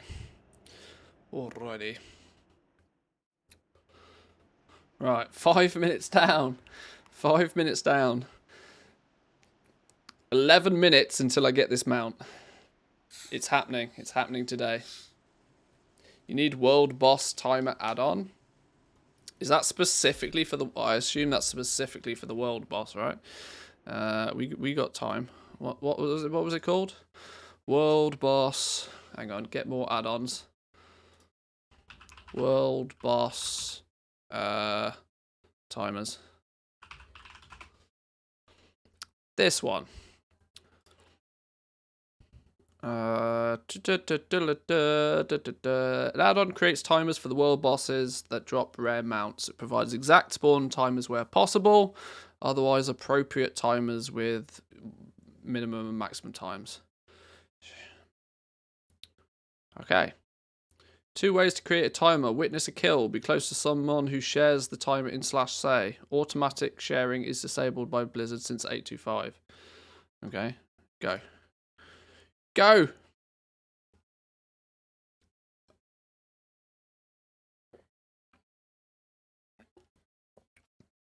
Are you an M+ raid guy or just purely a businessman? I think I fall very heavily into the category of purely businessman. I've lost. I'll be honest. I lost my love for the end game content a few years ago, and in turn replaced it with the love for playing the economy and goal making and all of that sort of stuff. So, let's do a. Oh no! I'm gonna lose my timer if I do a reload. Let's turn this add-on on.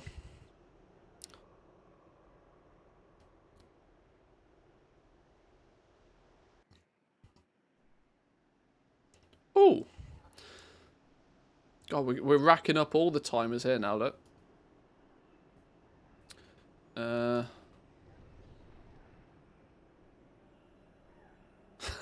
Clever.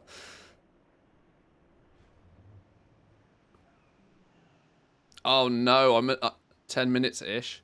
I'm in alliance, standing around in a cluster of horde. They're not even going to understand my lingo.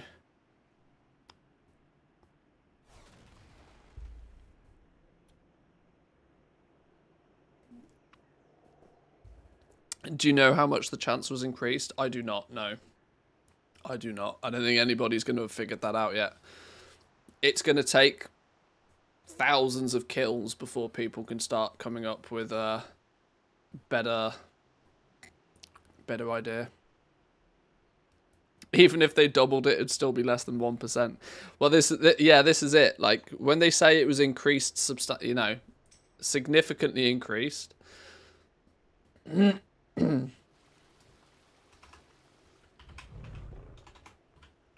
A significant increase from 0 is still 0, right? Did you see the Evoker bug having 100% drop chance? Yeah, I did, yeah. That's been hotfixed to my understanding now anyway. We haven't made our Evoker yet. Maybe we'll save that for tomorrow. To be fair, today's stream was actually meant to be the sole interview, which we've done, and we were gonna go play on the beta for a bit. But I got distracted by increased drop chance on world mounts. Which this is clearly the pre-patch content now. I'm just informing everybody.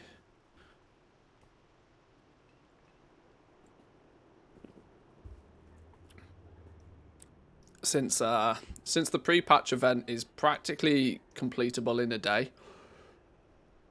I wonder if my all the things actually I can set all the things to show. Oh, hello, hang on, what's going on here?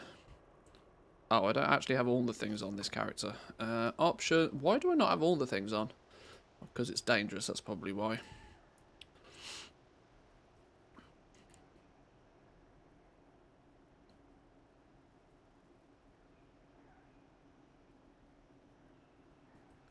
With that many around, it will drop in a few seconds. Well, not strictly. This is kind of the hype thing today because the drop chance has been increased, so. Here we go. Solar Spy or Hawk. What I'm interested in is, can I set... Where's all the things? Can we... is there going to be... Oh, Lord, where's the new... Is it considered a holiday event? No. World event, expansion pre-launch, Dragonflight. I'm still missing an achievement against the... Oh, I need to have killed all of them on the same character for this. Ah, okay. I was using alts to farm up the other materials to make the trinket.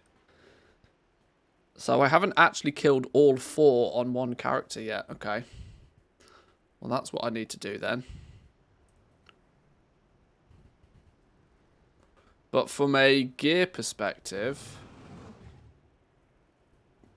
I've got most of it now.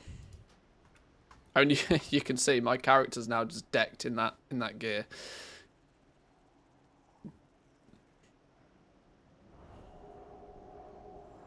Why are you staying down there? It gives you so much less time to hit it. Well, I've been told multiple times that as a ranged character, this is the best place to be. You just look up and pew pew it. But I've failed 3 times in a row to even get the tag, so.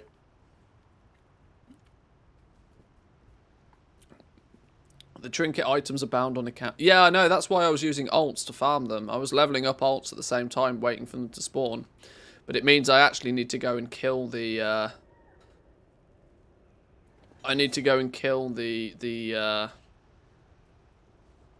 not up, but it's very quiet. Want an invite? Chill for like 3 minutes, woo. This one's meant to spawn very soon. Alright, then send me a whisper if you must. If you must. I'm not phasing to you.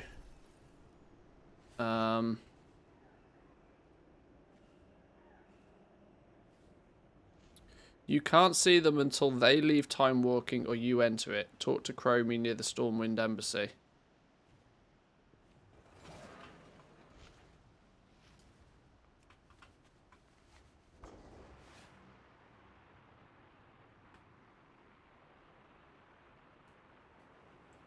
I have phasing issues. Damn cross-faction getting in the way. Yeah, me and my stupid alliance characters. It's clearly a horde game by the looks of things. I'm absolutely going to have to turn horde, aren't I?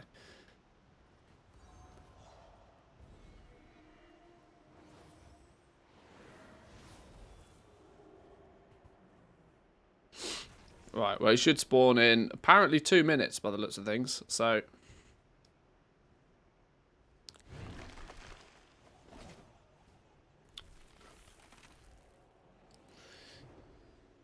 Turn horde after maxing the renowns in Dragonflight, then it's a big win for you. Maybe, maybe. I'm very much of the opinion that I am not going to be the world first person to be getting any of the patterns. Whilst I am a content creator, it still doesn't matter. There's still people that play this game significantly more than I do. Quick chat, big long messages to distract him.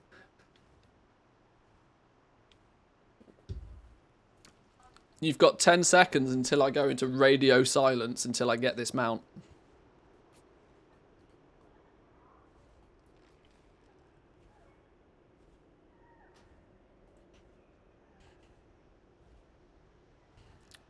"54 seconds. Not taking my eyes off the screen. If anybody says anything interesting now, I'm not paying attention. Where's this flipping birdie?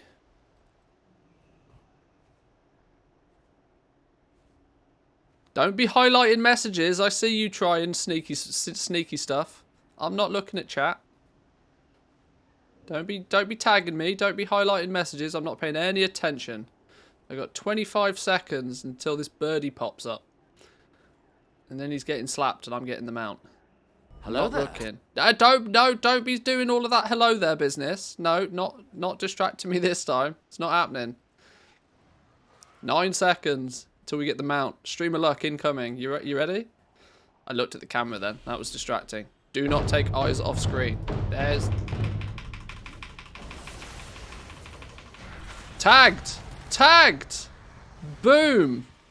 Grossly incandescent? Bonus loot.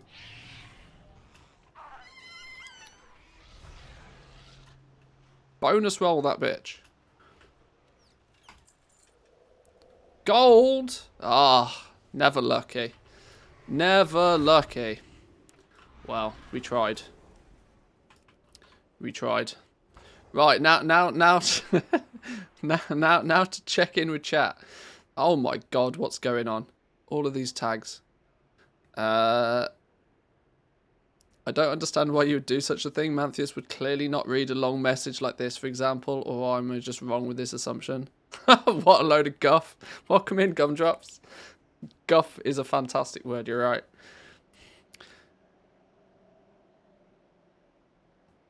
Ladies and gentlemen, skinny and stout, I'll tell you a tale I know nothing about. The admission is free, so pay at the door. Now pull up a chair and sit on the floor. Oh, you're a poet and you didn't know it. Nice, like it. Don't understand why you would do such a thing. Ah, right, yeah, sure. Woof. Have you seen the leaks? Nice try. Nice try. Still up if you want to try a Horde. Let me log this. Let me log this moron out. Let me log this idiot out. Where's me? Let's just log out. I'll jump on a Horde character. I'm serious about the leaks though. I haven't seen any leaks for 10.1. I'm sure there probably are some. How do you get bonus rolls for them? I had no idea. Right, let's go over to like Draenor. I've got Horde characters over here.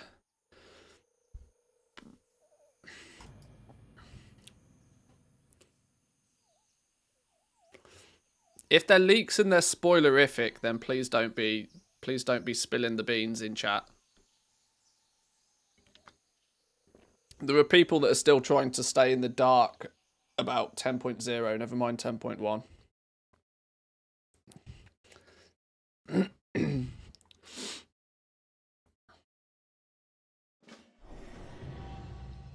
Oh, there's so much stuff. Add-ons. Heroes of the Horde.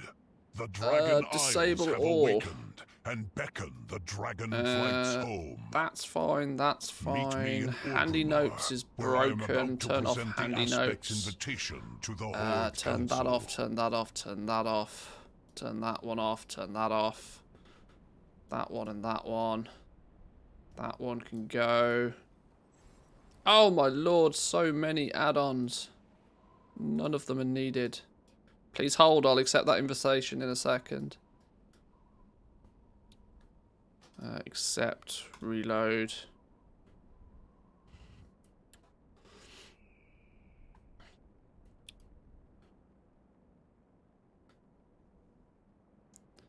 There was already a spoiler for the big baddie during the pre-patch cinematic. Oh yeah, I'm sure there's stuff out there for sure.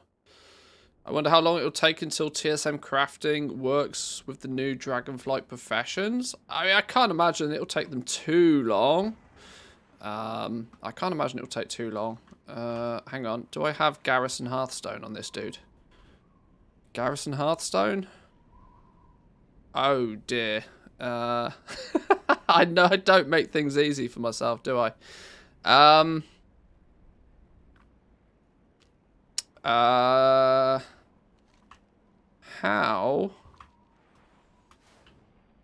How do we... Hey, Can you tell I don't how play you Horde doing? very often? See you around, friend. How do we get to...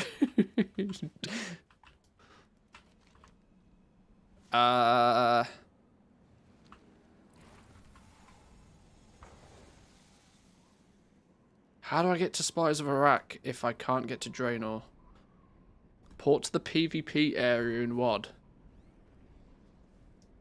Ashran. Portal to Ashran.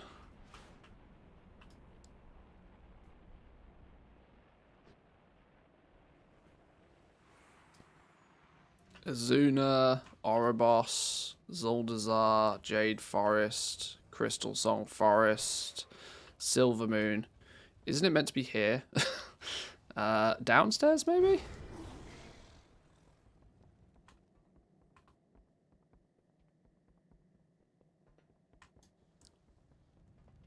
What we got going on in here? Ashran, boom. There's a secret teleport on the Timeless Isle to Draenor. You're right, there is. You sit on the bench, don't you? It's quite cool. I like that one. It's clever. Where's the flight point? It's here, right? No, who stole what? Oh, I don't do Horde. This is my problem. I don't do Horde. Hang on, hang on, hang on. Woo, come down. Come down. Pick me up. Pick me up. Let's make sweet, sweet profit together. Woohoo! Left without me.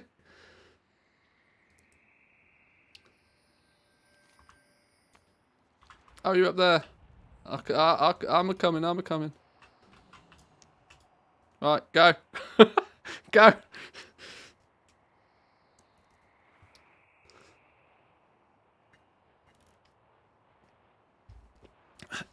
Limescale, thank you very much for the tier 1. Appreciate it. Welcome in. Drop him over the ocean. You're all nasty.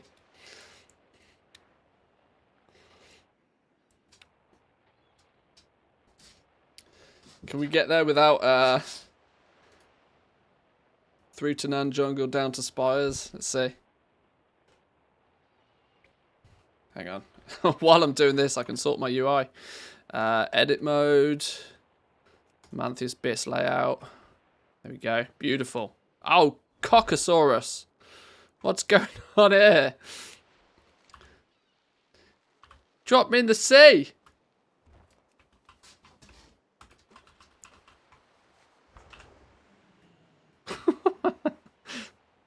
That's just mean. Chat, stop giving him ideas.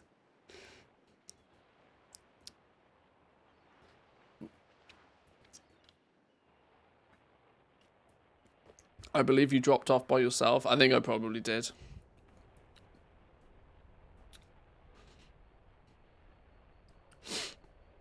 What's the add-on I have top left? This is one called All the Things. Install it with caution because it's very dangerous.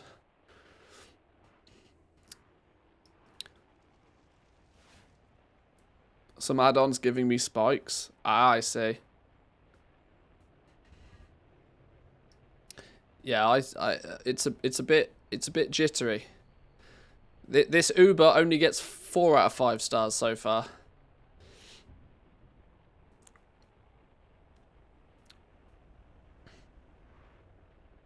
Unless your day's 48 hours long, don't install All the Things. That's pretty wise. All the Things, for reference, is just an absolute collector's wet dream, right? It basically tells you every single item that's possible to get in the game, and then slaps big red crosses on all of the things you don't own, and provides you with a seemingly impossible task of collecting, by the name of the add-on would suggest, all the things. I'm a collector and I haven't installed All the Things. It brings me anxiety. Yeah, I'm not surprised. I always give people... it's a bit of a meme, but I very much do recommend installing it with caution, because it can... especially the fact that there's little commands in it for, like, pick a random thing and tell me to go get it. Oh, God. Months could go past.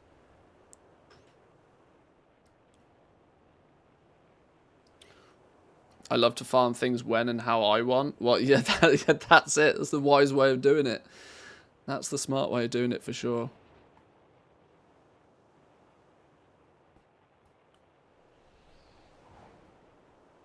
I've got mail on this character somehow. Oh, it's probably the 18th anniversary event. That's why I've got mail in my mailbox. If I have it installed, I feel obliged to farm something. Yeah, I get it. I get it. I always recommend installing it with caution. It's good fun, though, if I need some stream content for an hour. It's a really good time sink.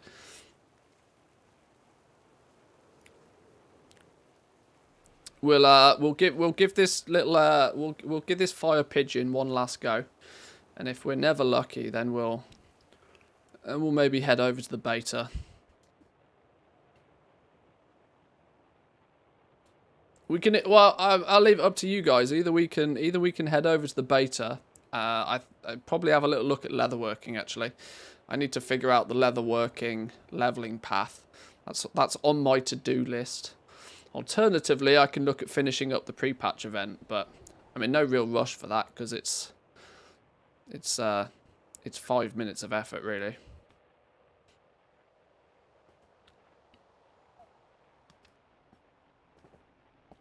I'm a leather worker, so you can imagine my answer.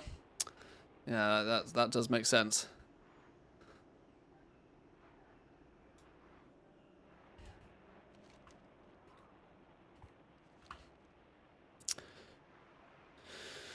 Which of the two pre-patch events? The actual one. The actual elements.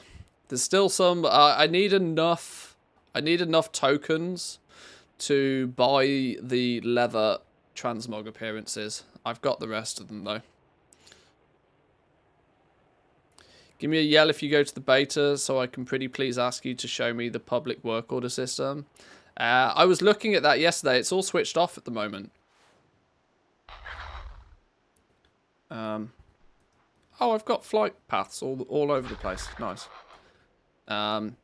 It's all yeah, it's all the work order systems switched off at the moment. We can't test it.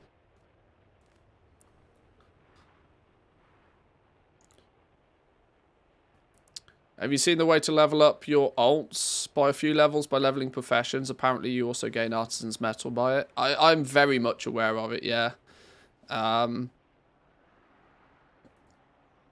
It's quite cool that it's a thing. I don't think many in the early days. I don't think it'll be that well.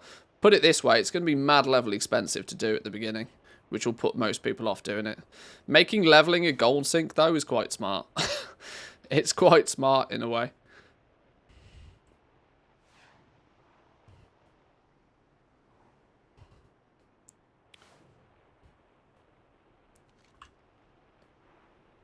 It's not up because we're in the wrong place, Woo. He's over here. Oh, oops.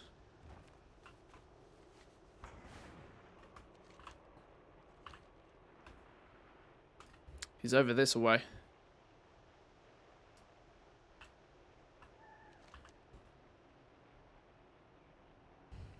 He's near the axe fall.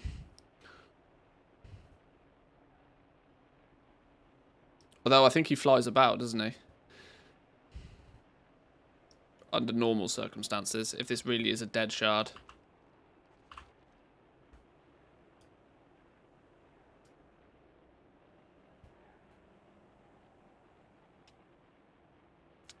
There he is. There he is.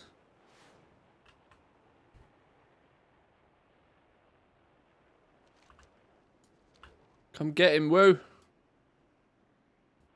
Oh! Oh! Oh! Some dickbag stole him.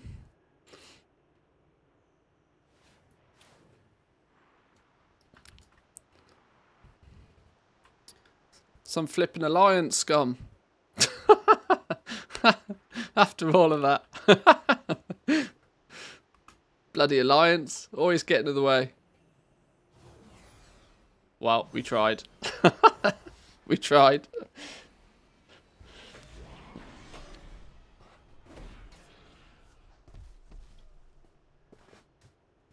Okay. Okay. After all of that shenanigans, Screw this for a laugh. We're going to the beta. We're going to the beta. We'll leave this dude just chilling here. There's no reason to not leave him chilling here. Another fail clip for that channel money. Maybe. Now I need to actually be very careful to not load up 2 versions of WoW, because doing that has oh my god. Loading up 2 versions of WoW has the tendency to... Whoa! Shush! Get out of here! Jesus. I didn't ask for none of that business. It's a 15-minute respawn, woo. 15 minutes. Right, Dragonflight beta.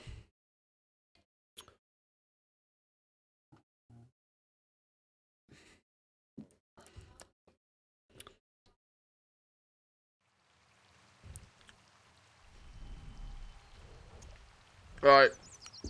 I need to, I've got one more. Which one are we looking at? No, that's not the right one. Hang on. Who's what? There we go. I've got one more leveling path that I want to get tested for here. I've got leveling paths set up for most of the professions now, with little shopping lists to go with. There's a big gap with leatherworking though. Especially big gap considering leatherworking is my main profession. So we need to fix this problem. We need to test leatherworking again. My suspicion is that recently leatherworking had changed, which is why I left it for last. Leatherworking. My path for leatherworking. I last tested this on the 22nd of October. So there's a good chance that since that's happened, it's changed. Although it does look like I last tested this after they added the new level up gear. So it might not actually be too far from this. Maybe let's just test this first and see if this works. If it works, great. If it doesn't, it doesn't. We're going to need to make a new character over on Valdrakken.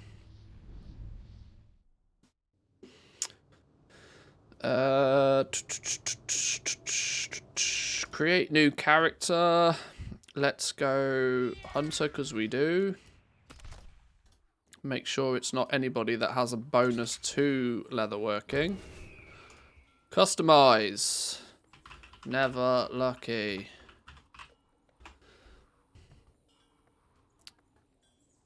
Still. Oh. Never unlucky. Boom.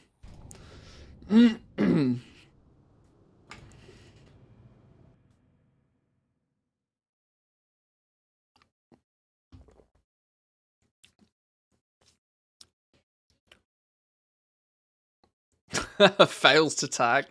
That would be a very fitting name. Alright, add-ons, disable all. Now you've jinxed it. Clearly.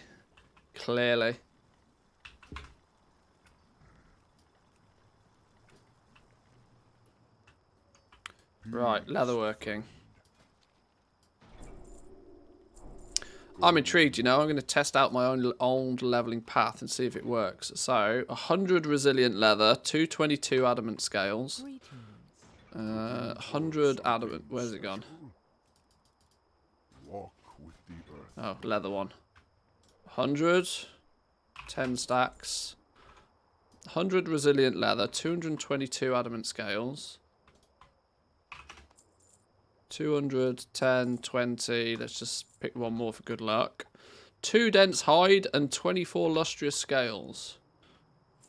10 dense hide. How many lustrous scales? 24. 10, 20, and some for good luck. Right, so this in theory, if my old little leveling guide is still true, would be enough to get us to about 55 skill. Okay. Let's find out, shall we? I have just the thing for Let's put leatherworking here. Let's also put leatherworking on the bar. So, 2 Trailblazers scale braces.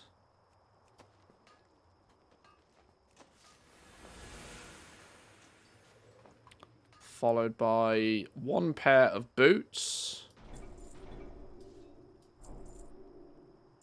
Trailblazers scale boots.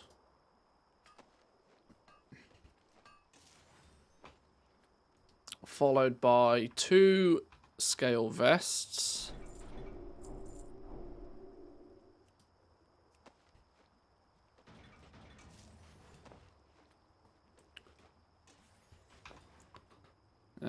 Followed by 2 durable packs.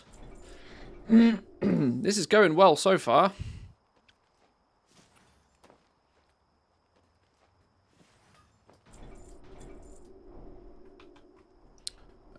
One Trailblazers scale chain belt.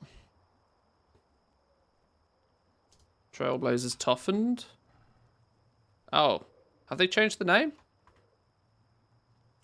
Oh, it's now called a practiced belt. Okay. Oh, there's a change. And we're already out of leather. Hang on, hang on. I've clearly done something wrong. Toughened chain belt. Scale chain belt. Maybe I just typed that wrong. 16 scales to hide. 16 scales to... I clearly just named that wrong. Trailblazers toughened chain belt.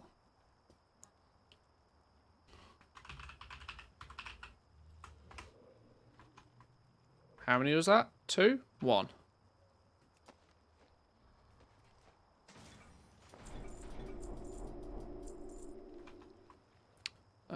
Two toughened grips.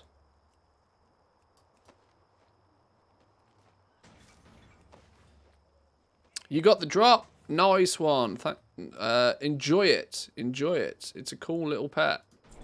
Make sure you tune back in again on the launch for the big one, the mount. Big juicy one.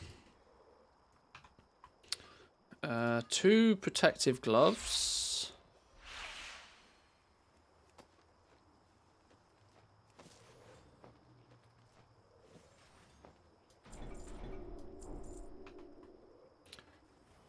One times alchemy hat. Hey, this path still seems to look good, you know. 2 toughened spikes. Ooh. This is where it goes all Pete Tong. Okay. I knew they'd have made some changes. Yeah, it's all gone. It's all gone Pete Tong.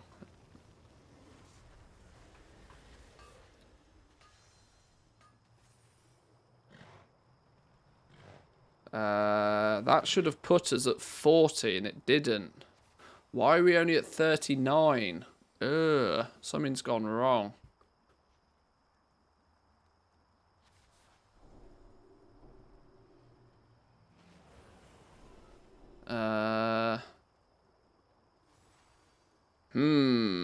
Something went wrong.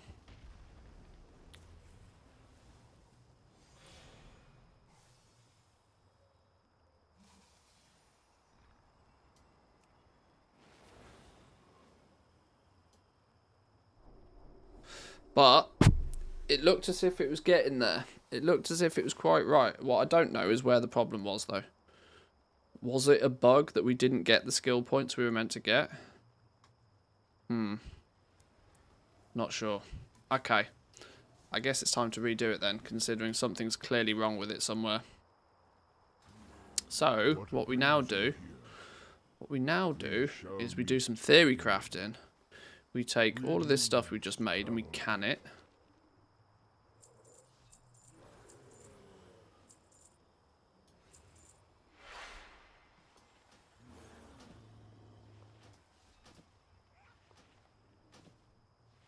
Get rid of all of that. Ancestors watch over you. Unlearn. Oops, can't spell.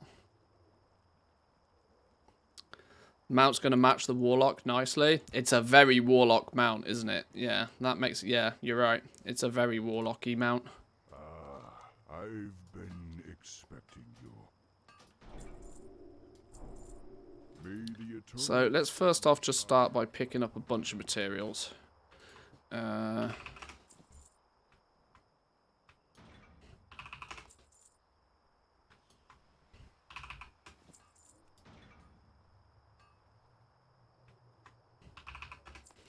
That should be enough to get us going. Right. Let's try this again. So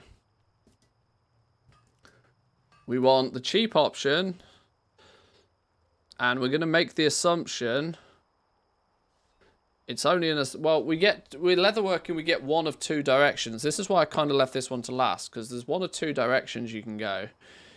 You can either try and avoid making gear at all costs to make it later. Because this is 30 materials, this is only 20 materials, this is only 20 materials. In this case, that doesn't make sense. So maybe we follow it as it started to begin with. Scales are probably going to be cheaper than resilient leather. My justification for that is simple. The starting zone in Dragon Isles is literally scale heaven, right? The scale is going to flood the auction house very quickly.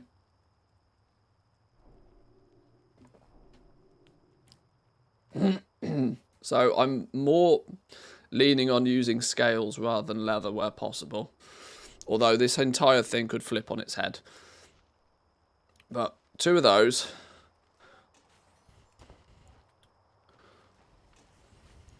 Two Trailblazer scale braces.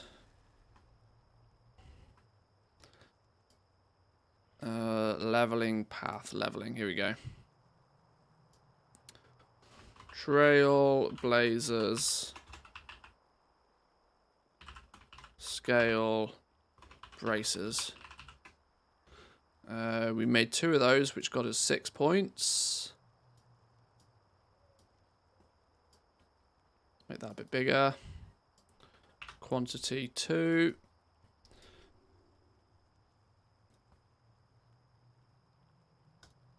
Oh no, that's the wrong button.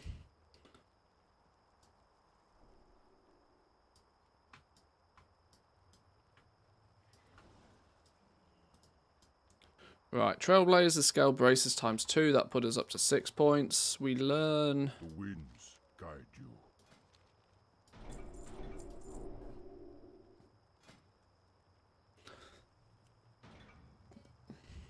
A single pair of Trailblazers scale boots. Makes sense. Unless this is significantly cheaper. 30 leather, 1 hide. I want to try and avoid using as many of the hides as possible. Using too many hides, because hides are going to be significantly more expensive. Hides are what people are going to be searching for. At least in the early days, I suspect hides to be far more expensive than the actual... I mean, they're rare by proxy. They should be more expensive. So Trailblazers scale boots. Probably only want one of those.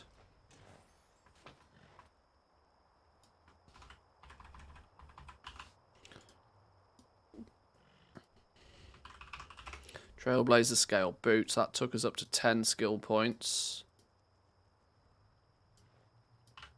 One of those. What are those? Now we have decisions. Do we go floral basket? Do we go armor kits? Do we go vest? 15 and 25. Using 2 dense hides plus external materials could get expensive quite quickly. I think we go straight into this one.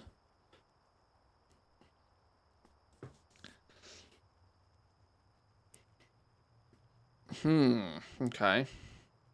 Probably then 2 of these.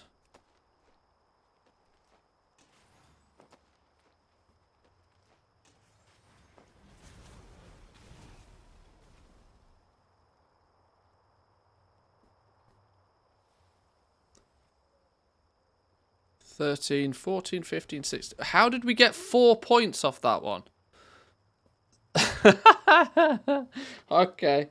Okay, this is probably where it goes wrong sometimes.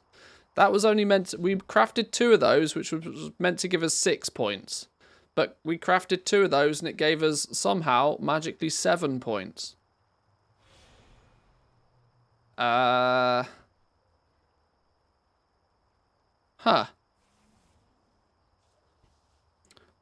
Never Unlucky is seemingly a fitting name.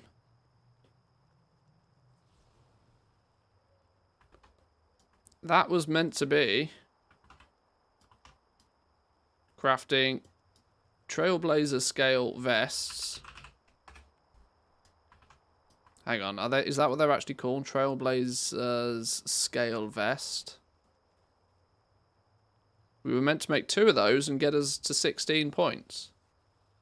But somehow it magically made it to 17. Now we can't have that because that's clearly a bug. That's clearly a bug. Although this has worryingly happened multiple times. Enough times across enough different professions for me to not necessarily strictly believe it's a bug. We didn't proc inspiration or anything fancy going on over here. But it's damn annoying that it happened in the first place because it throws off the rest of the leveling path. That's weird. Okay. Well, because I think that that's not probably something that's meant to happen, let me try again. I have just the thing. Isn't there a secondary stat that sometimes gives you extra skill points? No, there's an optional reagent that you can use when crafting that's meant to do just that, which makes me think that it might not be, you know, strictly integer values for these crafting, which is weird. Or there might be some modifier or bonus or something somewhere. We shall meet again. Greetings, traveler.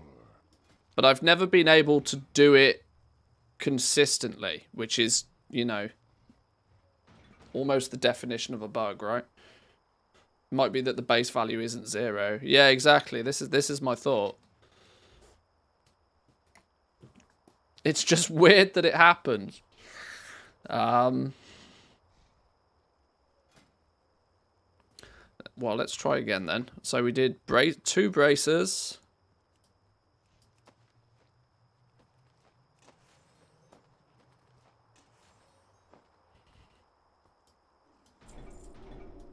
Two bracers, 1 boots.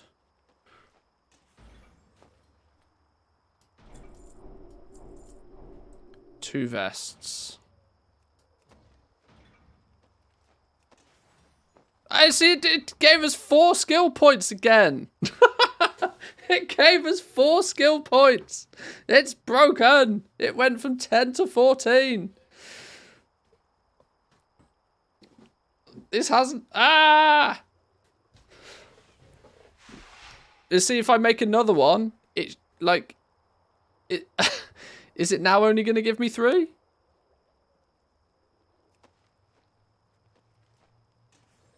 Now it only gave me 3. Stupid game. How do we report that's a bug even? Sometimes it gives 4, sometimes it gives 3.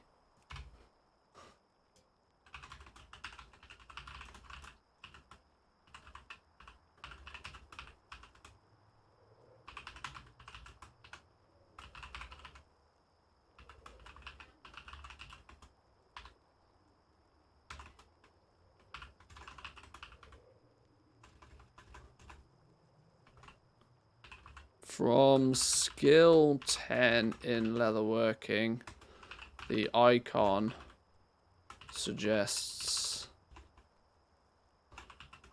3 is correct. Okay.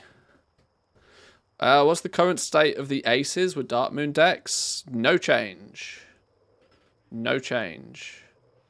Still rare as Rocking Horse Doo-Doo.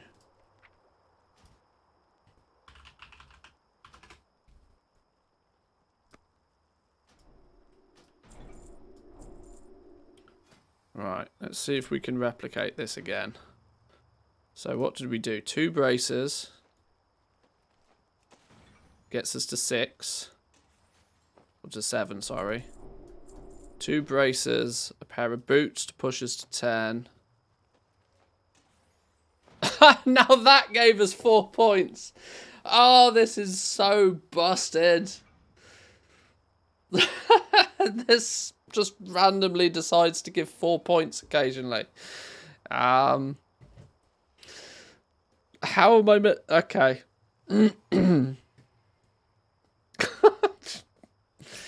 I don't know what to do with this. All of the... They seem to sometimes give 3, sometimes give 4, and they don't seem to... you know, choose when they do it. That's probably why my original path ended up at 39, because something gave 1 less point than it was meant to at some point. Lord.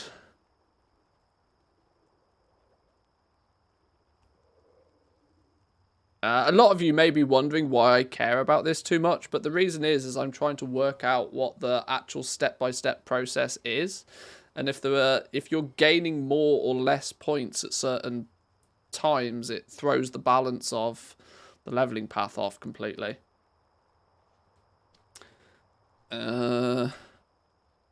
This is seriously, have we got some tunes that are a little bit more upbeat?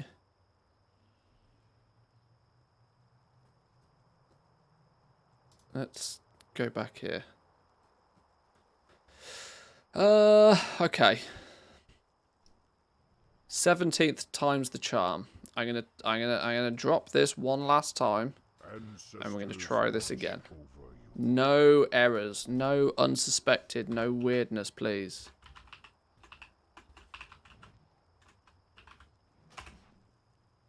The winds guide you. Leatherworking. Hey, hello. Right. No shenanigans, please, game.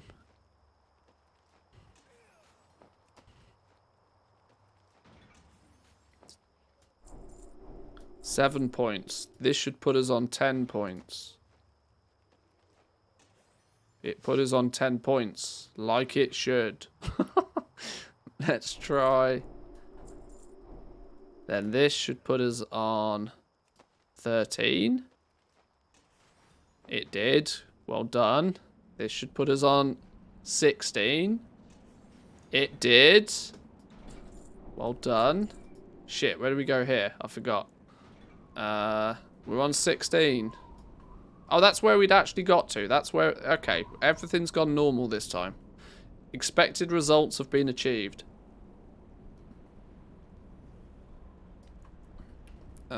Is it now maybe at this point... What was my original guide suggesting I do? What did I do with this last time?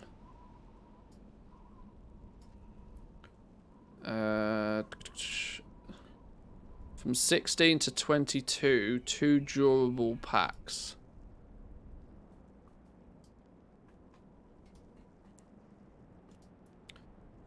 These guarantee 3 skill points. This is where we start using dense hide. In fact, I think this is the only point in this where we use dense hide. So one of these should put us on 19. And the reason why a lot of this is important is because you try and reach certain checkpoints like this, or choke points, I should say. See, this gives guaranteed 3 skill points. But that will push us 2 into the next band, which is why it's kind of quite handy to do. It's like you get bonus points if you time it right. 19 up to 22. Bingo. Durable pack.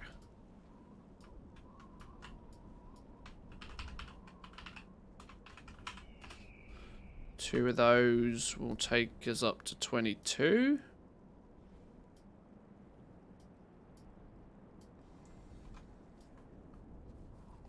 Hang on. Spelling error. Durable. Any info about TSM still doesn't work for me. It depends what you're trying to get it to do. That's pretty vague. TSM at the moment is a little bit up and down. It's lots of add-ons are busted right now. Lots and lots of add-ons are broken right now. Every time there's a major patch, this kind of always happens. There's a lot of stuff that's a bit broken. The best thing to do is to keep an eye on in the WoW Economy Discord. There's a support channel in the WoW Economy Discord, which is also the official TSM support channel. And they do post when they update things. And if you have like specifics that you want to know, you can ask in there. And there's actually the devs that will answer you then. So now we go from 22 up to, I guess it's then this Trailblazer Toughened Chained Belt, right? From durable packs.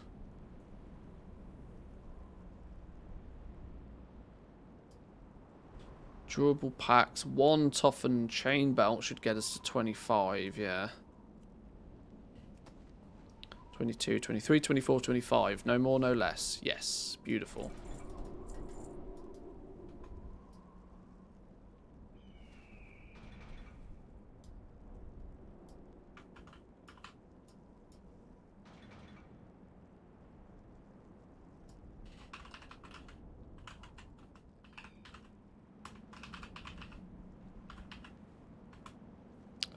What was it? Trailblazers Toughened. What did we make? Chain Belt.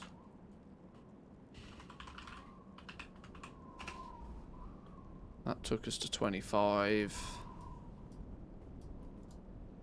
With 1. 25, we unlock spec trees. Now, while it's not particularly sensible to start spending points yet, you can take a look at these. Nothing that you do this early on with so few points is going to influence your leveling, so... Are you making male ones because the adamant scales are going to be easier to farm? That's the logic. That's the logic, yeah. The first zone is just absolutely chock-a-block full of things that drop scales. So in the early days, I would suspect that scales will probably be cheaper. The alternative leveling path for this is the same, just with flipped materials, if you go the leather armor approach.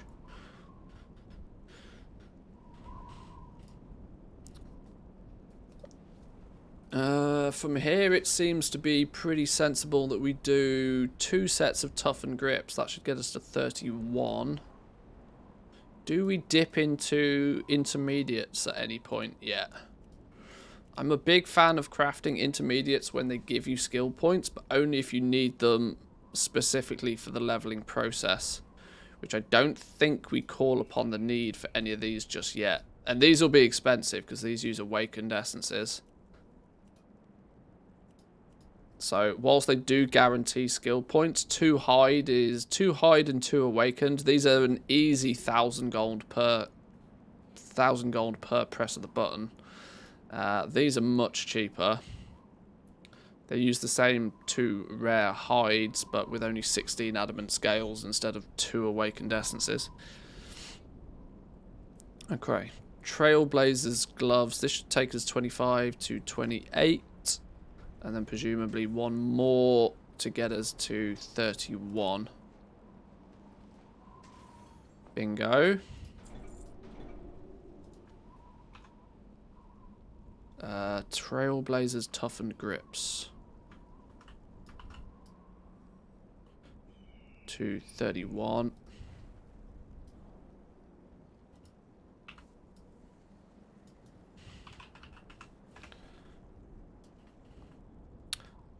From here, this is where 31 to 34, 34 to 37 is probably 2 of these.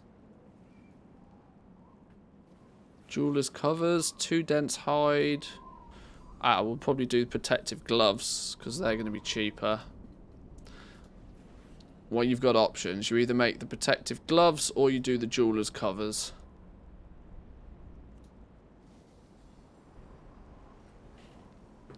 There's a ridiculous spot by the academy in the river. Shush. Don't worry, these spots won't stay secret for very long. Not with YouTubers kicking about anyway. Couldn't help myself. There's a few ridiculous spots, don't worry. Right, protective gloves from 31. This should go to 34. It does. Good. From 34, this should go to 37. It does. Wonderful. And then when we make an alchemist hat, that should put us at 40. That's maybe where it all went terribly wrong last time.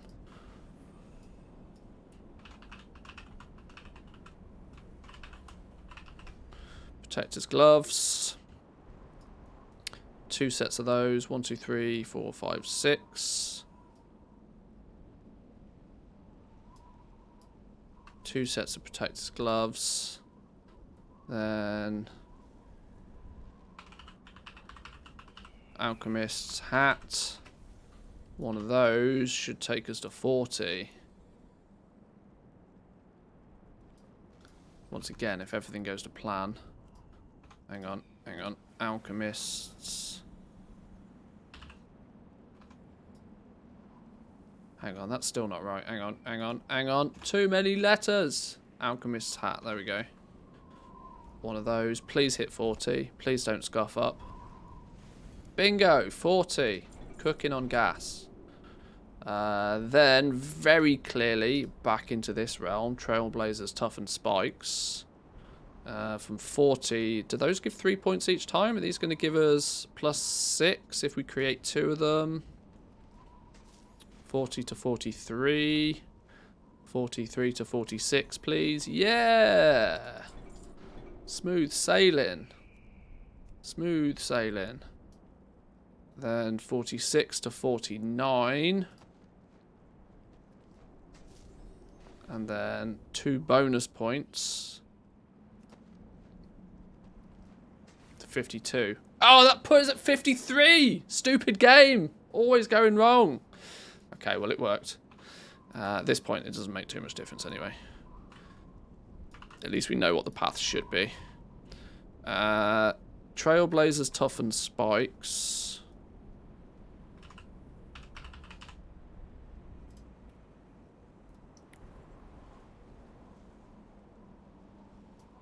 Took us to 46. And what did we make? 2 pairs of toughened legs, wasn't it? Toughened leg guards. 1, 2, 3, 4, 5, 6 points there.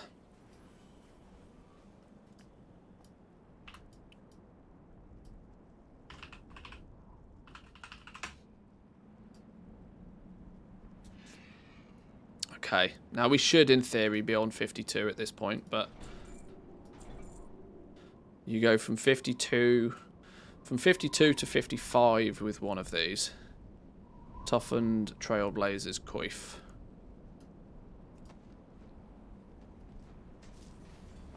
Now obviously we've ended on 56, but it should be 55. Nice.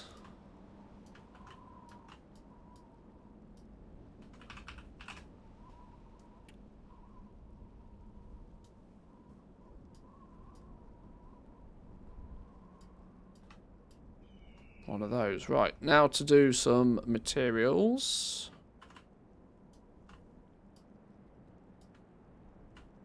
What's the date today? It's not the 14th, is it? It's not the 14th, it's the 17th.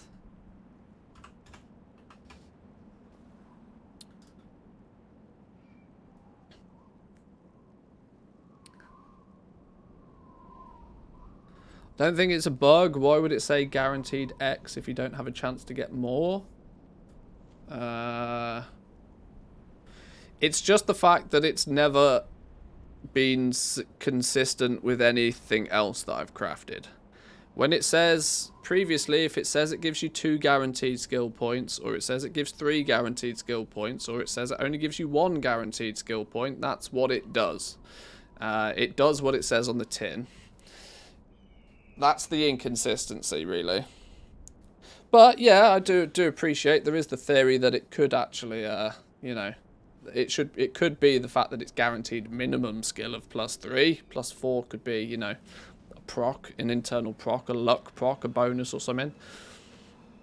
But considering I'm trying to make make a step-by-step guide for people for the professions. I'm trying to sort of say, you know, buy these materials and do this, and hey presto, you end up here. And more importantly, you know how much it's going to cost you to do it as well. That's kind of what I'm trying to achieve here. I want to try and exclude any procs or bonuses or luck as much as possible. This is why most of the stuff that we craft whilst leveling, we try and get guaranteed skill points. There's not too many times when we're leveling professions where we rely on chances for things to happen. The only time we're happy to let chance play a part is when we need significantly more of the item. Anyway, we're going to make many of those anyway, so we can let chance do its thing, and we know that we'll end up at the same sort of place anyway. But right, so we've got resilient leather. Resilient leather. What? I can't remember the names of all of these materials. My poor brain. Adamant scales. Adamant scales. Lustrous scaled hide. Well, let's put dense hide.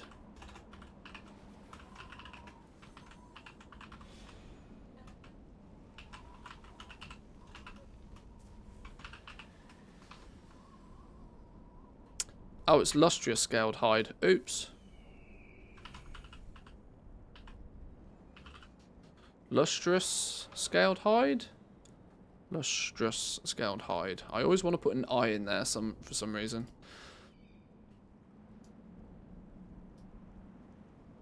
Make those white. Now let's start doing a bit of a running tally. Let's put some notes in here as well for also what we need. Trailblazer scale braces. Trailblazer scale braces are 15 adamant and 5 resilient. So add a note. 15 times 2 is 30 times adamant.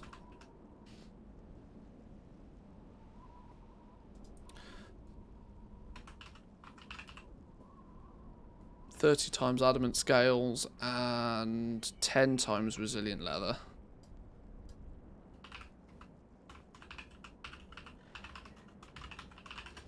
Just so people have a bit of a running total of where things are. And more importantly, it means if Blizzard change anything, somebody can spot it and usually let me know. Trailblazer scale boots. 20 and 10.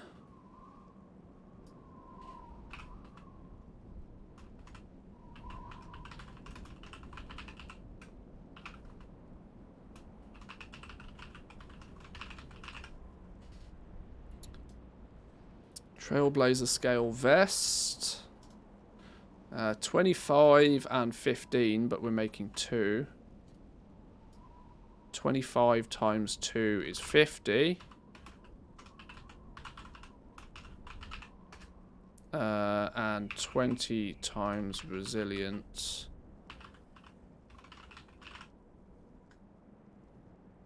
It's resilient, isn't it? Damn me and my bad spelling. Resilient leather. Is that right? Oh no, 30 leather. Oops. See? See? Mistakes are made. I should be adding all of this up here as well, actually. We'll come to that after. Durable packs.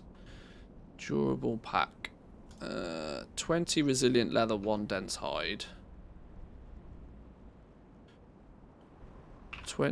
So 40 times resilient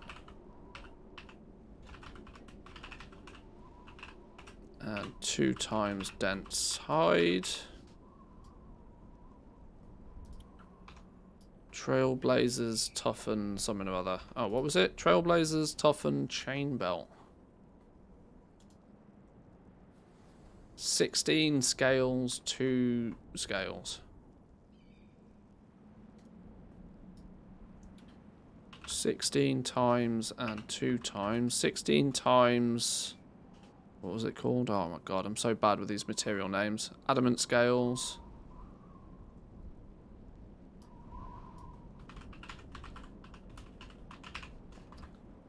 Lustrous Scaled hide. Is that right? 16 and 2? 16 and 2, yeah. Trailblazers toughened grips. Oh, 16 and 2. Copy paste Reno. Beautiful.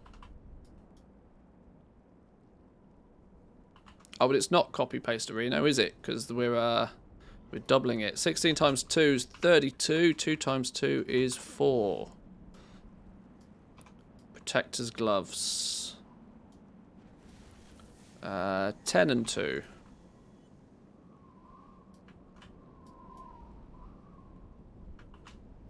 Ah, that's not what I meant to do.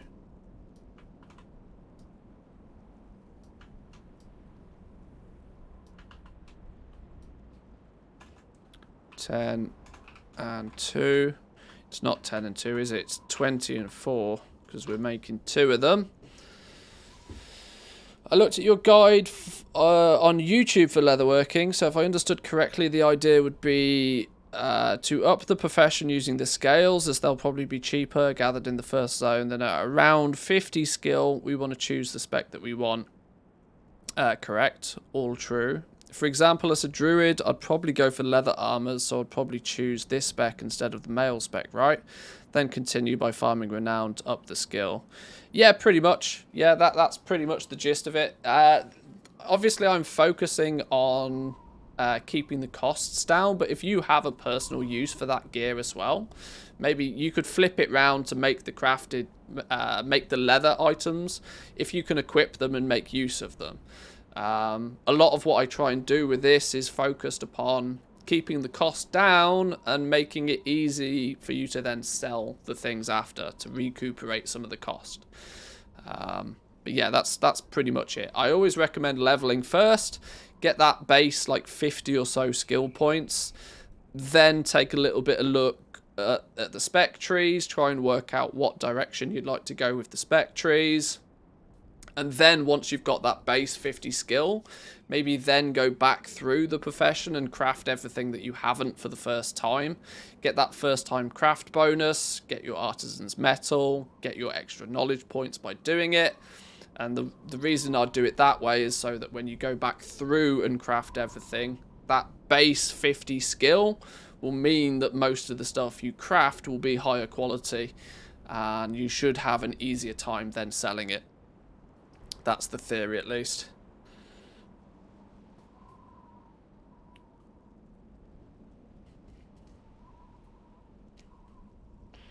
Alchemist's hat. 2 scales, 10 oh, that's odd. That's an unusual pairing. You usually use scales with scaled. Sure. I wonder if that's just a bug. Oh no, because smithing apron does the same in the other direction. It uses scales and then leather. Huh, alright, cool.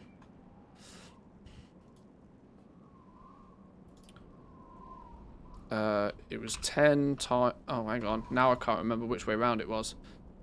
10 resilient leather.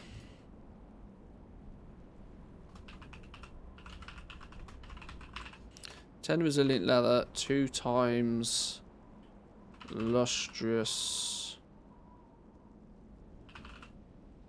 scaled hide. Ah, oh, I'm never gonna get my head around these materials. Trailblazers toughen spikes. Trailblazers toughen spikes. 16 and 2. We've had a 16 and 2 somewhere along here, haven't we? We've had a 16 and 2. Yoink.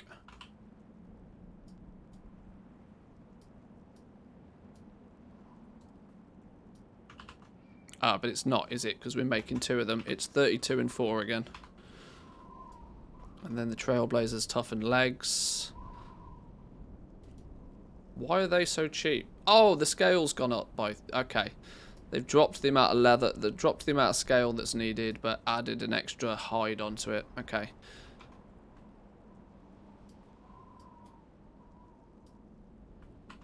So it's now 6 down to 2. 6 times 2 is 12. 3 times 2 is 6.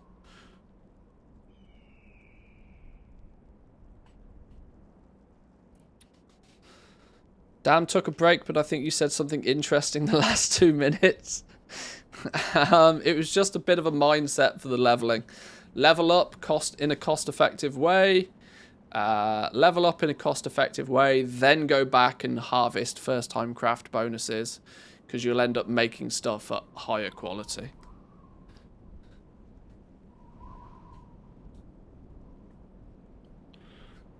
Toughened coifs, 10 and 2.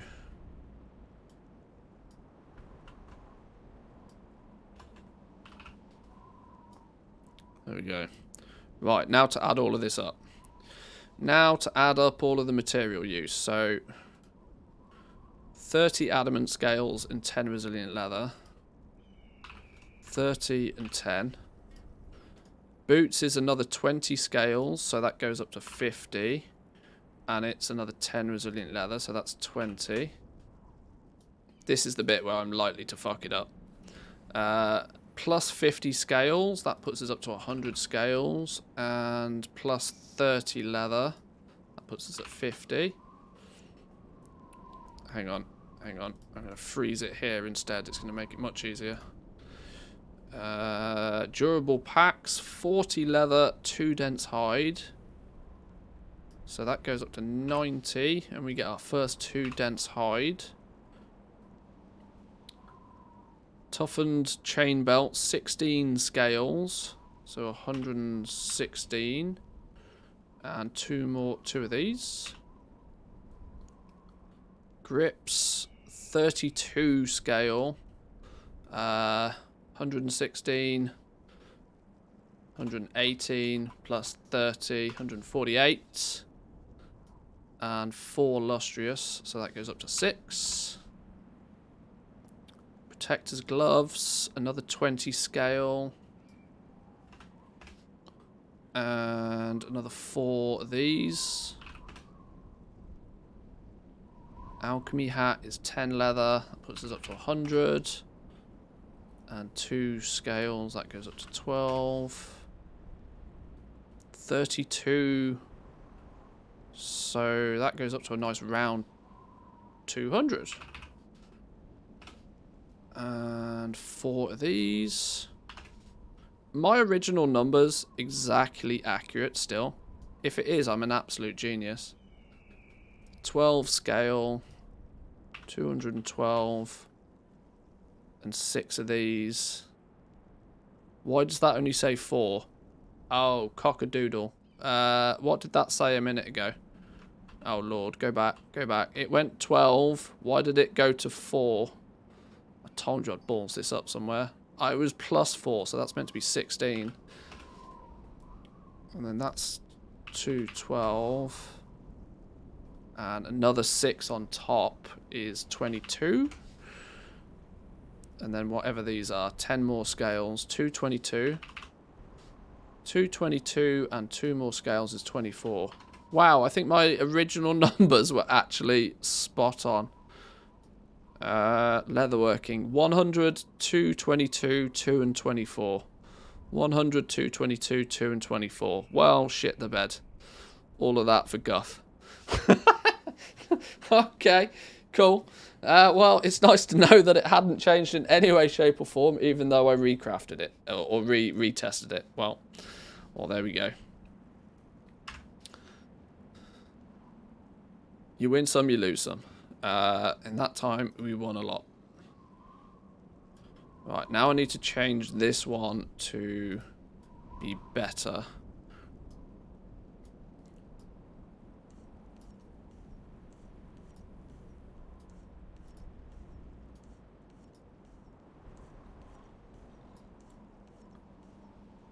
That column, actually, for now, we're going to scan that.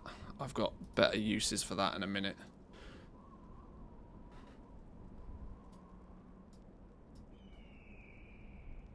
So that merges in with that lot. This then goes a few over.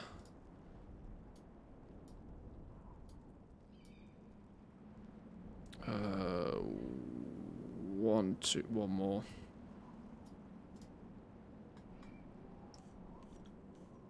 this lot moves.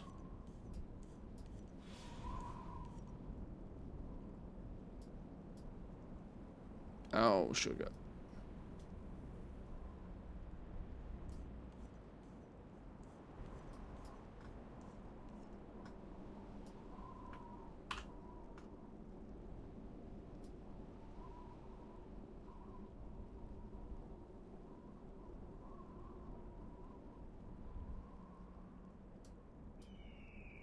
Okay.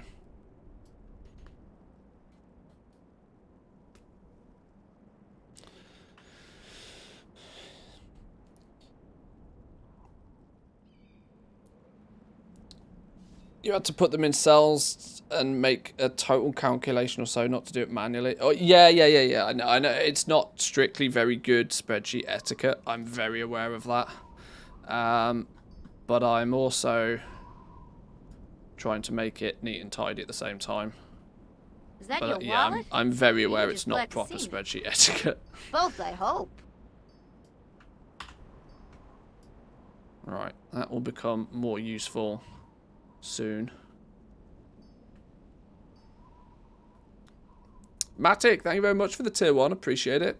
Thank you, thank you. Right, so now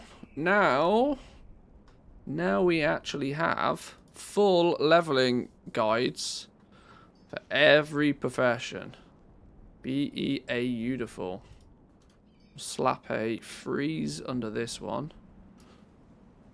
Leveling guides for every profession. Well, you know, as good of a leveling guide as a leveling guide can be, because much past 50 ends up being very quickly in work order territory. Apart from jewel crafting. Jewel crafting is hella bust right now. Jewel crafting is completely up the wazoo. For reference, jewel crafting, you prospect a bunch of ore. Prospecting ore gets you to like 15 skill points. From finishing prospecting ore, these colours aren't right actually. From 15 onwards, you craft a handful of things until you unlock, until you get to skill 30.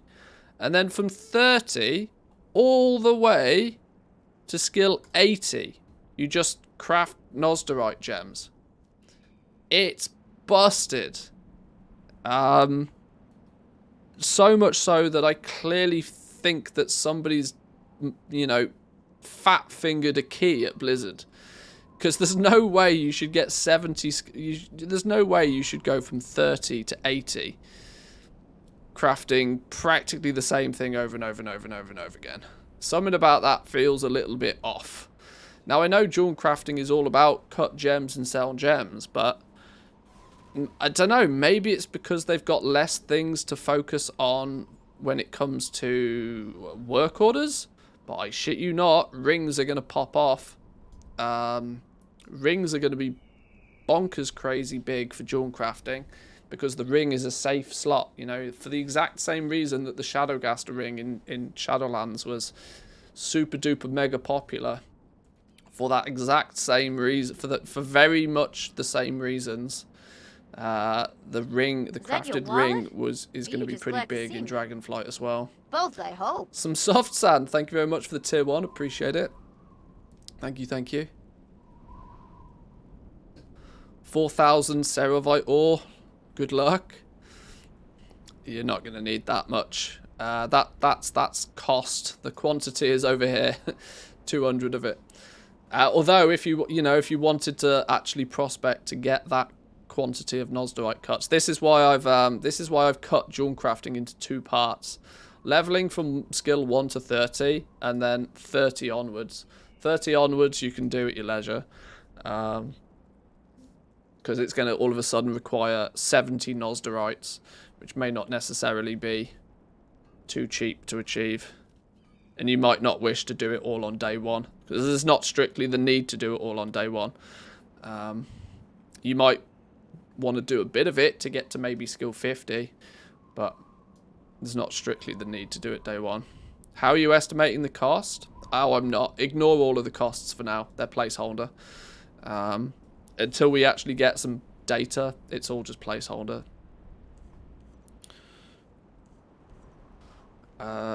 Equals that number multiplied by resilient leather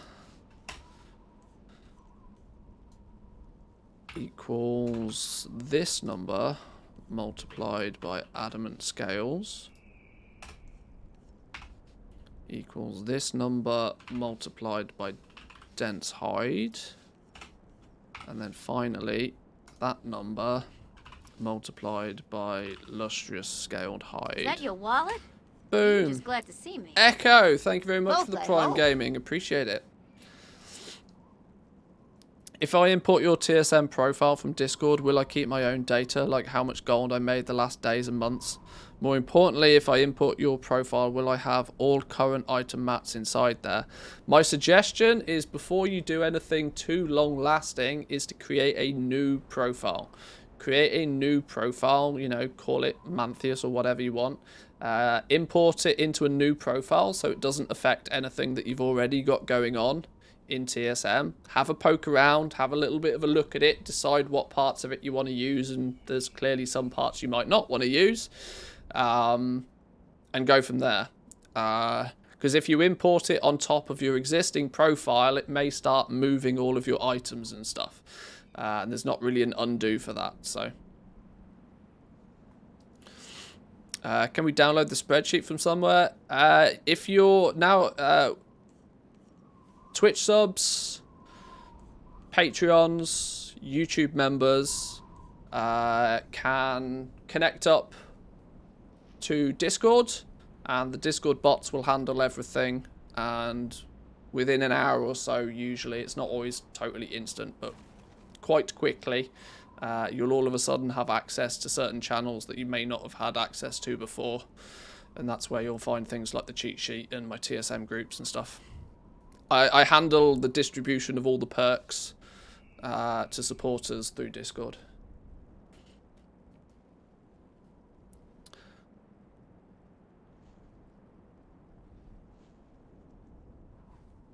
Current data's kind of a joke. Your main dashboard, your main TSM dashboard won't change. It doesn't matter what you do with profiles, that won't change. How do I link my sub on Twitch to Discord? You just want to make sure that your two accounts, your Twitch account and your Discord are connected. I can give you a link to do that. I think I've got links to do all of that sort of stuff. But it's pretty self-explanatory. You just go into Discord account, Discord options, and then like integrations, and connect it to Twitch. So then your Twitch account and your Discord account are paired up. It sounds more complicated the way I say it than it actually is. User settings, connections, add account. There we go.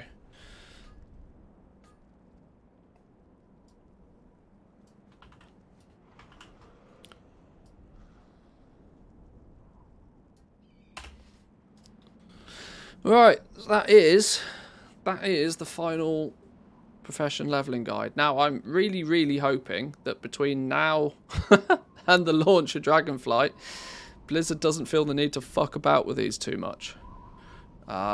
If they do, for the most part, I might be reliant on people telling me that something's changed. This is where the Discord comes in really handy.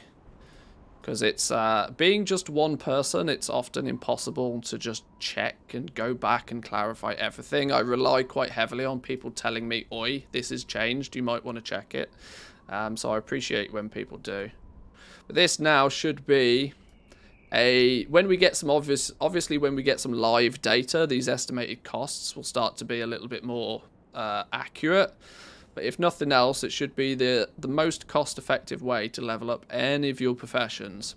And more importantly, cheeky little shopping lists for people. People love a good shopping list. People love to be able to know, right, if I buy these materials, what you know.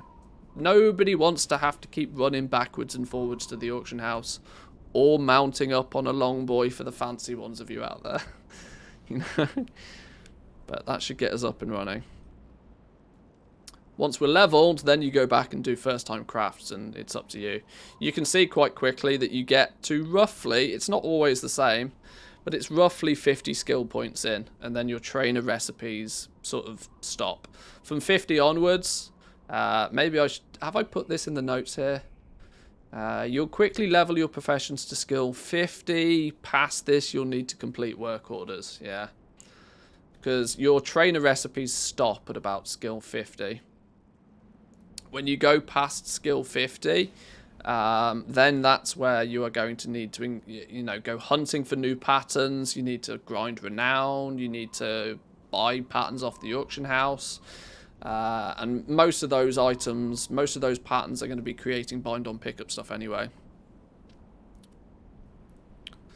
The real reason Manthius creates the sheet isn't to help supporters. He's actually going to buy all of the mats he suggests in the sheet and make a lot of gold out of it. I'm not doing anything too nefarious like that, but it does give me a really good indication of just what the early demand for materials might be. There's some clear standouts. There's definitely some clear standouts. But none of it's actually that surprising. The basic herbs and like Ceravite ore is highly in demand. Draconium ore is needed very rarely for the purpose of leveling.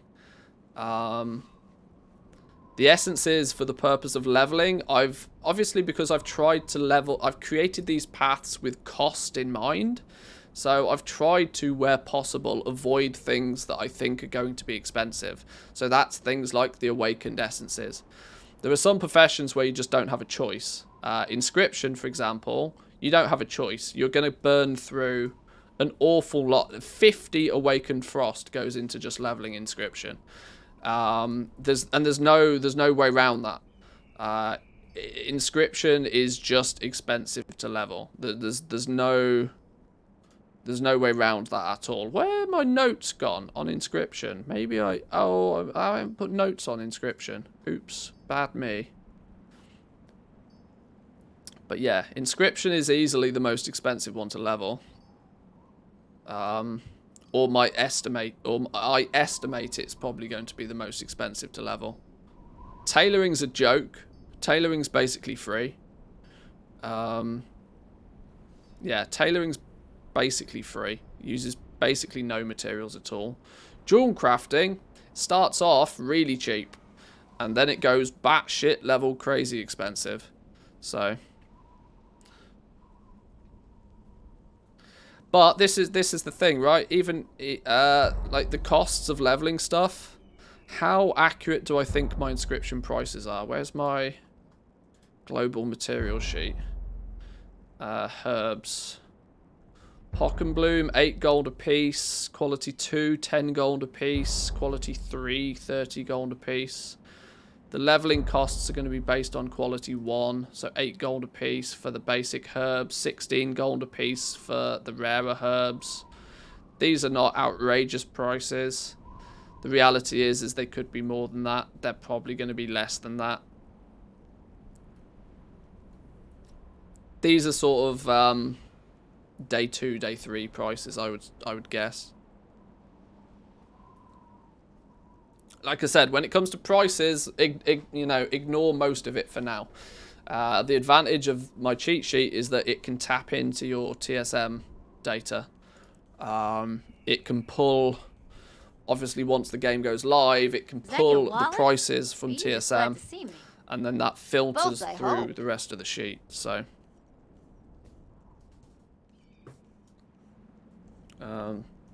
this is going to be a fun one. This is going to be a fun sheet for people to play with. The material demand one. Let me run this real quick. Let me just see what the numbers are now. Get regions.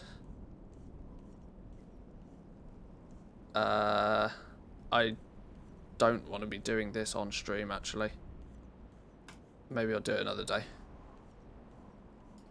But this little material demand one's quite cool. It goes to show. This is what I was saying earlier, how the region-wide auction house, there's so much gold that can be made on it. This data is quite old, but there's over 78 million gold of sales just with materials a day. 78 million gold a day goes through the region auction house just for materials. You only need to have like 1% of that. to be making like silly money. There's so much possibility with the region-wide auction house. And this is just, you know, it's just batshit level crazy money.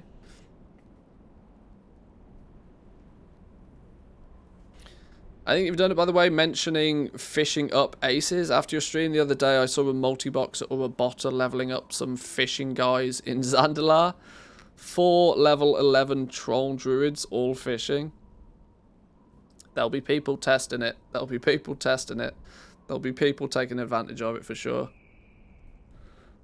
But they have the, you know, the thing that works against people multi-boxing fishing, and even botting fishing, if we're going to go to the real gross side of it, the problem they have is they're against the clock.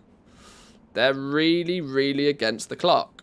They're not going to be able to create Dark Moon cards as fast as crafters will be able to make Dark Moon cards.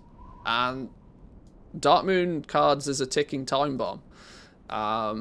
You're against the clock. From the very second the expansion starts, everything's getting cheaper. You're seriously against the clock from the word go. Dark Moon Fiasco tends to only last a week or two max.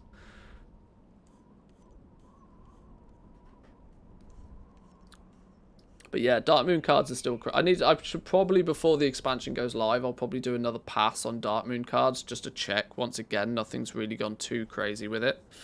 But you can see my geek stats here for Dark Moon cards. 1.4% is the estimated drop chance of the ace.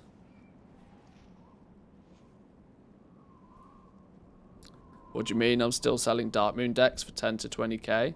Oh, you still can. I'm talking about the silliness of it. The absolute batshit level crazy silly prices. The 200k plus prices. That doesn't last too long.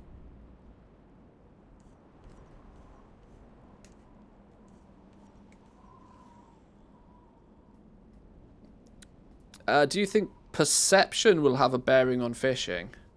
I'm not sure. I've not really tested fishing all that much, to be honest. Don't know. It's a good question. It's a good question, one that I don't have an answer for.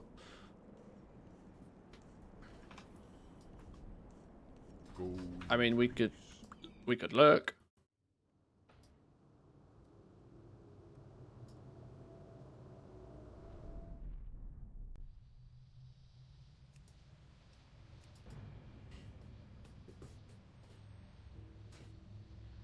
Dark Moon decks are often really hard to sell. I honestly think the number of people who will lose money with those cards is as many as who make bank.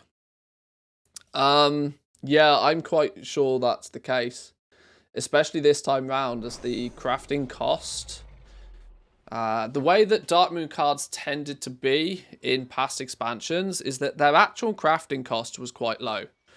You were taking advantage of people's desire to get them quickly. And in the past, the problem was actually making Dark Moon cards was a really time-intensive problem. You had to buy inks, you had to mill those inks to get the pigments, so that's one stage of processing. You had to turn those inks, those pigments then into inks, which was the second stage of processing, before you could then craft the cards themselves. And only once you've crafted the cards can you start combining them to make decks. This milling and the ink crafting process was the time restriction that Dark Moon cards had, of which is not going to be a thing this time. This was why they were able to be very, very expensive for a few days, because it would take people many hours to mill the inks, to mill the herbs, to craft the inks. Obviously, some people industrialized it, but it would take most people quite a while to do that. And whilst their character is stood there crafting inks or milling herbs, they weren't playing the game. Not too much of an issue if you've got multiple accounts, but that's a small percentage of people. Time was the issue. And it was the reason why the first people in the first few days that were able to construct decks were able to sell them for ludicrous prices, because the supply wasn't actually the same, right? There wasn't a super high supply of these. There was plenty of people that wanted Darkmoon cards, but the supply wasn't great. And every time somebody sold a deck, it would be quite a while. There'd be quite a lot of processing time in the background before they could make another one. Dragonflight, though, you buy materials off the auction. Obviously, somebody needs to be out there farming the materials, but the material farming is a community effort, right? Everybody will be out there farming the materials, selling them on the auction house. You, as a scribe, you go to the auction house, you buy a bunch of materials, you craft the cards, and every 1.5 seconds, you're crafting 2 cards. If you've got a big enough supply of materials, there's no time issue here. They're super fast to make, super fast to make. Then, obviously, you can have decks ready to sell within minutes of buying the items off the auction house. Meaning that if the materials are there, it's a very speedy process between turning the materials into cards, into decks. It could be pretty wild, because the prices of those awakened essences, there's two things that could happen here. Firstly, the price of the essences could just end up being really high, really expensive, for the reason that scribes keep buying them. Or the other option, and the option I tend to think might be the more likely option, is that the big pocketed goblins will be sat there laughing all the way to the bank, because any time an awakened essence or a rousing essence lands on the auction house, they're just buying them up. They'll be hoovering up all the materials, artificially keeping the price up. Buying rousings, turning 10 rousings into an awakened and selling it for 5 times the price. You know, a little bit of material arbitrage here on day 1 of the expansion. That's equally just as possible, because all the materials are going to be region wide. It only takes one person to come along and hoover up everything it's going to be wild. Its region wide marketplace is going to be bananas. Let's assume that the auction house doesn't crash and burn. This is another thing that we haven't really considered. 9.2.7 landed, and the auction house was ropey, right? Pretty ropes. It was not stable at all. And that was a mid-tier patch when most people didn't really care what was going on. It was busy season, sure, but it's not expansion launch level busy season. So, whew, it's going to be a spicy meatball. Hopefully, if the auction house can handle it. And we've already seen, even Team NA just this last week has seen like locked auctions, so people can't buy stuff. And I really hope that it's a smooth system, but it could be crazy. Where'd you gather the essences? Well, you kill fiery mobs and you'll get fiery essences. You kill frosty mobs, you'll get frosty essences. You can mob farm for them. Herbalists, miners, skinners can gather them as well. There's various ways. Keep your eyes on YouTube. You'll see lots of guides and lots of information about how to farm these in the next few weeks, I'd imagine. Did anybody math out what the best essence farm is? It's very difficult to math out all of this stuff. What you'll find is the guides will be simply telling you, kill this mob and you'll get this essence. Obviously stretched out to a 5 to 8 minute video. You probably won't see too much of that until the game goes live anyway. Because, to be honest, most farmers are not particularly putting in too much time or effort gathering that sort of information right now. And even if they do, they're probably not likely putting it on YouTube just yet. From what I can see, Kachak's pretty much the only person that's posting sort of this sort of content right now. But I would suspect a flood of farming guides once the game goes live.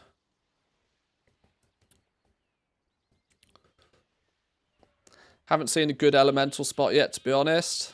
I mean, there are plenty. There are plenty. Where are we now? We're in Valdrakken. Let's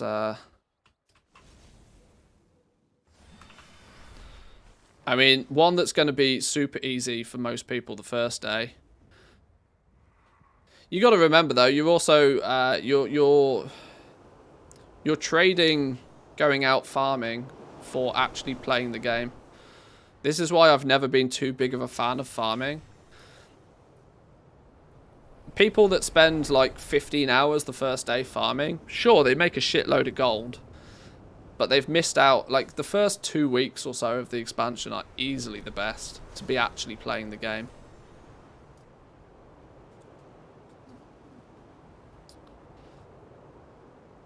For example, this little area around the lava river, you can, I mean, no surprises what these guys drop, right?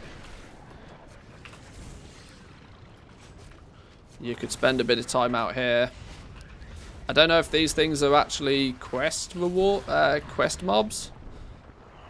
When they're quest mobs, they tend to hyperspawn. These snails, I think, are also good.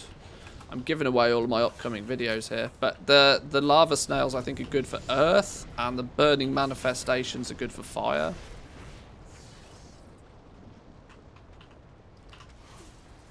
Looks like the intro quest area. Yeah, there's an area at the start that's not too bad for this as well. There just seems to be plenty of these around here. And of course, dependent on your class, dependent on your level, dependent on your gear, you could either do better or worse out here. Can you fish in the lava? Not specifically here, but it is a thing. Lava fishing is a thing. I've not tested that too much though yet. There we go. Rousing fire. It's gone in my bag somewhere. Rousing fire. So, I mean, you could come out here and you could farm these rousings. My suspicion is that most rousings, I've put like a, you know, a guesstimate price on the rousings being about 50 gold each. Although that's going to heavily depend on their drop rate and whether you can start forcing hyperspawns or whatever the case may be. You know, you can tag a few of them like in one go here if you've got the cojones.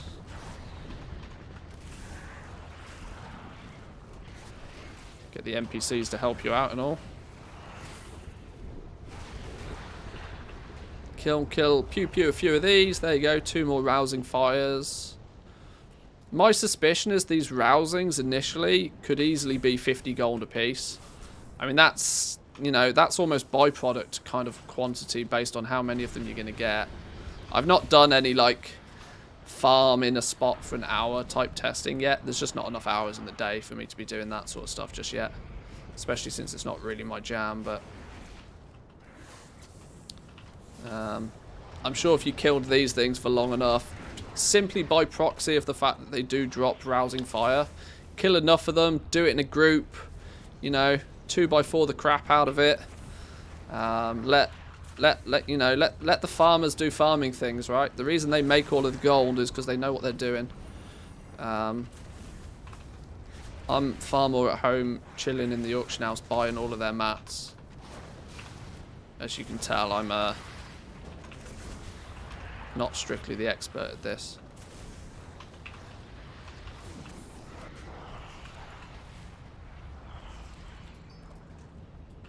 And they're clearly not even guaranteed to drop. But either way, you know, there's lots of places like this that people will figure out pretty quickly, pretty efficiently. Rousings could easily be 50 gold a piece, making the Awakened 10 times that price. Because it takes 10 rousing. It takes 10 of the rousing fire. Turn 10 rousing fire into 1 Awakened fire. And vice versa. You can switch them around. But I'm conservatively sort of putting a price of about 500 gold a piece for each Awakened. But who knows? Who knows? In the first few days, if they're not too easy to come by, not too easy to gather, if people aren't willing to spend hours of their day just randomly out killing mobs, who knows? Like, the arousings could end up being 500 gold a piece. They'll be as high as people are willing to pay for them. So it's going to be fun.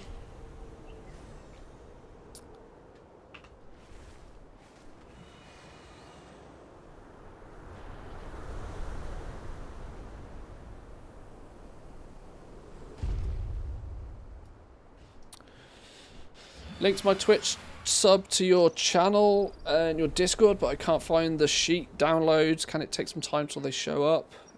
When your name turns purple in the Discord, then the channels will appear as well. If your name's not purple, so maybe test that by saying hi in the chat somewhere.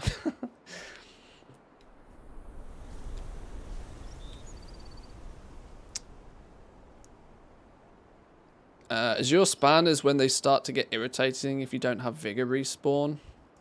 Oh, you're talking about getting the where have they gone? You can usually spot one. All the glyphs, all the dragon riding glyphs. That's something I'll be doing pretty early on, because once you've got them, you've got them. But anyway, boys and girls, I'm getting really quite hungry. I think I'm going to call it there for today. We will probably look at doing a similar stream tomorrow. I'm tempted tomorrow, you know, to try and do a bit of a test run. I've got a character that's... Hang on. I've got a character that is remarkably close to hitting level 70 on the beta. I am probably tempted to do a bit of an experiment just to see what does being level 7, like a fresh level 70 feel like, and what is there to do, and what should you be doing. This guy's been level 70 on the beta for so long that so much has changed that I'm not really quite sure if what I see on this character on level 70 is really that representative of what people are, like, you know, what the game will be when it goes live. This dude, good old Ranthius, is, you know, within 1.5 levels, I think, of hitting level 70. So it'd be quite interesting to see, well, when you hit 70, what's your checklist of things to do? I might do that a little bit tomorrow. Actually spend some time just playing on the beta. Yeah, look, here we go. We're literally 1 and a bit levels away from being level 70.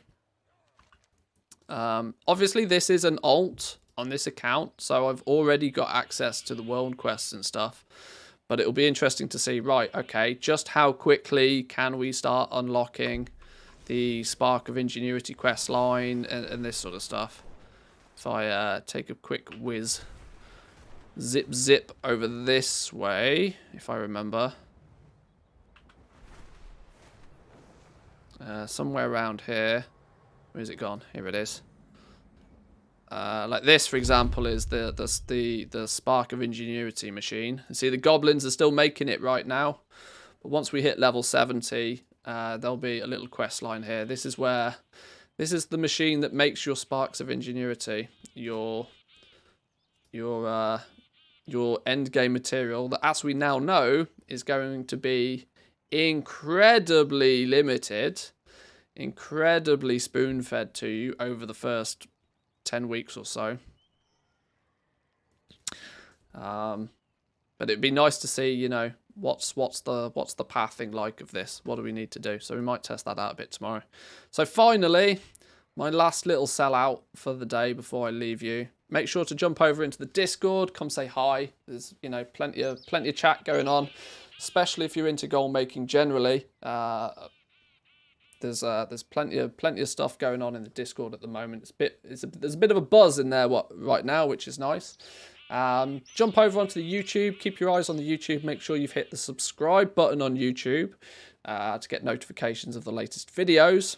And of course, make sure you're followed here over on Twitch. If you're still only part way through getting your dragon kite, do not worry. We'll be live again tomorrow. Drops will be active again tomorrow.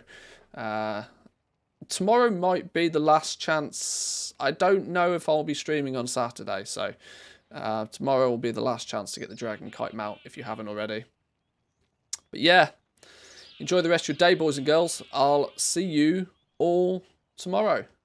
Peace.